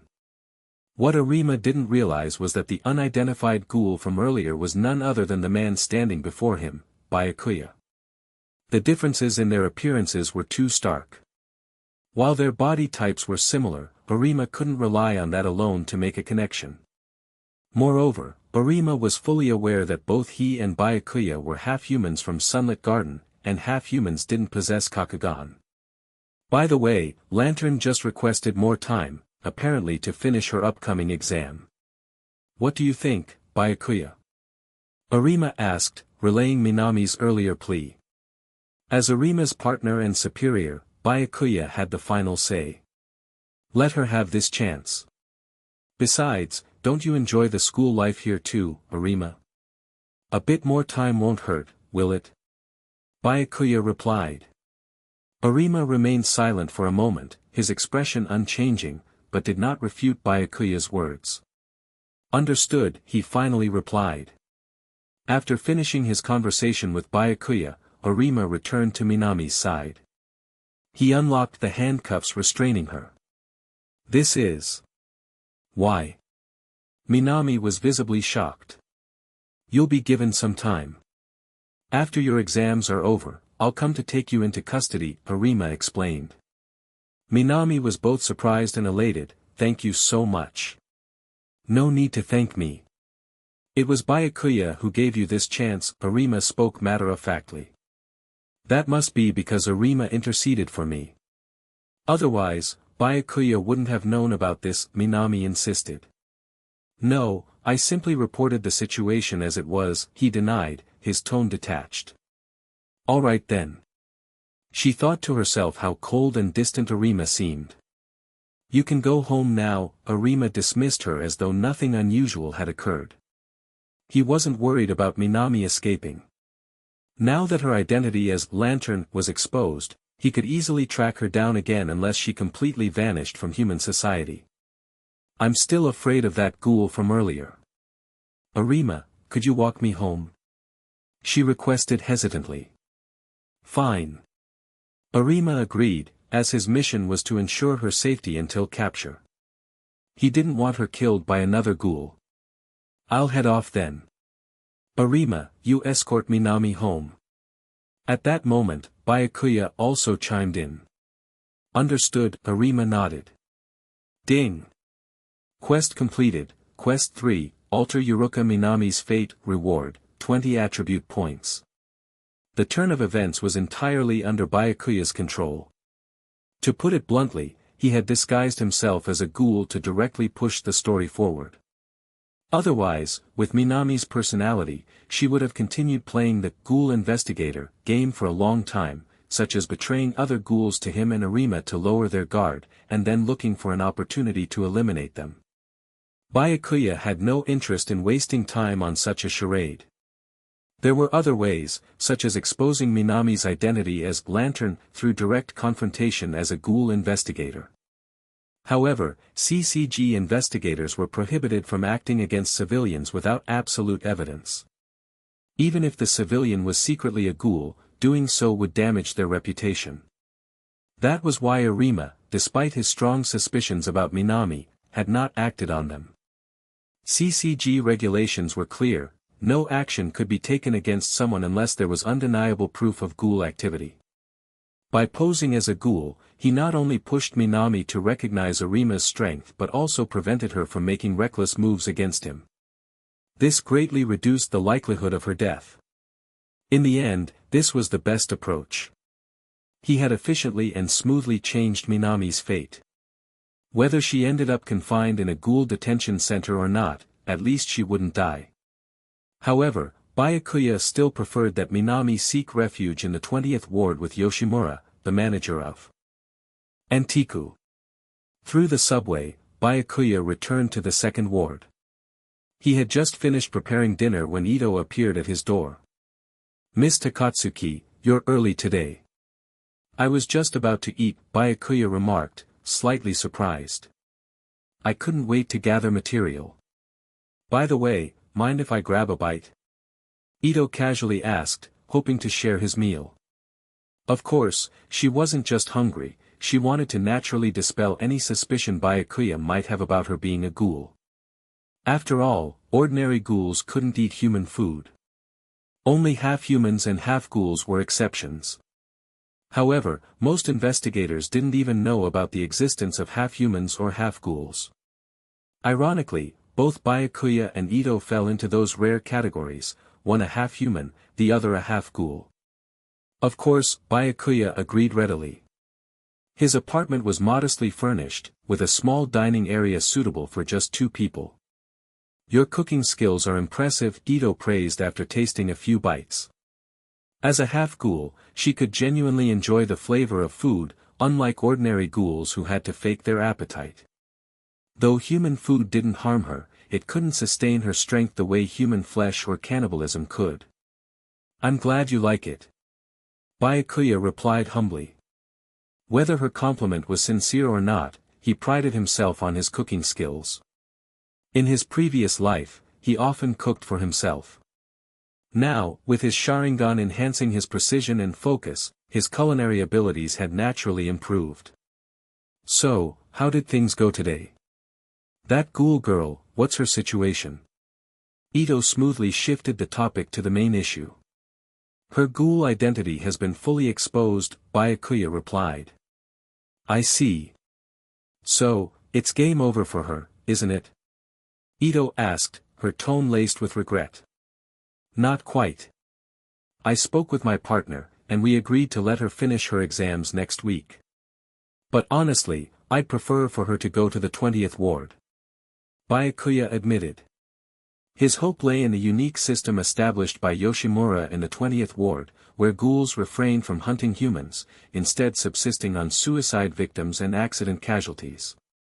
Under Yoshimura's guidance, the 20th ward enjoyed relative peace and had a low predation rate, leading the CCG to largely ignore it. If Minami could adapt to the 20th Ward's rules and avoid harming humans, the CCG would eventually lose interest in her. With limited resources, they prioritized more dangerous ghouls over ones like her. You seem to really hope she can integrate into human society, don't you? Ito scribbled notes in her journal as she spoke. Only if she stops attacking humans. If she doesn't, I won't be able to protect her. Fair enough. By the way, is your partner as lenient as you? Ito asked curiously. More or less, though not entirely, Byakuya replied. Arima, unlike him, was tightly controlled by the V. The pressure left Arima emotionally cold and strictly bound to follow CCG orders without hesitation. It had nearly erased his humanity altogether. In the original work, Arima spent nearly his entire life serving the V organization. However, there were two moments where he acted on personal desires. One was collaborating with Ito to become the secret first one-eyed king behind the scenes of Aojirai Tree. The second was grooming Ken Kaneki or Hayes Sasaki, as he was then known, to succeed him as the new one-eyed king, fulfilling his long-held wish. Arima knew his life was short. Even if he openly rebelled against the V organization, he wouldn't be able to change the world. Despite his overwhelming strength, he knew he couldn't prevail alone, especially against his former master, Keiko, the head of the V organization. Keiko's abilities were likely on par with his own, if not greater, and he also faced other foes beyond the V organization. In his service to both the V organization and the CCG, Arima suppressed his emotions entirely. No matter how pitiful the ghoul he encountered, even if he felt a twinge of sympathy, he would still deliver the killing blow without hesitation. This was the V organization's directive: eliminate any threats. Even at the end of his life, Arima followed the V organization's orders, killing Rise Kamashiro's foster father, Matasaka Kamashiro. But in this timeline, the current Arima has not yet been fully bound by the V organization's constraints. He has not become their cleaner yet. By the way, Mr. Byakuya, you wouldn't happen to have feelings for that ghoul girl, would you? You seem quite considerate of her, Ito teased suddenly. Absolutely not, Byakuya responded without a shred of hesitation. His true hope was for Arima and Minami to connect, so he couldn't possibly harbor feelings for her himself. Oh. That's a surprisingly decisive answer, Ito remarked, clearly intrigued. She had her doubts about this peculiar investigator's interest in the ghoul girl. After all, it was unusual for an investigator to be so concerned about a ghoul's well-being. But his response was so straightforward and devoid of hesitation that it surprised even her. It's unusual for a ghoul investigator to care about ghouls, but that's just the kind of person I am, Byakuya said coolly. I see. You're quite the oddball. Still, if the protagonist of the next story is a bit odd, I think it could work, Ito mused, quickly jotting down notes for a character concept. 13th Ward. After parting ways with Byakuya, Arima stowed his Quinqua Yukimura back into his cello case and escorted Minami home. Walking down the street, they looked like an ordinary pair of students heading home after school. To an outsider, there was no indication that one was a ghoul investigator and the other a ghoul. In fact, they might have even seemed like a young couple. This is my stop. Thank you, Arima, for walking me home, Minami said at her doorstep, gratitude evident in her tone. Arima nodded slightly but remained silent. Even though Arima's attitude was distant, a smile spread across her face. As Arima turned to leave, Minami hesitated, then called out, Arima, could we walk to school together tomorrow morning? Arima paused briefly before replying, all right. He didn't refuse because he considered it a reasonable request and, in truth, wanted to ensure her safety from potential ghoul attacks like the one they had encountered earlier. Great! Minami's face lit up with a radiant smile, one that could make any boy's heart flutter. Yet, Arima's expression remained as calm as ever. Back home, Minami found herself reflecting on the ghoul with the tiger stripe mask. Who is he, she wondered. His strength was terrifying, and he knew her secret identity as Lantern.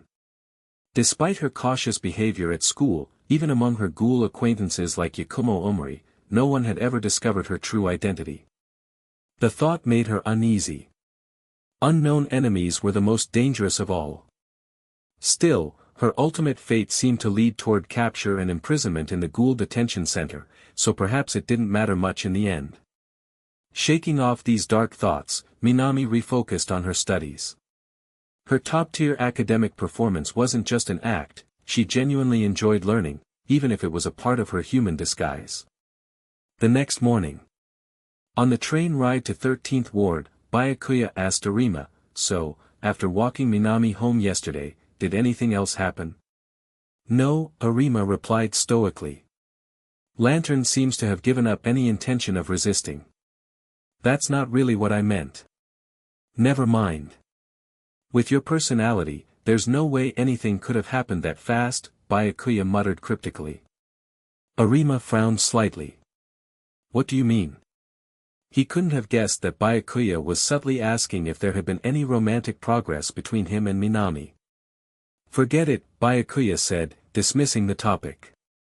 "By the way, when we get to the 13th Ward subway station, I'm heading to see Lantern first," Arima said. He no longer referred to her as Minami, but now called her Lantern. Byakuya's response carried a peculiar tone. "Good luck." Arima, however, didn't catch the hidden implication, interpreting it purely as encouragement for his work. Upon arriving in 13th Ward, Arima made his way to Minami's home and stood silently outside. He didn't knock or call out. She happened to open her window and saw him waiting. "Oh. Arima, why didn't you say anything? Have you been waiting long?" Arima looked up at her, his voice calm. "No, I just arrived." "That's a relief," Minami said, glancing at the clock. It was precisely 7 a.m. She couldn't help but marvel at Arima's discipline. CCG investigators really are something else, she thought. Despite waking early herself, Minami spent extra time preparing. She enjoyed mimicking the routines of human girls, including putting effort into her appearance. Not wanting to keep him waiting any longer, she grabbed her bag and headed downstairs, snatching a slice of bread from the table on her way out. Seeing her step outside with bread in her mouth, Arima raised an eyebrow. "I thought ghouls couldn't eat human food." "We can't, but I wanted to mimic those girls in manga who run to school with bread in their mouths. Doesn't it fit the vibe?" Minami replied with a playful grin. "Is that so?" Arima didn't quite understand. He wasn't into those so-called manga, he simply enjoyed reading books. "Yes, attending school with you, Arima, makes me really happy," replied Minami. It didn't seem like she was pretending. Her words came from the heart. She had already resigned herself to her fate, mentally prepared to be taken to the Ghoul detention center after next week's exams. So, she wanted to take these last few days to be a little selfish. She had always envied the kind of youthful, school-life moments that human girls experienced in manga. Even if Arima was probably the kind of person who deeply despised ghouls, she still felt content just being around him. All the way to the school gate, Minami never actually ate the piece of bread. After all, Arima already knew she was a ghoul. There was no point in pretending to eat in front of him, and forcing it down would only make her suffer. Just as she was about to throw the bread into a nearby trash can, Arima spoke up. "Are you wasting food?" "I can't help it. I really can't eat it. Even if I force it down, I'll just have to vomit it back up," Minami apologized, looking genuinely remorseful. "Then give it to me," Arima said expressionlessly. "Huh?" Minami blinked in surprise before her face turned a shade of crimson. Although she hadn't eaten the bread, she'd been holding it in her mouth the entire way. In other words, if Arima ate it now, wouldn't he also? Arima, you don't mind?" she asked shyly. "Mind what?" "You didn't eat it, did you?" Arima replied without a hint of emotion. "Well, that's true, but it's been in my mouth for so long." Minami looked embarrassed. "Oh, I see. But that's not a big deal. It's not like it's direct physical or mucosal contact. At most, it's just a trace amount of saliva, probably less than what's exchanged through droplets when we talk face to face. Arima's calm, logical response left her speechless. Well, okay. Minami found herself at a loss for words. Watching him eat the bread without any hesitation, Minami couldn't help but feel amazed at how unfazed he was. He didn't even shy away from saying the word saliva, something she had been too embarrassed to mention. After finishing the bread, Arima even gave her a stern piece of advice. Wasting food is unacceptable. Don't do this again. He wasn't referring to her holding the bread in her mouth, but to her deliberate attempt to waste food. I understand, Minami nodded obediently. Suddenly, she realized something. Wasn't this whole exchange just like the kind of moment she dreamed of from a school romance manga? Since the incident with the pumpkinhead ghoul, Taisha and Aki had both decided to come to school every day, as if they had narrowly escaped death. Aki had also completely cut ties with the delinquent biker gang. As for the buzz-cut guy and the rooster-haired delinquent, they were so traumatized by the encounter with the pumpkinhead ghoul that they couldn't even look at their motorcycles without shaking. Only Ryu remained, but riding solo wasn't fun for him anymore. Besides, he was terrified the pumpkinhead ghoul might show up again, so he reluctantly gave up street racing. Taisha, why don't we just play baseball again? With Ryu too, Aki suggested. Baseball. Taisha hesitated. You used to love baseball, didn't you? Why did you suddenly stop playing? Aki asked curiously. Long ago, Taisha had been passionate about baseball and quite talented at it. She and Ryu used to join him for games. But one day, Taisha abruptly gave up on baseball, and the three of them had gradually fallen into delinquency. To this day, neither Aki nor Ryu knew why Taisha had quit. That's hard to explain, Taisha muttered, clearly unwilling to reveal the truth. Alright, no pressure. But you know, the condition I mentioned yesterday was really just my way of saying I hope you'll return to the baseball field, Aki said with a smile. Taisha looked conflicted, but before he could answer, the teacher entered the classroom. Quiet down, everyone. Class is about to begin, the teacher announced. Aki sighed and turned her attention to the blackboard, while Taisha remained preoccupied with his thoughts. After school that afternoon, Byakuya walked over to Arima's desk and said, Arima, you're taking Minami home later, right? I'll head out now. Alright, Arima nodded slightly. Goodbye, Byakuya, Minami waved cheerfully. Goodbye, Byakuya replied before leaving. However, Taisha quickly ran out of the classroom after him. Byakuya. What's going on? Is Arima already that close to Minami?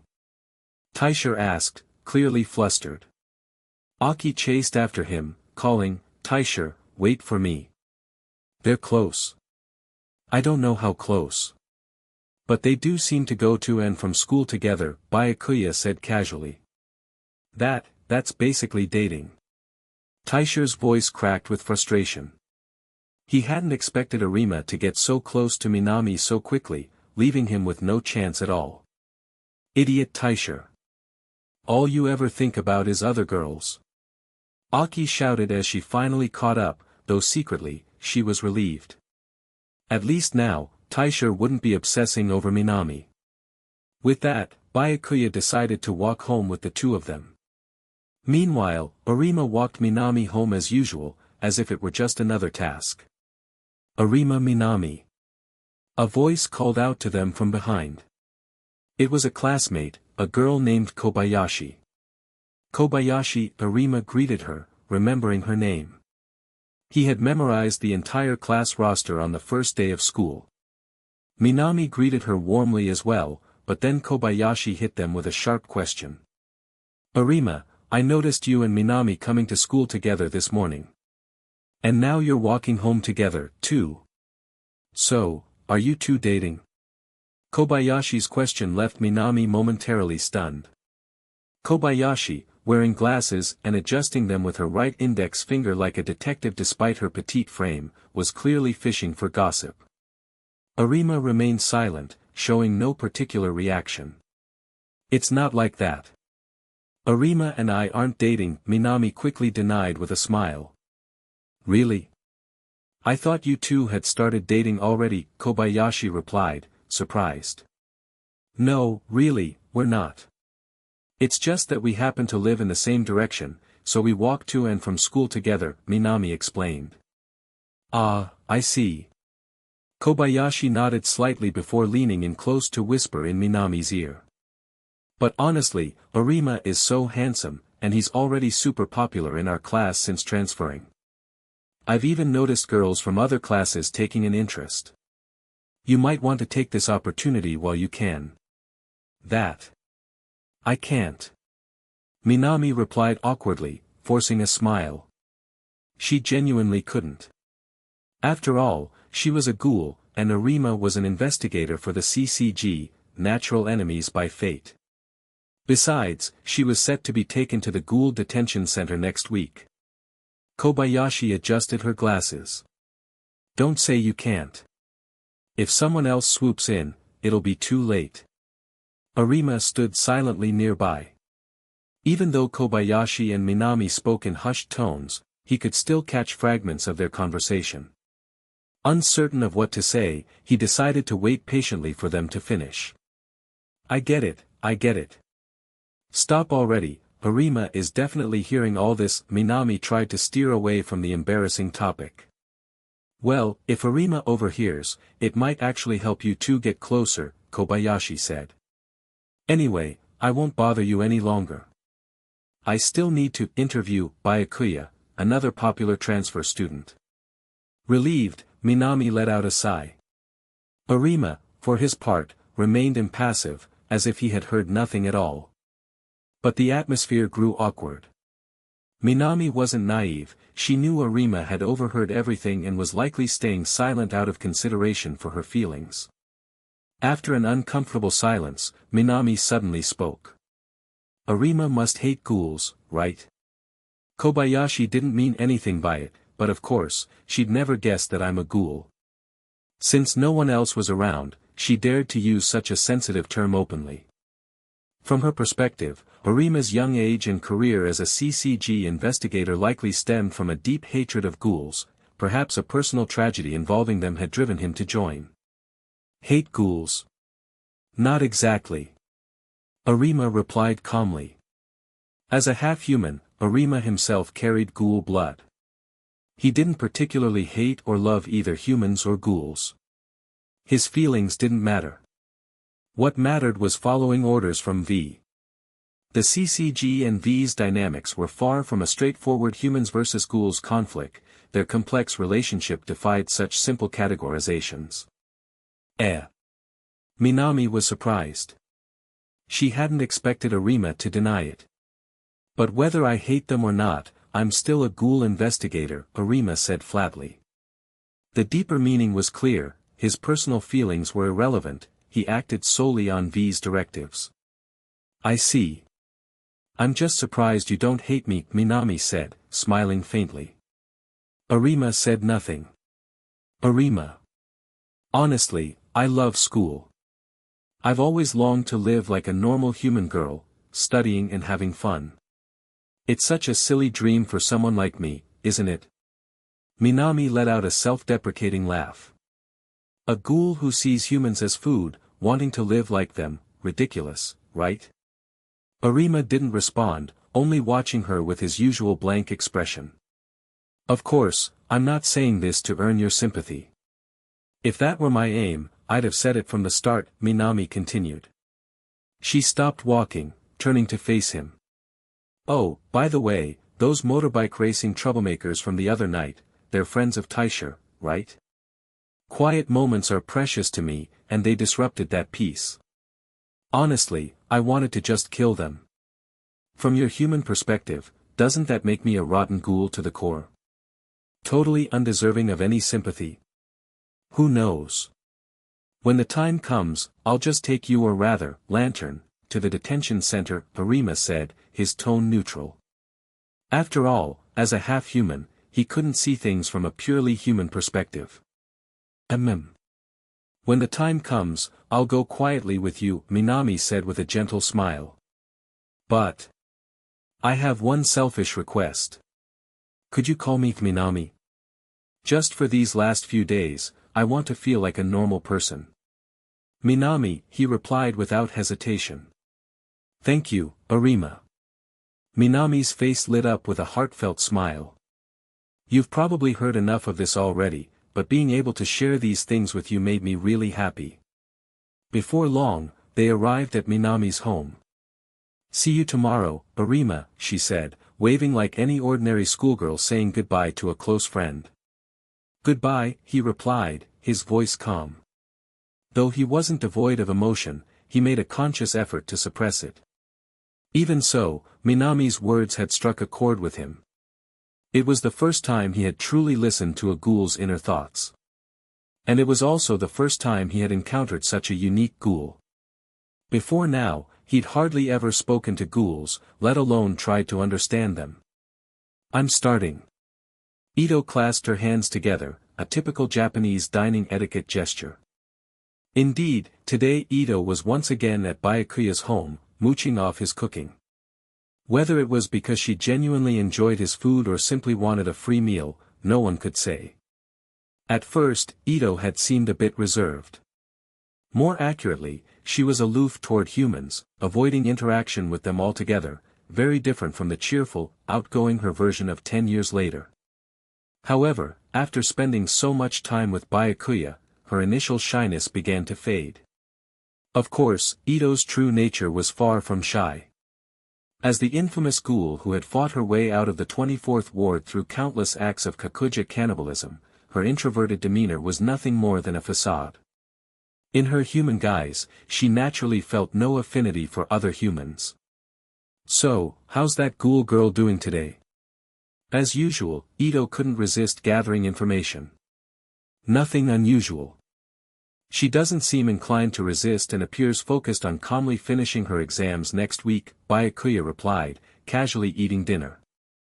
Anything else interesting happen at school besides the ghoul girl? Ito pressed further. There was something, I guess, Byakuya admitted, recalling the awkward situation between Taisher, Aki, and Minami. Do tell, Ito said, her curiosity piqued. Byakuya briefly recounted the tale, sharing just enough details to satisfy her interest. Ah, so if that boy found out the girl he likes is a ghoul, he'd probably have a mental breakdown, Ito remarked, half amused. Probably. Byakuya responded nonchalantly, having no intention of telling Fura that Minami was a ghoul. Aside from himself and Arima, no one knew that Minami was the ghoul known as Lantern. Even the CCG lacked concrete evidence beyond an old shoe. If her identity as Lantern were exposed, the CCG would inevitably take action against her, and who knew what drastic measures they'd resort to. For now, the fewer people who knew her secret, the better.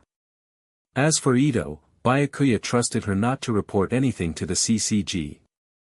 Ito's hatred for the organization was pure and unyielding, she'd sooner start a massacre than cooperate with them. P.S. The anime's depiction of Ito reporting her father, Kyuzan, to the CCG is non-canon. In the manga, the CCG independently discovered the existence of two owls, and Kyuzan's prior involvement with V made his identity as the non-killing owl evident. Even if she did betray him, it wouldn't be catastrophic. At worst, it would count as partial disobedience to his mission orders, nothing he couldn't handle.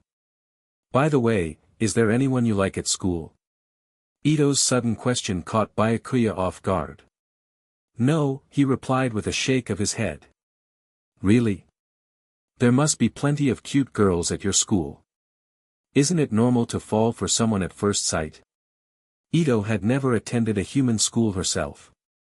Her understanding of such matters came entirely from books. There's really no one. Besides, none of them are as lovely as Miss Takatsuki, Byakuya said matter-of-factly. Ito blinked in mild astonishment. It wasn't that she felt flustered or shy, but the directness of his comment surprised her. When a human boy says something like that to a girl, isn't it practically a confession? Ito wasn't entirely sure about human relationships, but given how kind Byakuya had always been to her, it seemed plausible. This idiot investigator, could he actually have feelings for me, she thought, gripping her spoon a little tighter. This scenario seemed eerily similar to the one they just discussed, a boy unknowingly falling for a ghoul. Although Ito was technically a half-ghoul, she identified more with her ghoul side. Still, she didn't see this development as a bad thing. She needed someone utterly devoted to her, a cash cow, to fund a Ajirai tree. And with Byakuya's status as a first-class CCG investigator, his influence and access to secrets would only grow as he climbed the ranks. Mr. Byakuya. Can I take that as a confession? Ito asked, feigning a bashful expression typical of a human girl. She wanted to test the waters and confirm his true intentions. In less than half an hour, the owl completely invaded and overtook the CCG's second ward branch. Even with Kimura personally leading an elite squad of investigators, they were unable to withstand the owl's onslaught. By the time Yoshimura reached the deepest part of the second ward branch, it signified that the CCG in this area had entirely fallen. Inside were numerous classified documents, but Yoshimura had no interest in them. What he knew far surpassed anything these files could reveal. His true goal in targeting the second ward branch was to create as much chaos and attention as possible, redirecting the focus of both V and the Washu clan onto himself. Despite his invasion, waves of low-ranking investigators continued to pour in to challenge him. Yoshimura, however, had no intention of harming them proactively. Instead, he waited for them to attack first and then incapacitated them in return. Importantly, he refrained from killing. The now-aged Yoshimura had long ceased to desire taking lives, whether human or ghoul. Half an hour earlier. When the owl first appeared at the second ward branch, an immediate request for reinforcements was dispatched to CCG headquarters and other branch offices. Among the first responders summoned was Byakuya, who had previously repelled the owl and was considered the ideal candidate for this mission. At that moment, Byakuya was in school. His phone suddenly rang, interrupting the class. Seeing that the call was from the 13th Ward CCG branch, he quickly stood up and addressed the teacher. "Sorry, something urgent has come up. I need to leave." Without waiting for a response, he left the classroom. Given the timing of the call, Byakuya was certain it was related to the owl. Based on his understanding of the timeline, it aligned perfectly with Yoshimura's attack on the second ward. When he answered the call, his suspicions were confirmed. The one-eyed owl had launched an attack on the second ward branch. Byakuya knew this was not the real one-eyed owl, but Kyuzan Yoshimura disguised as his daughter. "Investigator Byakuya, the branch has specifically requested you for reinforcements. Arima will also accompany you. There's no need for Arima to come. He's currently monitoring Lantern. I'll handle this on my own." Byakuya had no intention of involving Arima. He had already decided to align with V as their cleaner, while Arima opposed the idea. There was no reason to involve him further. "Understood. Please head to the second ward immediately." The person on the other end of the call didn't press the issue. Few within the CCG, aside from certain high-ranking members, knew Arima's true strength. To most, he was just another second-class investigator. Hanging up, Byakuya immediately left school and headed for the second ward. Meanwhile, the CCG assembled other reinforcements, led by Associate Special Class Investigator Kasuka. This temporary task force included first-class investigators such as Kuryo Mato and Yukinori Shinohara, aiming to stall the owl until special-class investigators could arrive. Unfortunately, most special-class investigators were tied up with other critical missions and couldn't be deployed immediately. The loss of special-class investigator Mikito Yuri in the battle against the one-eyed owl had only worsened the CCG's manpower shortage. Thus, the temporary task force's primary objective was to delay the owl rather than defeat it outright. They pinned their hopes on Byakuya to once again repel the owl. When Byakuya arrived at the second ward and joined the reinforcements, the owl's invasion was already half an hour underway. "Investigator Byakuya, we're counting on you again," Kasuka said, a hint of shame in her voice. Despite being the youngest in the group, Byakuya was their greatest hope, even for the experienced associate special class investigator. "No problem. It's my duty," Byakuya replied calmly. Scanning the task force, he recognized several faces, including Kasuka, Kurio, and Shinohara. At this point, Shinohara was still young, a first-class investigator partnered with Kurio Mado. In the future, he would be known as one of CCG's 7 special class investigators, earning the title, the Invulnerable Shinohara. Is this the legendary investigator Byakuya who single-handedly repelled the one-eyed owl? He's so young. And back then, he was only a second-class investigator. Who could have imagined a second-class investigator going toe-to-toe with an SSS-rated ghoul? He's a true prodigy. But is that a school uniform? Is he still attending school? No, I heard investigator Byakuya is currently infiltrating a school as part of his mission to investigate Lantern. Their murmurs were cut short when Kasuka interjected sharply. Focus. This isn't the time for chatter. A single mistake against the owl could cost you your life. Yes. The investigators straightened up, fully aware of the gravity of their mission. For many, this was their first encounter with an SSS-rated ghoul, and possibly their last. Have you all prepared your wills? Leave them in the CCG lobby before we proceed to the owl's location, Kasuka reminded them solemnly. Byakuya, having forgotten this protocol, casually requested a sheet of paper and pen, scribbling down a quick will. Everything with the publishing process is proceeding smoothly. Miss Takatsuki, please keep creating without worry. To Sen Takatsuki. Of course, he wrote this hastily, without much thought. With preparations complete, Byakuya led the squad toward the owl, more accurately, toward the non-killing owl. The Second Ward CCG branch had been invaded by the owl and the entire area was locked down to prevent civilians from being caught in the chaos. When the support squad arrived at the branch, they were met with scenes of utter destruction and chaos, as well as some wounded investigators who hadn't yet evacuated. Although the injured had sustained varying degrees of harm, none of the wounds were life-threatening. They could afford to wait for treatment. However, the support squad didn't have time to assist them. Their objective was clear: confront the owl deep within the branch. Moments later, the squad reached the area where the owl was located. A large number of investigators had already fallen in battle. Even the elite squad led by Kimura, despite sustaining heavy injuries, was still desperately holding the line. Investigator Kimura, you've done well. Please take a break now, Byakuya said calmly as he stepped forward. His gaze locked onto Yoshimura, fully transformed into his Kakuja form. As expected, in this period, Yoshimura's Kakuja form was larger than that of Ito. Investigator Byakuya, it's up to you now, Kimura said with a wry smile, finally allowing himself to breathe a sigh of relief. They had managed to hold out long enough for Byakuya to arrive. Little did they know, Yoshimura had been holding back. He was fighting carefully, ensuring not to kill anyone. If not for this, they would have been wiped out long ago.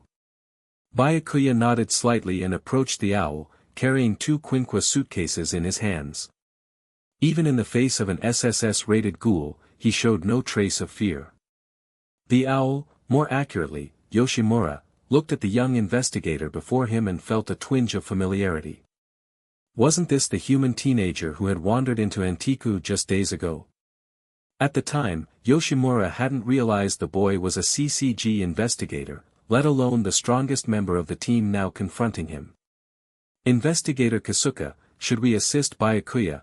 Asked Shinohara, concerned as he watched Byakuya face the owl alone.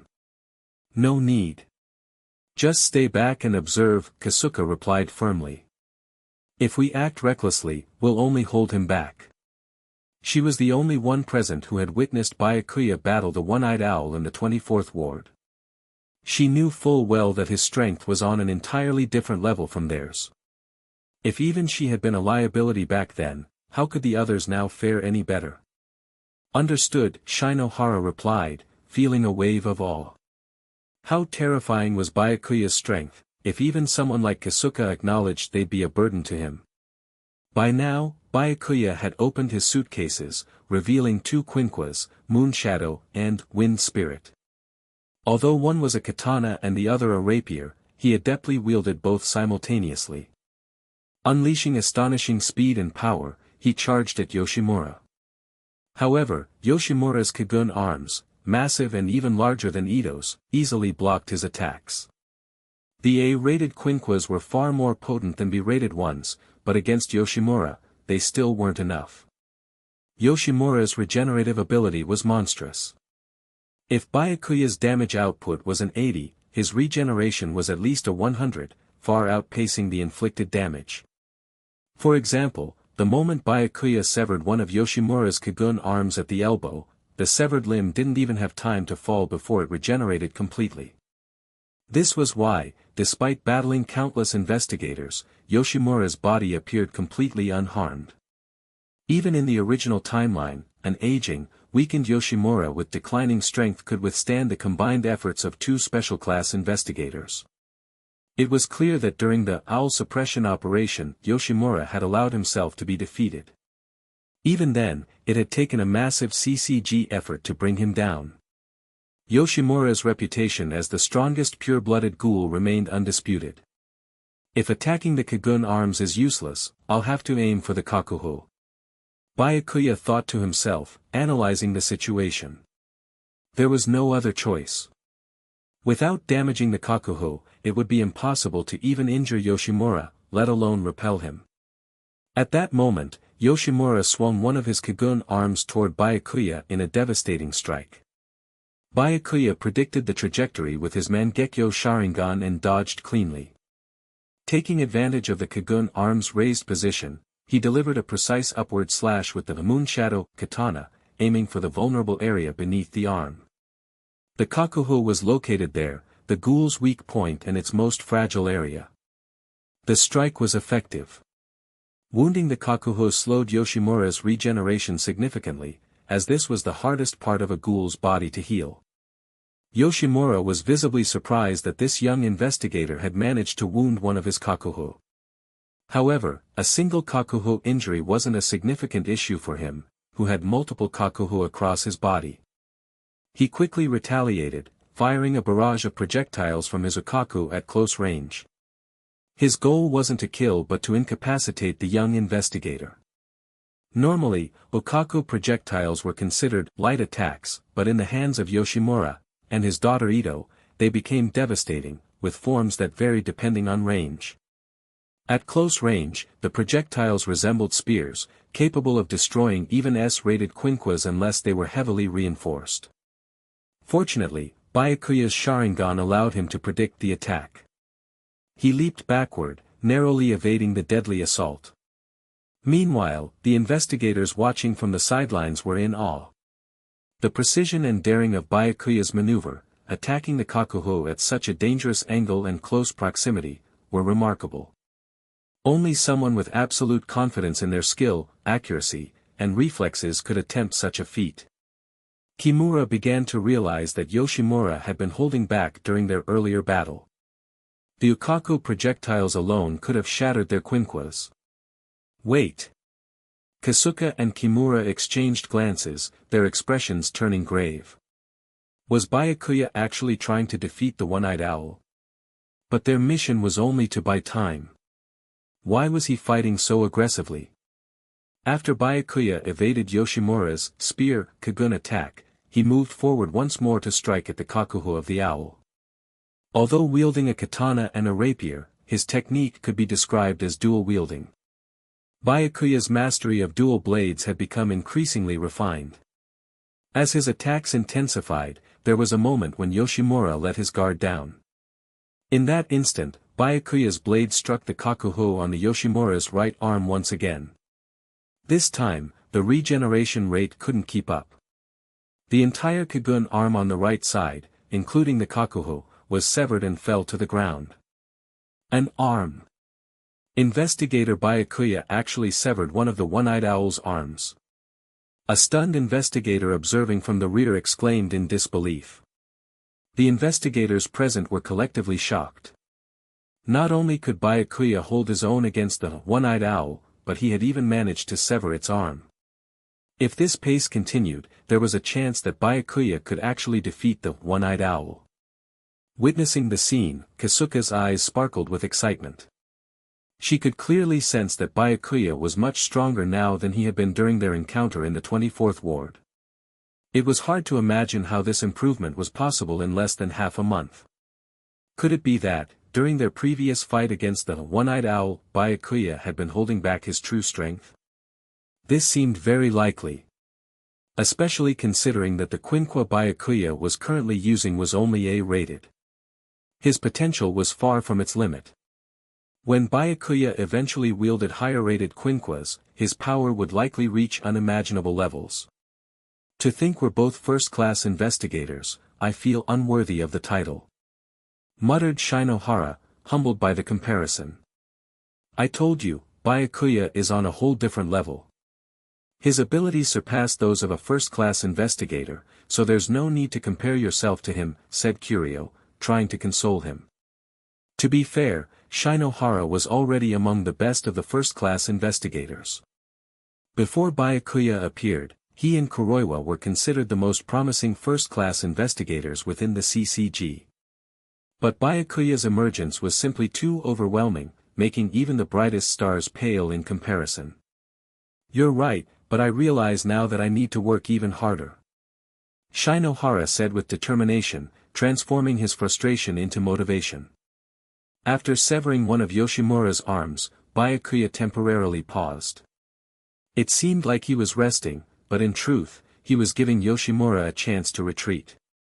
Byakuya held deep respect for the Antika manager, and had no desire to harm him unless absolutely necessary. However, the owl showed no intention of retreating and attacked again with its remaining Kagun arm. Yoshimura felt the disruption he had caused wasn't enough to achieve his objectives. Unable to communicate with Yoshimura, Byakuya sighed inwardly. It seemed he had no choice but to sever the remaining Kagun arm to force Yoshimura to retreat. Uchiha Byakuya moved again. Yoshimura's speed was incredible, despairingly fast for most investigators. But against the Mangekyo Sharingan's superior insight, his movements were rendered ineffective. Though Yoshimura moved quickly, he couldn't land a single hit on Byakuya. From the perspective of the investigators observing, the speed of the battle was dizzying, and they were astonished that Byakuya remained completely unharmed. After a blur of flashing blades, Byakuya severed the owl's remaining Kagun arm. Having lost both of his Kagun arms, Yoshimura's combat power was severely diminished, leaving him no choice but to retreat. The severed kakuhos couldn't regenerate quickly enough, requiring time to recover. The owl leaped suddenly, landing on the wall of a nearby building. Despite its massive size, it moved swiftly along the wall before taking flight with the agility granted by its Akaku Kagun. In moments, the owl had fled. Ding! The host has successfully completed Quest 1, during the third attack on the second ward CCG, repel the non-killing owl. Reward, 100 attribute points. Quest 1 complete. Activating Quest 2. Quest 2, reconcile father and daughter. Mediate the strained relationship between Kyuzan Yoshimura and Ito Yoshimura. Reward, 100 attribute points. Byakuya didn't pursue the owl. From the start, his goal had been to force Yoshimura to retreat. Even if he had wanted to chase him, Byakuya's current physical capabilities, around 3 times that of an average human, wouldn't have been enough. Only the use of Kamui would have enabled him to close the gap. But there was no need. His goal was already achieved, and he saw no point in wasting RC cells or Sharingan power on pursuit. Did the one-eyed owl actually retreat? Does that mean we've won? The investigators were overjoyed. As they approached Byakuya to check on him, they found no injuries, only some damaged clothing. It was unbelievable. Previously, Kuroiwa had only managed to repel the one-eyed owl with heavy reinforcements and suffered severe injuries himself. Yet Byakuya had faced the owl alone, severed both Kagun arms, forced it to retreat and remained entirely unharmed. This miraculous performance was almost beyond belief. Investigator Byakuya, excellent work, Kasuka said in a voice full of admiration. She quickly relayed the results to the CCG's First Ward headquarters. The operation was a success. The one-eyed owl has been repelled, thanks solely to investigator Uchiha Byakuya. After this battle, Byakuya's physical strength was nearly depleted. Even with a physique 3 times stronger than that of an average human, it was still not enough. Moreover, the 2A-rated quinquas he wielded, Moon Shadow and Wind Spirit, were on the verge of breaking. The Kagun armor of Yoshimura's Kakuja form was incredibly thick, and its durability pushed his quinquas to their limit. However, aside from gaining attribute points, Byakuya secured another significant prize, the 2 Kagun arms of the owl. Since the arms were torn off along with their kakuhos, they could both be used to craft the SSS-rated quinqua known as Owl. The SSS-rated quinqua, Owl. In the original story, the quinqua forged from these arms were wielded by Arima and Keiko, respectively. Arima referred to his as Owl, while Keiko simply called his Kyuzan. Although Yoshimura lost his 2 arms, he would eventually regenerate them after some time. After the operation, the support squad returned to the CCG headquarters in the First Ward to receive their commendations. Due to Byakuya's overwhelming contributions, he was recognized as a Special Merit Awardee and promoted to Associate Special Class Investigator. He was also appointed as the branch chief of the Second Wards, granting him command over all operations in the ward. As for the other investigators in the support squad, although they didn't achieve any significant feats, their willingness to act earned them monetary rewards. No one besides Byakuya received a promotion. During this time, he was summoned by Tsuneyoshi Washu, the CCG chairman, to discuss future plans. In a grand, palace-like building, Byakuya met with Tsuneyoshi, an elderly man with white hair and an air of authority, seated on a throne-like chair. Byakuya knew full well that Tsuneyoshi was far more than the chairman of the CCG, he was also the head of the Washu clan, a family with a long history and immense influence. Moreover, Tsuneyoshi was no ordinary elder. He had personally subdued and captured the SSS-rated Ghoul, the Dodgy Mother, although she had recently escaped from the 23rd Ward's Ghoul Detention Center, Cochlea. Her whereabouts were currently unknown. Uchiha Byakuya, Yashitoki began in a stern tone, if I recall, you are one of the children raised in Sunlit Garden. Keiko has spoken of you before. Yes, Byakuya replied with respectful composure. Tsuneyoshi continued, with your current strength, you already meet the qualifications for Special Class Investigator. Your appointment as an Associate Special Class is merely a transitional phase. Participate in one more significant operation, and your promotion to Special Class will be finalized. Byakuya nodded silently in acknowledgement. Additionally, you are to return to the Sunlit Garden. Keiko has matters to discuss with you. With that, their conversation concluded. Following Tsuneyoshi's instructions, Byakuya set out for the Sunlit Garden.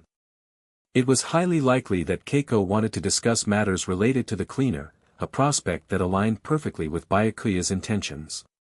The Sunlit Garden was located within First Ward, though its exact location was a well-kept secret. Commonly referred to as the quarantine zone of the Washu clan, it served as a secluded haven for raising half-human children. Byakuya, having grown up there, knew its location well. It didn't take him long to arrive at this hidden haven, which appeared as an idyllic sanctuary removed from the rest of the world. Mr. Byakuya, please follow us. A group of housekeepers and servants from the Sunlit Garden greeted him and led him to where Keiko awaited. The Sunlit Garden housed many young half-human children. Those who had grown older, like Byakuya and Arima, had either joined the CCG or naturally, the younger children required the care of housekeepers and servants. On his way to meet Keiko, Byakuya observed children dressed in pure white clothing playing on the lawns and among the flowers. Without exception, these children were all half-human. Before long, Byakuya was face to face with Keiko, and the housekeepers and servants discreetly withdrew. "Mr. Keiko," Byakuya greeted calmly. "Byakuya," Keiko said, wasting no time with pleasantries. "Your parents were killed by V. Do you resent us for it?" "It's true that I should hate the organization," Byakuya replied without hesitation. "However, I have no choice but to serve the Washu. The CCG, the Sunlit Garden, and V all operated under the Washu family's control." Byakuya's mention of the Washu referred to this interconnected system. "You're remarkably clear-headed about your circumstances," Keiko observed, seemingly satisfied with the response. "Rest assured, as long as you remain loyal, the Washu will provide you with the best resources. So, you'll be the next cleaner." His tone left no room for negotiation. Refusal would mean betrayal against the Washu, a fate worse than death. Not that Byakuya had any intention of refusing. "Understood," he responded without hesitation. "Originally, I had hoped Arima would take on this role, but he doesn't seem very proactive. He's still a second-class investigator, making it inconvenient to involve him in operations." Although the CCG and V were both controlled by the Washu, their connection was entirely secret. Only half-humans from the Sunlit Garden and members of the Washu family were aware of V's existence. Even high-ranking CCG members, such as special investigators, were kept in the dark. For strategic reasons, the CCG could not appear to have any ties to V. Hence, someone like Arima needed to achieve a legitimate rank before being utilized. It wouldn't do for him to seem like a mere insider. In contrast, the previous cleaner, Kyuzan, was a ghoul and thus had no need to join the CCG. Half-humans like Arima, on the other hand, required Quinqua to fight strong enemies, equipment that only the CCG could provide. Even the lowest-rated Quinqua far outclassed ordinary weapons. Now, with Byakuya promoted to Associate Special Class Investigator, he fit Keiko's requirements perfectly. Keiko suddenly shifted his tone. "By the way, the one who attacked the CCG in Second Ward today was Kyuzan. He's your predecessor. Defeating him proves you're the right choice for the next cleaner." His voice turned sharp. "Byakuya, when you fought him, did you notice any differences between him and the one-eyed owl that has appeared in the past?" As the battle to defend CCG's Second Ward concluded and the one-eyed owl retreated, Keiko personally decided to follow the owl. The first time the one-eyed owl appeared, Keiko had a strong sense of familiarity, noticing its Kagun bore a striking resemblance to Kyuzan's. His immediate thought was that the one-eyed owl might either be Kyuzan himself or the child of Kyuzan and that human woman. If it were Kyuzan, Keiko wouldn't care much, he had little concern for the lives of the CCG investigators. But if it were the child of Kyuzan and that woman, that would be an entirely different matter. A hybrid born of a human and a ghoul could only be one of two possibilities, a half-human or a half-ghoul. Only half-ghouls, however, possess kakuhas capable of manifesting Kagun. A natural-born half-ghoul was the very thing the Washu clan dreamed of creating. The failed products in the Sunlit Garden, those half-human children, were only a byproduct of their true goal, creating a natural half-ghoul. These failures were merely supplied to the CCG and V to bolster their ranks. But if Kyuzan's child wasn't tied to the Washu lineage, it would pose a massive threat to the Washu clan. To confirm the true identity of the one-eyed owl, Keiko continued to follow it until it came to a stop. Yoshimura had long since realized Keiko was tailing him. Deliberately stopping in a secluded area, he reverted to his human form. "Kyuzan, so it was you all along," Keiko said with a slight sigh of relief. The alternative, a child of Kyuzan, would have been far more troubling. "It's been a while," Keiko. Yoshimura's usual kind demeanor was absent, replaced by a cold, detached expression. "Don't be so cold, Kyuzan. Our organization hasn't troubled you, has it?" You're free to attack the CCG as you please, just don't reveal anything you shouldn't. Keiko spoke casually, as if catching up with an old friend. This conversation is over. I should leave, Yoshimura said, uninterested in wasting any more time. Fine, let's catch up properly another time, Keiko said, his tone laced with a subtle sarcasm before departing. Although Keiko confirmed the current one-eyed owl was Kyuzan, the detailed battle reports from the second ward reignited his doubts. The previous appearances of the one-eyed owl were marked by merciless killings of investigators. But today's one-eyed owl had not killed a single person, a stark contrast. Keiko knew ghouls could alter their Kakuja forms, so he couldn't definitively conclude all sightings of the one-eyed owl had been Kyuzan.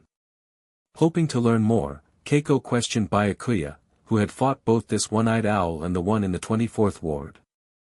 No, Byakuya replied without hesitation. The one-eyed owl who attacked the second ward is no different from the one I fought in the 24th ward. Byakuya, of course, wouldn't betray Yoshimura or Ito, so his response was firm and convincing. Understood, Keiko said, though his suspicions remained. With no evidence, he set the matter aside for now. Now, about the cleaner. The responsibility lies with you. Additionally, you are to assemble a Squad 0. You can choose its members yourself, preferably from the half-human children of the Sunlit Garden. Ding! Host successfully completed Hidden Quest 1, Become the Cleaner. Reward, 100 attribute points. Quest 1 complete. Activating Quest 2. Quest 2, Assemble Squad 0 and expand it to at least 3 members. Reward, 10 attribute points. I'll appoint Arima as Squad 0's vice captain for now, Byakuya said. I'll select the other members later. Although Byakuya didn't want Arima to become the emotionless killing machine portrayed in the original timeline, having him as vice captain wouldn't conflict with that goal. By keeping Squad 0's authority in his own hands, Byakuya could indirectly protect Arima from the V's manipulation while maintaining control. Fine. Arima's strength isn't in question, though he lacks enthusiasm. You can manage him for me, Keiko said with approval. While you're at the Sunlit Garden, take a look at the children.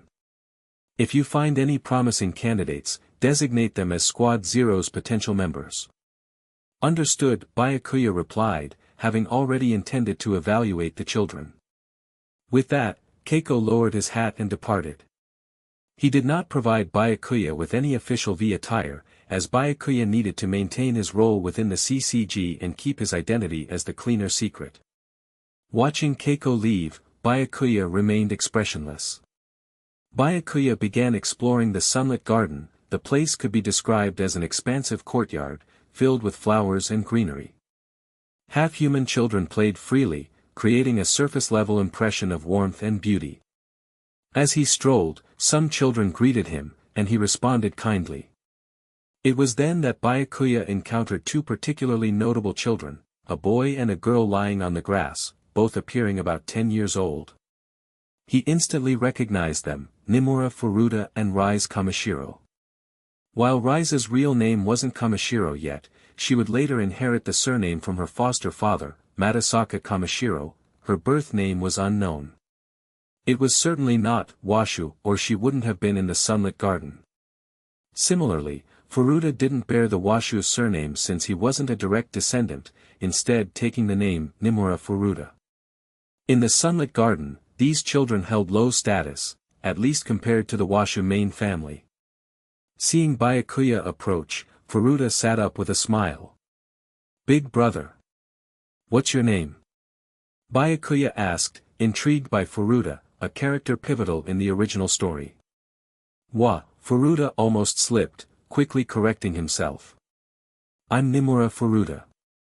And you, big brother? Ding. The host has interacted with key characters, Nimura Furuta and Rise Kamishiro. Hidden quest activated, the Washu clan's traditions and injustices.